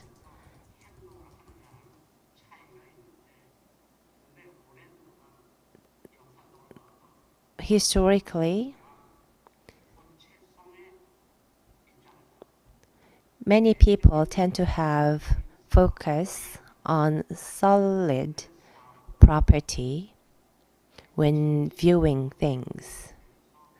And this led to the development of continental-based perspective.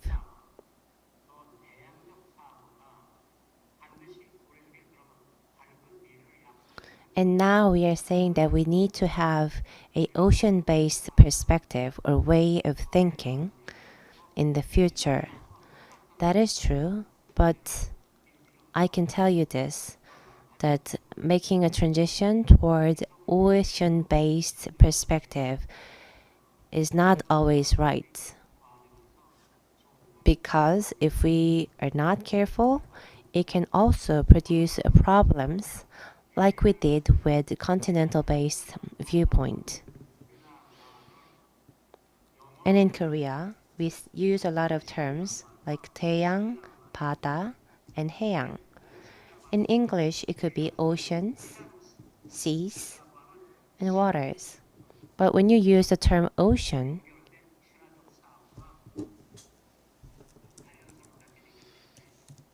it conjures up the idea of myth. So,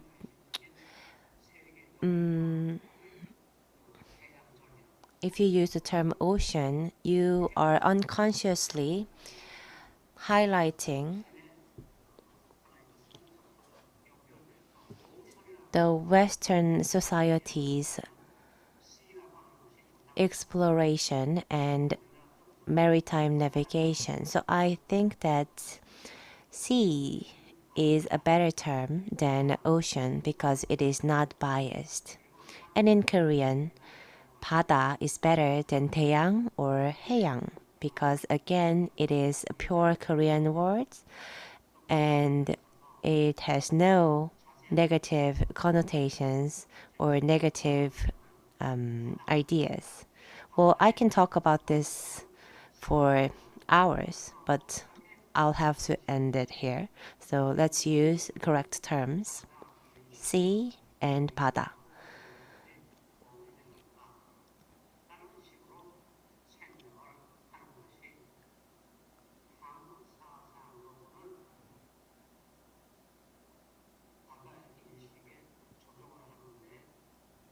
And using these right terms and understanding the sea with a Korean way of thinking and attitudes will help us develop a publicness out of this discussion.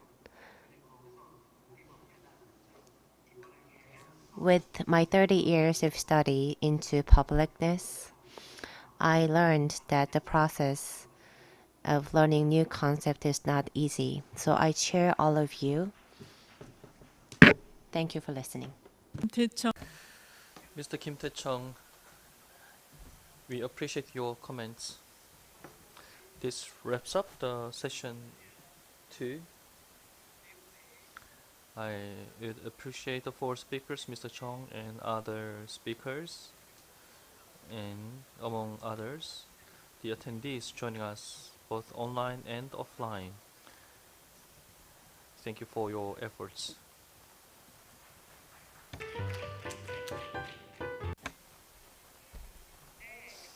Thank you. That was the Professor No Young-sung. Give her a warm round of applause. Listening to the presentations, I think I learned a lot today, and this session was very useful too. We will have a short break before beginning the session 3. Roundtable is the session number 3. We will invite the speakers for the roundtable to talk about the humanities and philosophical discussions. We will hear from the opinions from the speakers, and Ms. Chairperson Jang Hyun-jung will be moderating the panel discussion. Please take a short break and enjoy the snacks, and make sure to take a look around which is going on the lobby. This is 3:30. We'll have a 10-minute break before beginning the next session.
네, 잠시 후부터 라운드 테이블을 진행하도록 하겠습니다. The round table is shortly.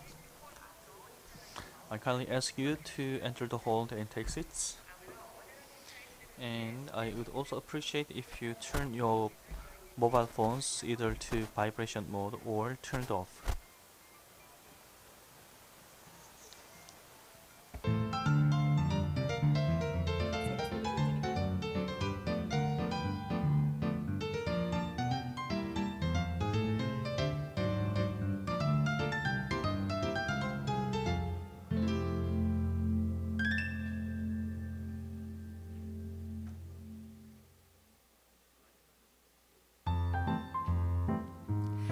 네, 다시 한번 안내 말씀드리겠습니다. Once again, 오늘의 마지막 We will shortly begin the last session for today's symposium. If you are outside the venue, please come into the hall and take a seat. Once again, we will shortly begin the last session for today's symposium, round table. If you are not in the hall yet, please come into the hall and take a seat because the program will begin very soon.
네, 로비에 계시는 참 those in the lobby, once again, I kindly ask you to enter the hall for the round table, which is about to begin shortly.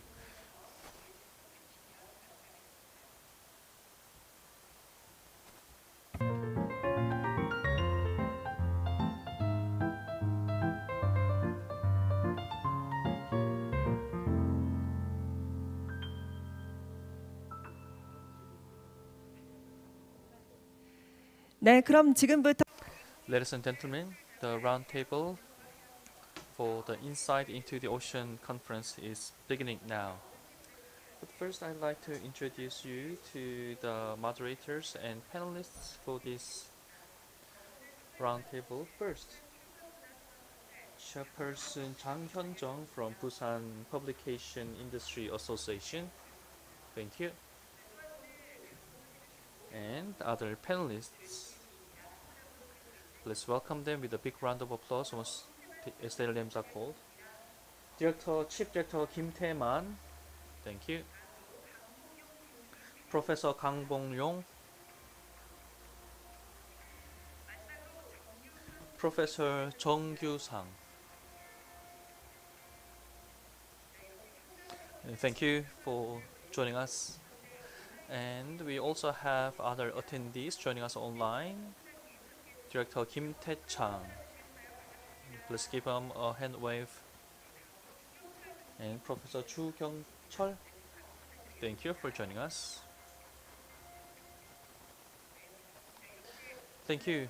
We have panelists from online and offline. It's time for the round table. Please welcome moderator 장 현정.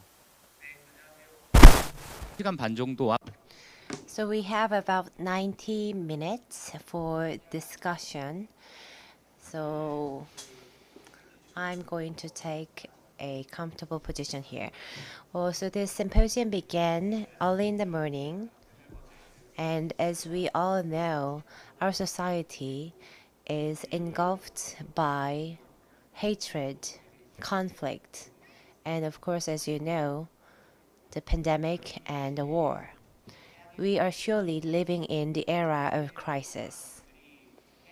And at this time, people all around the world are focusing on ocean, which I find it somewhat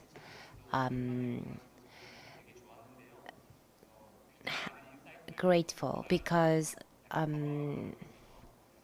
that's what I want. And it's good to see Dr. Kim Tae-chang as well. In a long time, you look really good and healthy, and I learned a lot from you already. So I'm going to do my best as a moderator for this roundtable session, and it would be good if we can take some questions from the floor or the audience online, but I'm not really sure if we have the time for that today.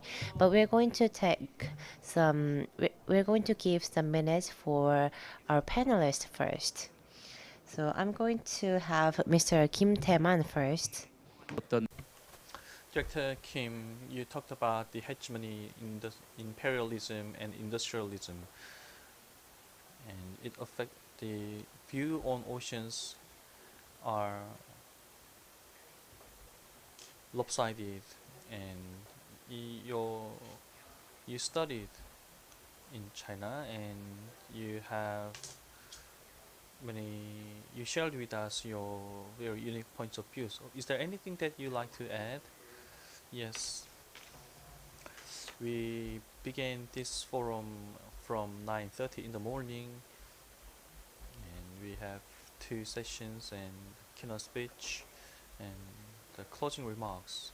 We are having a very tight schedule today. By now, I think that you must be tired,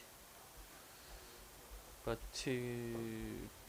before we conclude, I like to summarize what we have discussed today. We talked about lots of things and many lectures, and I touched upon some intangible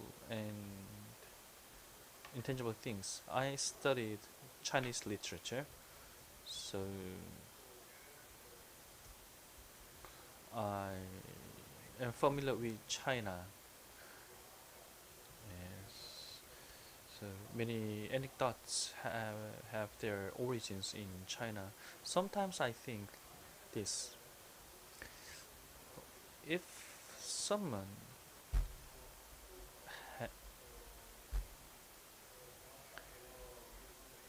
has traveled to West Africa, the Zhonghua, the history of purification had been more dominant, and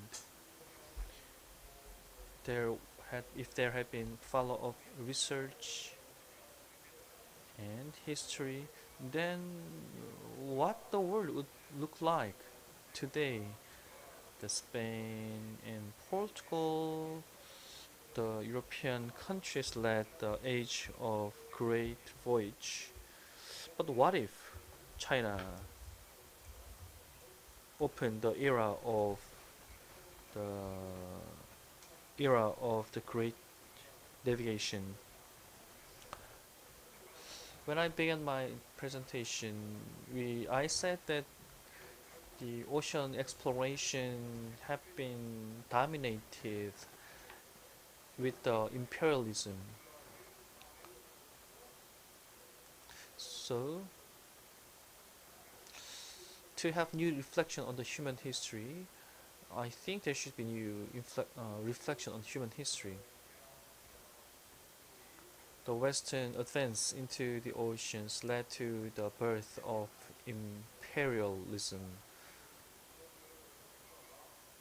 And when we have a reflection on this, then their imperialism led to the destruction of ecosystem.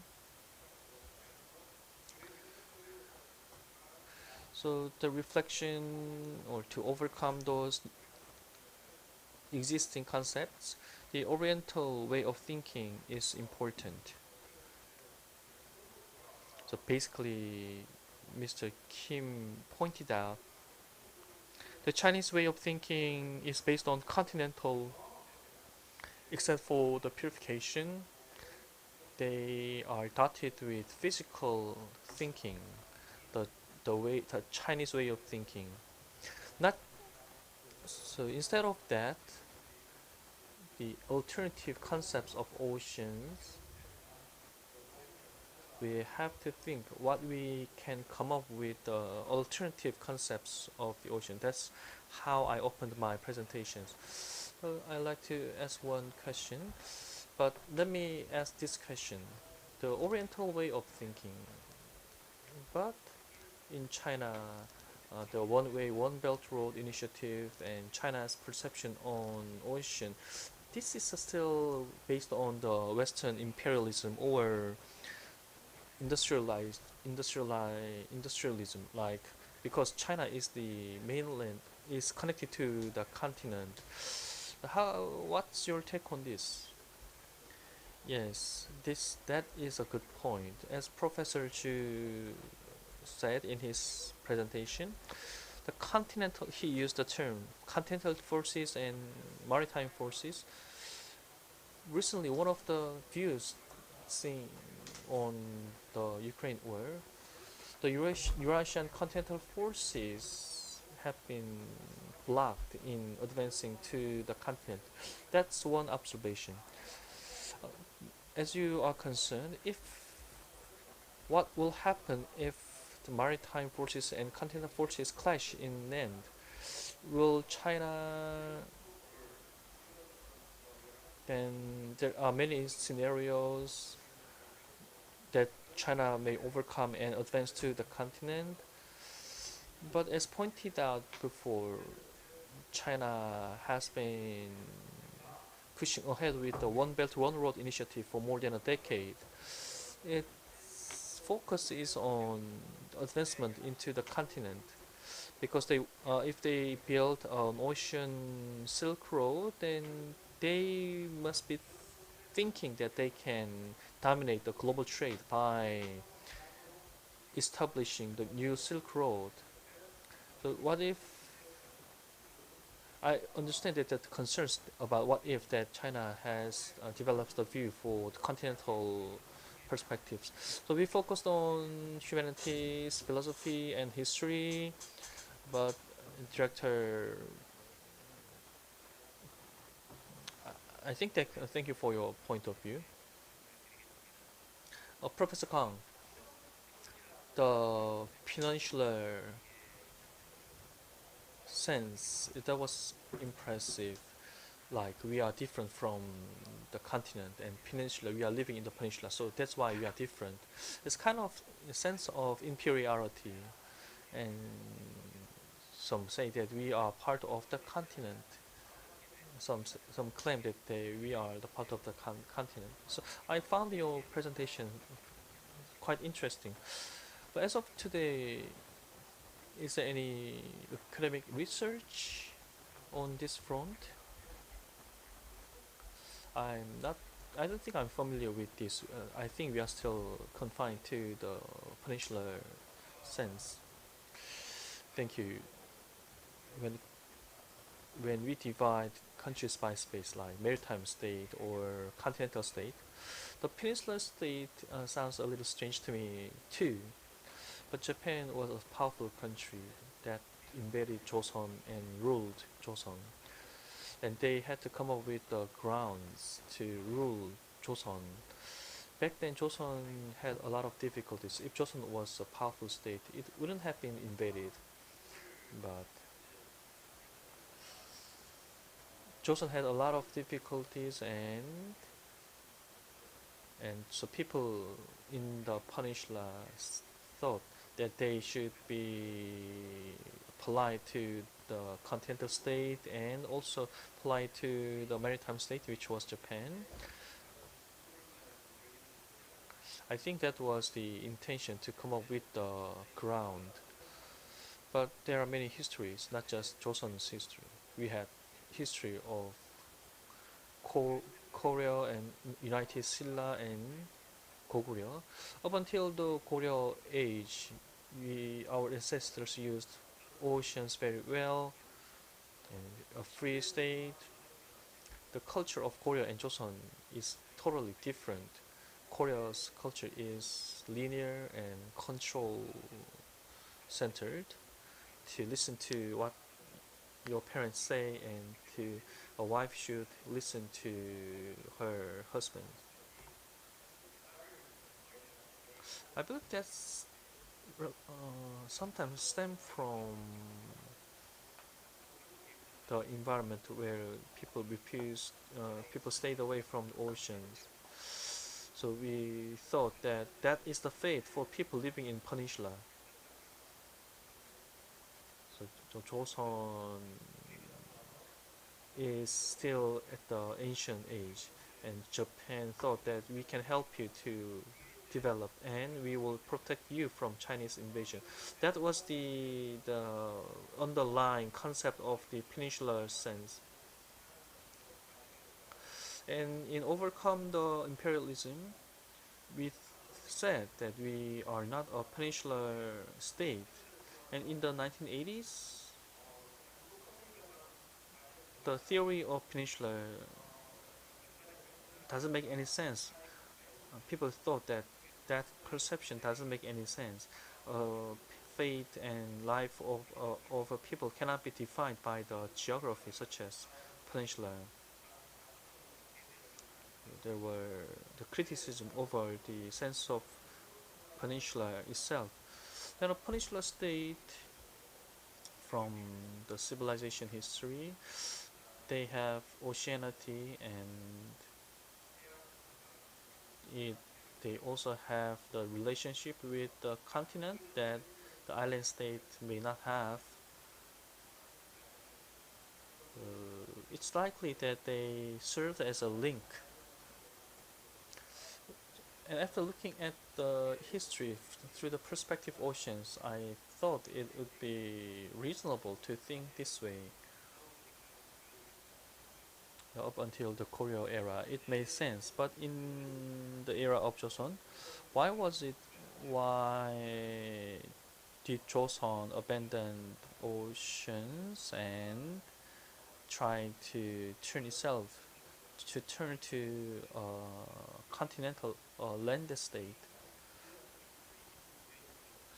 The geographical pros and cons are very important, but sometimes the collective will could be more important, and that could be the case with Joseon. I call this new peninsular characteristics, but it's relatively recently. I try to find out if there are other people who had similar thoughts. So this is the first time that I present these concepts, the peninsular concept and the continental concept, and I hope many people can agree with my definition. Thank you. As you pointed out, you came up with these conceptions recently. There are not many people studying Korea. Even if there are, they don't see the history from the perspectives of ocean. So I believe that is a very good point. When I was a college student, many people studied Joseon because Joseon a lot of TV series, and many people were interested in the history. But for Korea era, there wasn't people thought that scholars who are not very just ordinary people want to study Korea. But these days, Korea era was one of the most dynamic and exciting era. So these days, many passionate people are beginning to study Korea. For this, I'd like to ask a question to Dr. Kim. The Korea, as Kim pointed out, Korea is kind of liquid period in the Korean history, and becomes solid in Joseon era, and becomes gas and air when we fast forward to the ancient history. Thank you. I need to keep. 교수님, 예, 오늘 발제 굉장히 잘 들었습니다. 특히 제가 되게 그 인간을 위한 디자인 I'd like to ask questions to Dr. Jung Kyu-sang.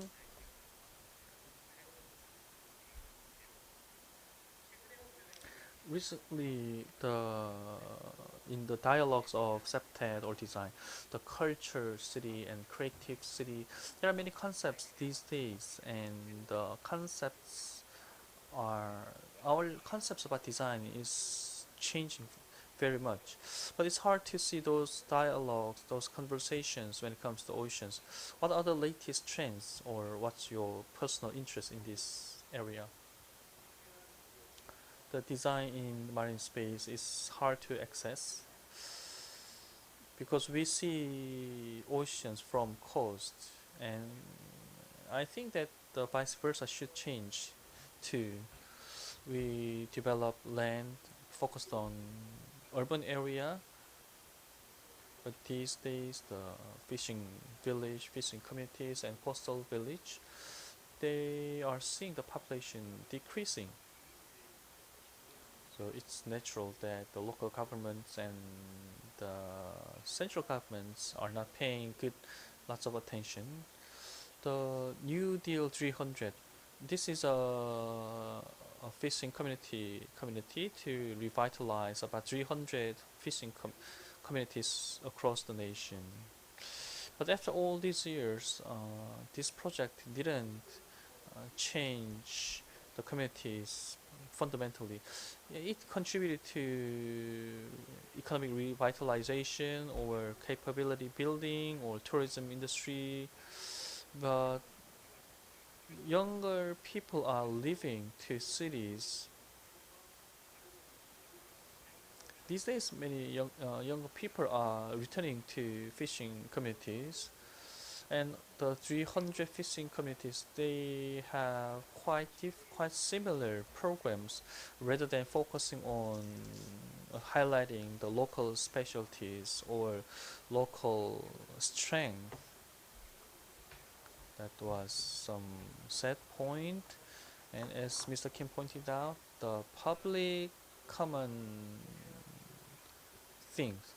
I think the cost is a public domain.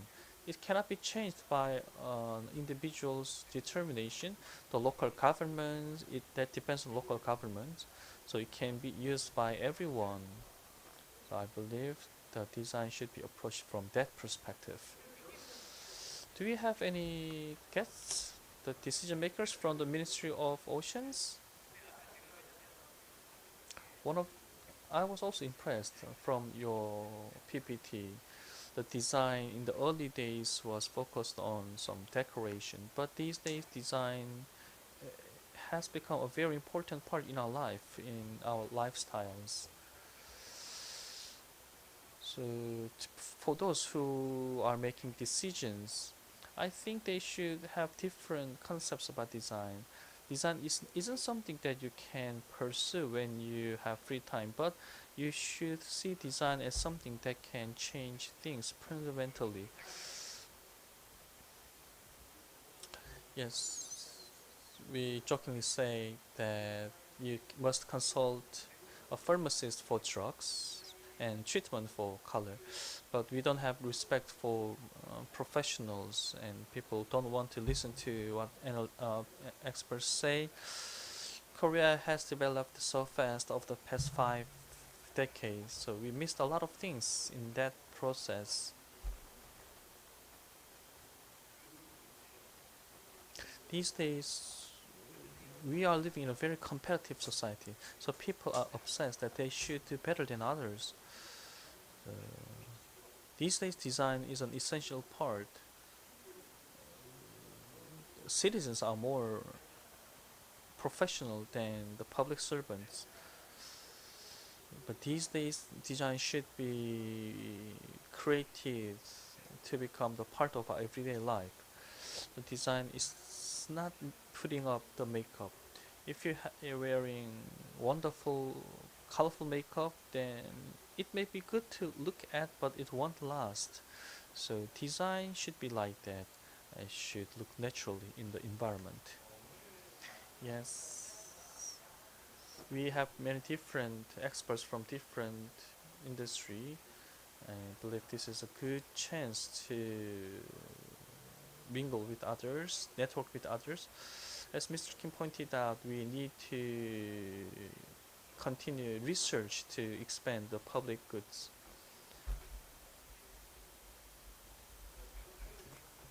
그러셨습니다. 저는 사실 And the next question goes to Professor Chu Kyung-chul.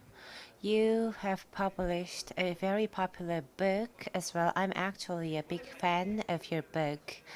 Well, listening to your presentation earlier, I thought about the word ecological imperialism that you talked about. And you also mentioned the cultural exchange has left a lot of impact on our daily life. That was very interesting idea that I didn't think about on my own. So focusing on the cultural exchange, I believe that you might have more stories and examples that you can share with us. Would you please? Actually, your audio is muted, I guess. Would you please turn it on? Okay, good. Can you hear me well? Yes. Well, due to the time limit, I'll be brief and short, or I'll speak fast. So yes, cultural exchange examples abound, of course. Music, paintings, and all these different areas were benefited from cultural exchange. In the Western music industry, the most important concept is the linear incremental upgrade of music note from do to ti. And this musical idea, linear idea, was actually imported from China. So when this idea was shared with European countries, Europeans took it right to their heart and developed music so well. And well, BTS, the boy group, is a world-renowned music band now that Korea produced. Oh, after the modern times, cultural exchanges became so active between the East and West, and we see the fruit today. And another thing that I want to talk about is kimchi, particularly those made with cabbage. We have kimchi museum in Korea too, right?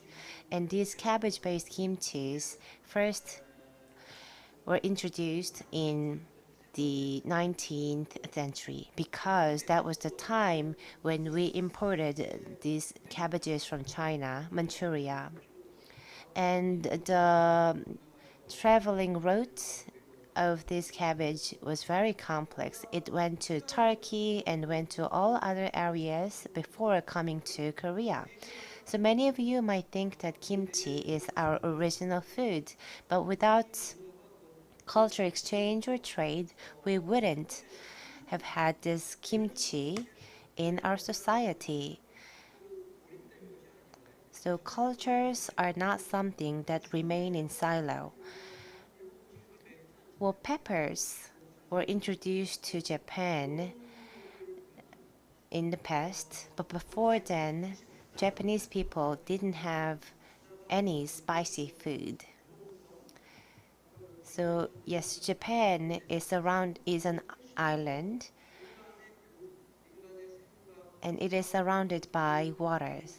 And oceans and seas are liquid, and oceanic way of thinking or liquid way of thinking has a very profound characters, particularly when we exchange or spread cultural elements. Good, interesting. But when we think of cultural exchange or trade, well, yes, cabbage, kimchi, or peppers, those things can be easily accepted and embraced by different cultural regions. But I think if these cultural elements were transported or traded not in a natural way, but in a more forceful way, particularly by capitalists, for example, will it be possible for these new cultural elements to settle in these new regions? Well, I do believe that there are a lot of examples and cases that I can give you, but instead of citing certain examples of cases, I'll give you some general idea or perspective on this.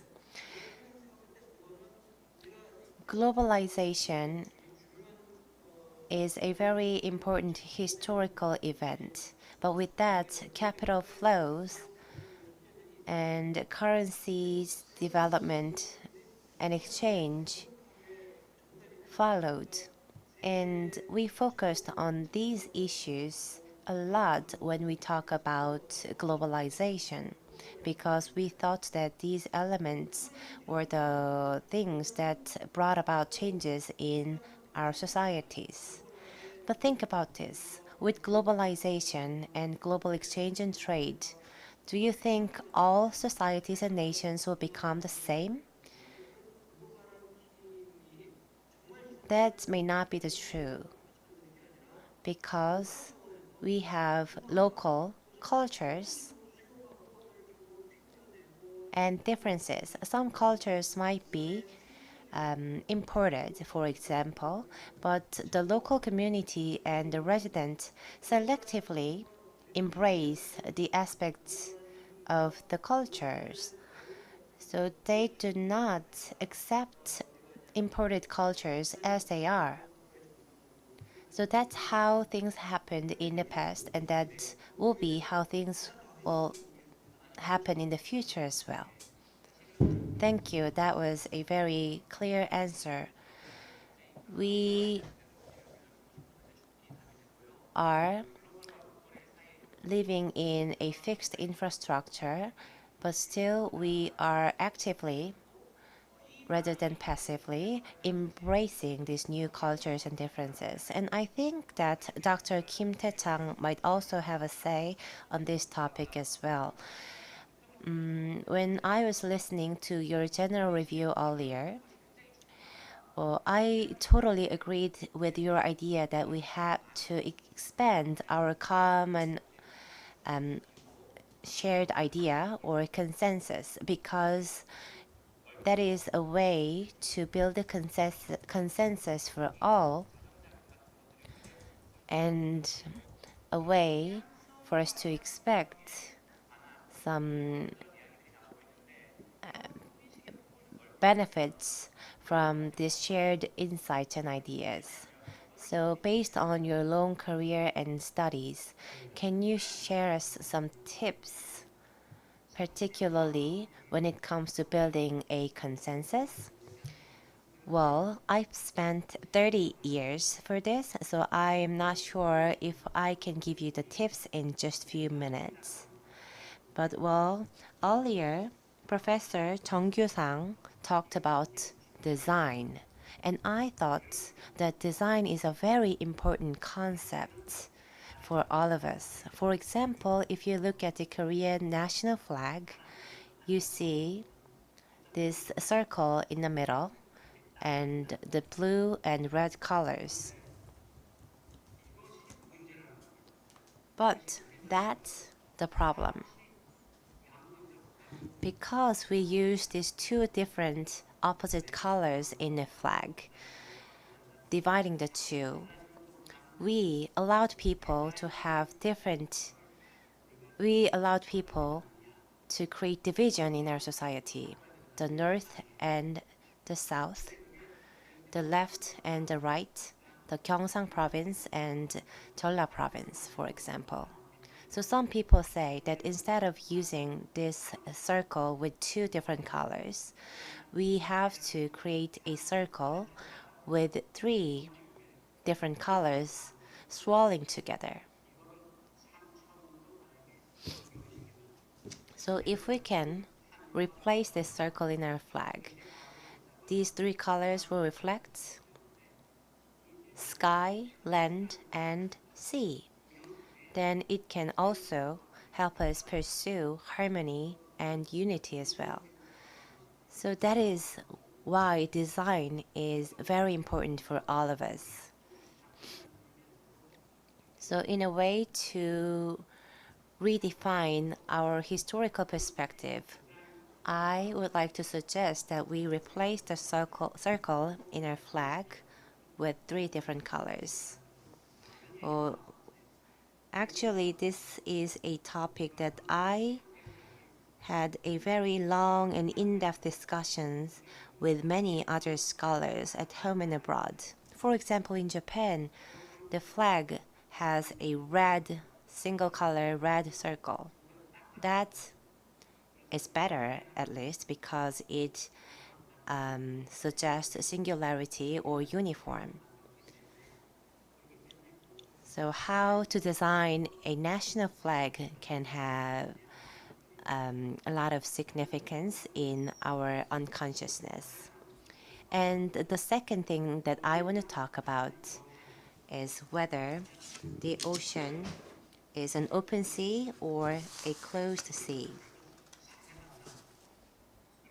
Well, if you think that it is a closed sea, it reflects selfishness of nations. So instead of using the terms like open sea and closed sea, I think that we have to use the term like public sea or shared sea or even common sea. So I don't like a open sea, closed sea binary. Instead of dividing the sea with these two different concepts, I think that we have to incorporate the concept of public common sea for all of us. When you think about the philosophical world, there are public philosophy and private philosophy as well. But now we have a new concept, public common philosophy. So instead of dividing many things into two different classes, I think that we have to develop a habit of dividing things into three ways. That is a way to create a harmony, and so it is not public philosophy, it is public common philosophy. In Korean, it's called 공공철학, not 공철학. So first 공 refers to public and the second 공 refers to common. So that is why we have to call it public common philosophy, not public philosophy.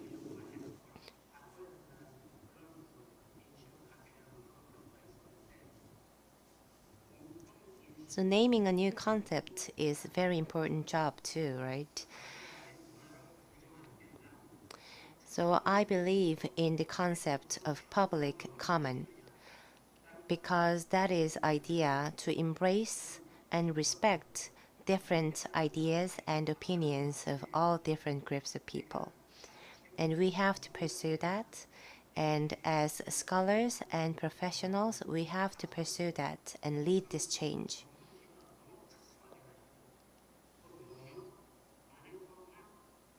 However, if you specialize in a certain field, you tend to make some mistakes, like focusing on your field only, neglecting other fields. That is not the right way of thinking or right way of viewing the world. You have to respect other people in different fields as well. So specialization is good, but focusing on specialization too much can lead to a problem. So publicness or commonness are the concepts that you have to embrace actively in the future. So I hope that all of you can maintain this open attitude based on public commonness. And for that, you need to have a lot of dialogue and conversations with others, particularly from different fields. And you have to go even further. After having conversations, you have to make actions.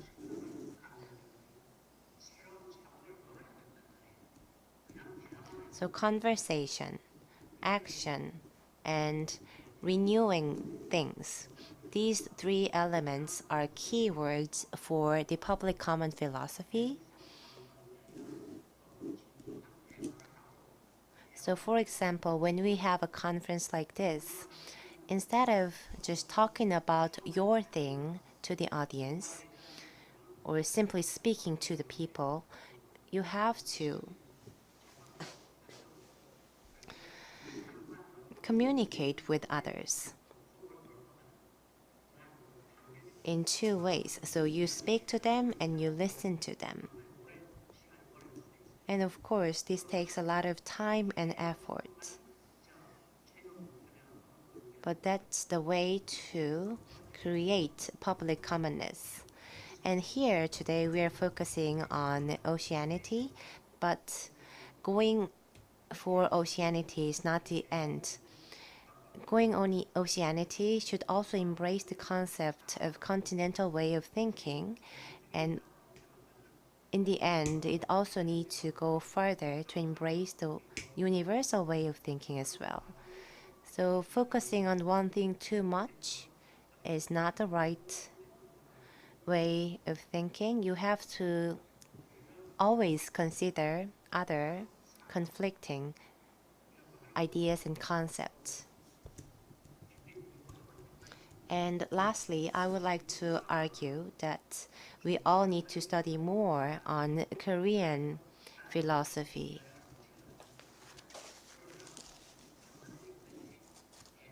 Well, Chinese philosophy is well known and widely studied by so many people.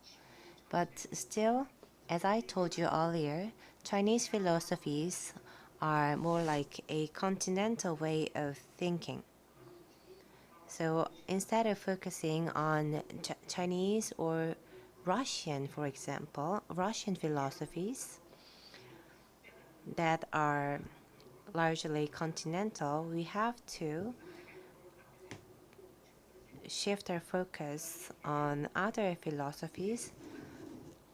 And here, I would say Korean philosophy, because it has both continental and oceanic way of thinking.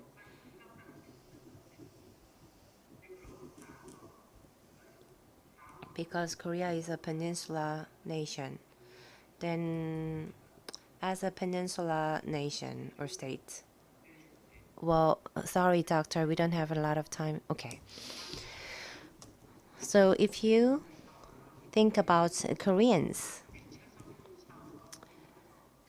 do have solid way of thinking and liquid way of thinking at the same time. But adding to that, Koreans do have air-like viewpoints too. That's our character. So Koreans can well embrace the land and ocean, but we can embrace the sky and the universe the best, considering our characters and personalities. Thank you very much, Dr. Kim. Here, well, you may not believe me, but I love listening to Kim Tae-chang, the doctor. You are an excellent speaker, but please understand that I had to cut it in because of the time limit. Yes, so you talked about the replacing the circle of our national flag with 3 colors and adding a universal way of thinking and all these things. They are beautiful ideas. Well, but we cannot replace or change the national flag, and it is not the job that Jung Kyu-sang can do. But that was great idea. Thank you so much. Well, now we have about 30 minutes left. So I think that each of us can take some time to make final remark probably. Then we can end this session in time. Director Kim, you majored in literature and you talked about healing and isolation and attention on ignorant things in your presentation. Actually, science seems to be focused on something universal, but humanity studies tend to focus on things isolated. I think this is a very important approaches as humanity studies. So is there anything you like to add before you close your remarks? Thank you. Today, as I organized this international symposium, I happened to, if we are majoring in maritime humanities, the KMI is charged with studying social economic issues, and the KIOST specializes in maritime technology. So these 3 different organizations came together. When I proposed this idea, the president, the 3 presidents agreed, because from the science community, they can talk about, they have want for the social issues or humanity issues, and the social perceptions, unless they are connected with natural science, they cannot be implemented practically. That's when we met together. 기투합할 수 있었습니다. So they were very quick to agree to my suggestion. The maritime capability, in a true sense, cannot be achieved with natural science or humanity sciences alone. So that was the starting point, that awareness. When I took office last year, one of the first exhibitions was the something abyss. So it was kind of scientific rather than humanities. The docents organized the exhibition from the perspective of science, but we ended up adding, change the exhibition into humanity, topics on humanities. That the title of the exhibition was "The World of the Submarine." Sounds very scientific and engineering, but after discussion, we changed the title to "The Imagination in the Abyss." So we attracted tens of thousands of more visitors. That's my own conclusion. I believe that's the synergy between when natural science meets humanity sciences. I'm traveling to lots of islands, from the southmost island Baekneungdo to the islands in Gyeongsang area, Jeonnam area. One of the things I learned is that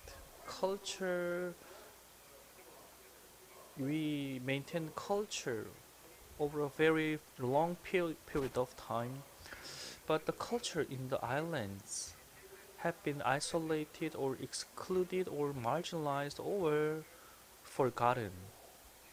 And recently, the the islands are consumed as the subjects of TV shows that has raised awareness of people about islands, but the culture and the life in the on the islands, they are not shared or preserved. There are not many people who can really preserve the culture. The TV shows are good for consuming the images of the islands, but still I see islands being increasingly reduced down to subjects for consumption. The traditional culture and art and assets on the islands, how we can modernize, how we can apply those new topics in the modern era, that's a very important task for us to do. So even in that sense alone, I think this discussion marks the beginning of the discussion in that sense. So a symposium like this should not end as a one-time event, but we have to build on what we have discussed today, and we have to bring together experts from all different sectors to come up with productive results. I do agree with that, and I hope that this forum marks only the beginning of the discussion in that sense, and I look forward to the lasting and continued debate and conversation. Thank you. Thank you for your comments. In the Chinese ancient literature, I dare to say that right and right name is very important. And Dr. Kim suggested that rather than using maritime or oceans, which have many profound meanings, we may want to use the term 바다, which is simple in meaning. And Director Kim proposed the term Planet Aqua. I believe that was a very important point. Professor Kang and Professor Chu, you are all scholars, so this is the common questions to all of you. What are the recent interests or the research topics on oceans or any plans on this? I'm asking this because I want to know what are the interests to the scholars of today. So it's important to find out what interest they have. It will be interesting to know about your interest in. I believe that has a lot of implication in itself. But first, Mr. Professor Kang, do I have 5 minutes? Yes, about 5 minutes. To me, in 1995, before I went to Mokpo, I didn't know sea or islands. But when I went there, I saw an island, a research institute that studied islands. And then I realized that islands are very important. That was the Island Research Center in the university. So I began to see oceans through islands. We once thought that islands are hurdles, but they are road. They are the stepping stones for the road. And I found the traces. There were no traces like that in the Joseon era, but there were traces up until the Korea era. So I called it island civilization of the Joseon era. But the civilization's form disappeared in the Joseon era, and the peculiar culture of the people remained. That's what we call island folk culture. The folk culture and the island civilization, the era for these two different periods have come in stark contrast. and rulers wanted that to prevent people from living in islands. Why did Joseon have to abandon islands? When I wrote this book, when I was writing this book, one of the things I was thinking about was that the killing of Jung Do-jeon by Lee Bang-won was very important. The maritime forces cannot be controlled. Lee Bang-won wanted to found a controlled state, and others had different ideas. So his killing was very important. And we received new civilizations from Myeong and Cheong, and King Jeongjo wanted to do that, but King Jeongjo died suddenly. And the Hongseon Daewongun tried that once again, but wasn't sufficient. So over the 500 years of Joseon, a nation, a peninsular nation surrounded by 3 seas, conducted, rather reinforced the unsea policies. I believe that Korea was the only country that thinks like that. So 500 years of Joseon dynasty is very peculiar in that sense.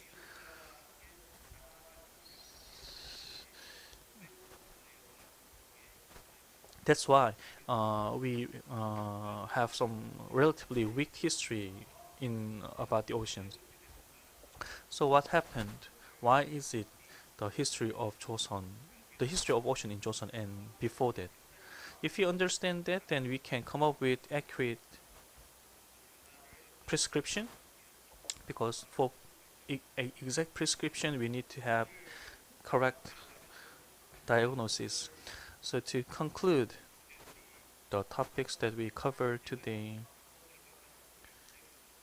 it's not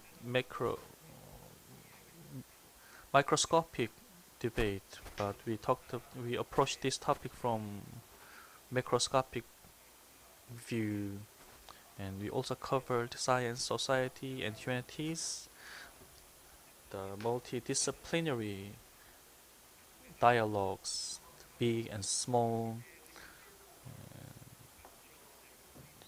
and I thought that I saw the opportunities to create a new discourse.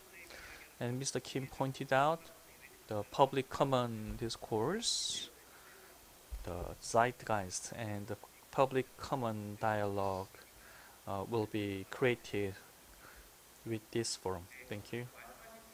Thank you. It was very interesting. Why did Joseon have to do that? The first, accurate prescription and accurate diagnosis and accurate prescription. The latest movies, Hansan and Hansan, the movies feature ocean contents. It will be a good idea to view Korean history from the perspective of oceans. Thank you. Professor Chong, please. I was invited, so pleased to be invited. I asked him why you are inviting me. The curator answered that she read my book. I told him that what can I present about? She asked me to talk about design, but I'm learning a lot today. Design is not something special, but it will broaden your perspectives. Lately, I talked about unification. The maritime accounts for a lot in the trade, but when it comes to transportation, marine transportation is not very good, but marine transportation is fastest route to North Korea, unlike airport and road infrastructure. But on the sea, we can go to North Korea on the same day when we are reunited. So there are things that can be positively understood. My latest interest is the proto island that Incheon City is pushing ahead with, and The Jemulpop Renaissance is now being undertaken in Incheon to build a underwater city in the Ilpal Pier.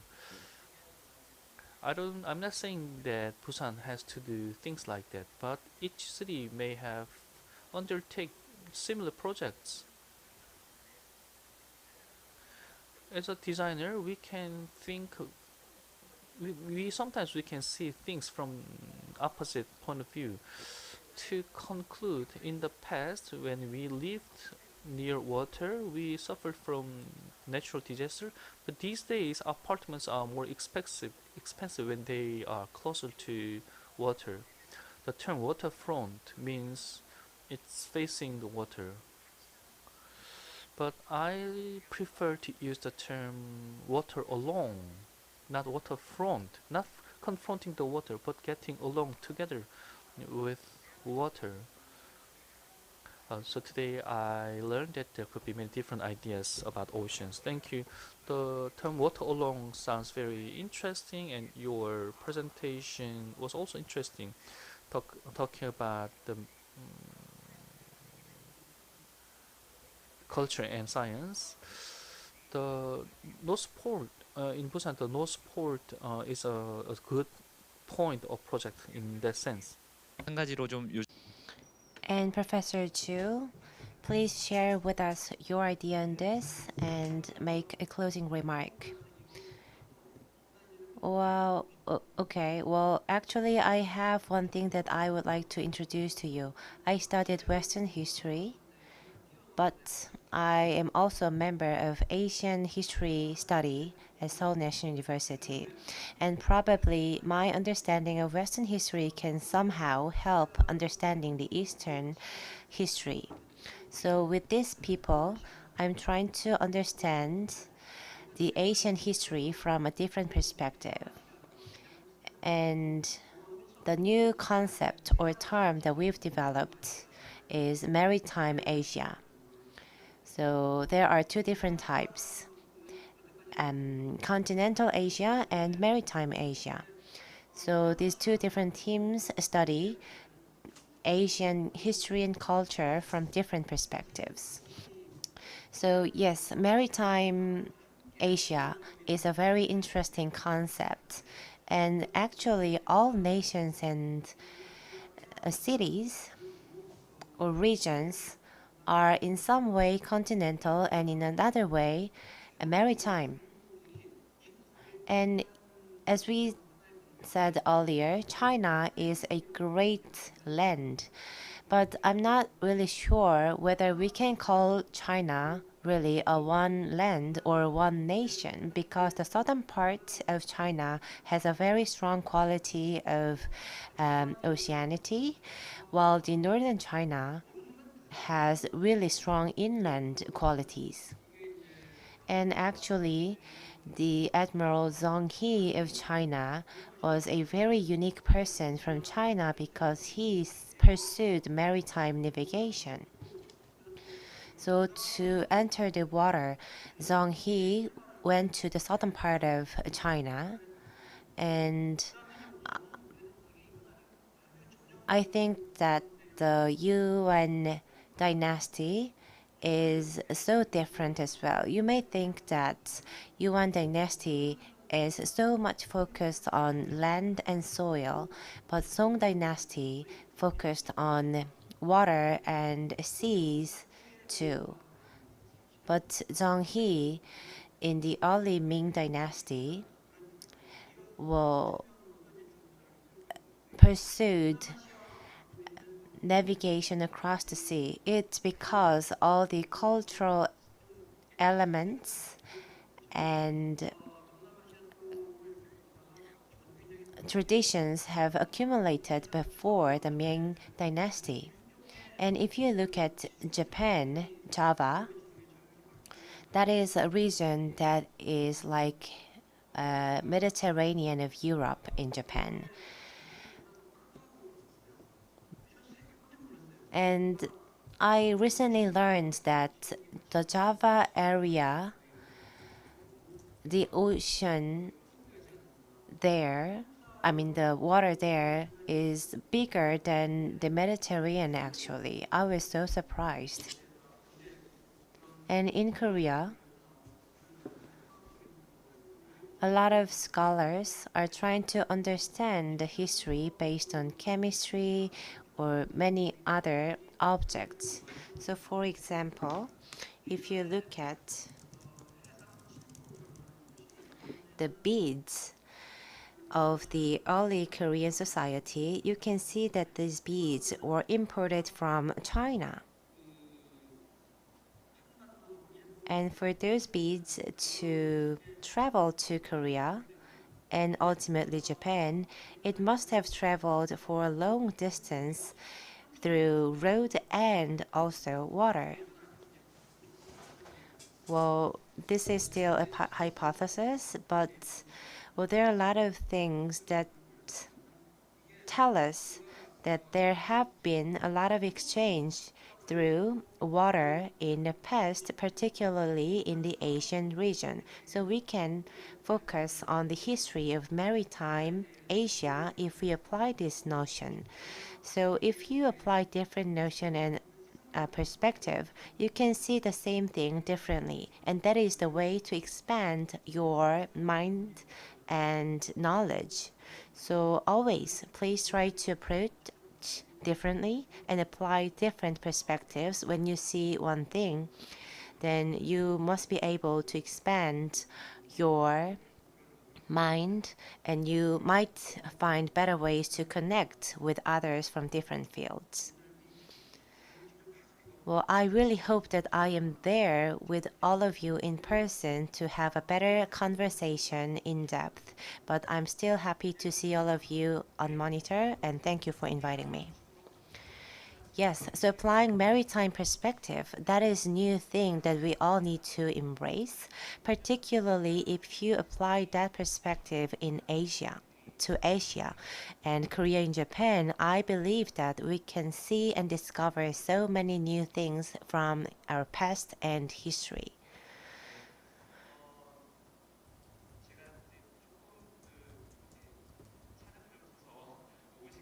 And we have 10 minutes left, so probably you can use up all those 10 minutes, Dr. Kim Tae-chang, because you are the last speaker. So please share with us what you are studying these days and any insights that you would like to share. So we have about 10 minutes and it is your turn. Are you saying it's my turn? Oh yeah, it's your turn. Yes, so please make a closing remark. Yes, I learned a lot from all of you, and I'm so happy to see this active discussion and great presentations. So we all began with different ideas and perspectives. We shared a lot of different opinions today, but now we are talking together for the same goal. And I hope that we don't stop here. I hope that we can continue our discussion and we can explore this new concept more deeply. So I learned a lot. Thank you so much. Thank you. Well, actually, I am not really sure if I can take this honor of being a moderator because I know that all of you are senior members of our society and I can learn so much from all of you. But this is the role given to me today, so I'm just here moderating. But I can surely tell you that this symposium was so great because it offered great insight for me and I took a lot of notes while listening to all of you. I'm so thankful that I'm given this opportunity and listen to an opportunity of listening to all of you. So thank you so much for sharing your insights. Please give all our panelists a big round of applause. Thank you. And I hope that all of you are not dozing off because we are nearing the end of the conference today. So we have prepared a lot of programs for you tomorrow as well. So I hope to see all of you tomorrow too. The museum, the Maritime Museum of Korea marks the 10th anniversary this year, and I hope all the best for the future as well. Thank you so much. Thank you. Thank you, Mr. Chang Hyun-jung, for being a great moderator, and I would also like to thank all our panelists. Thank you so much. Please give them a big hand once more.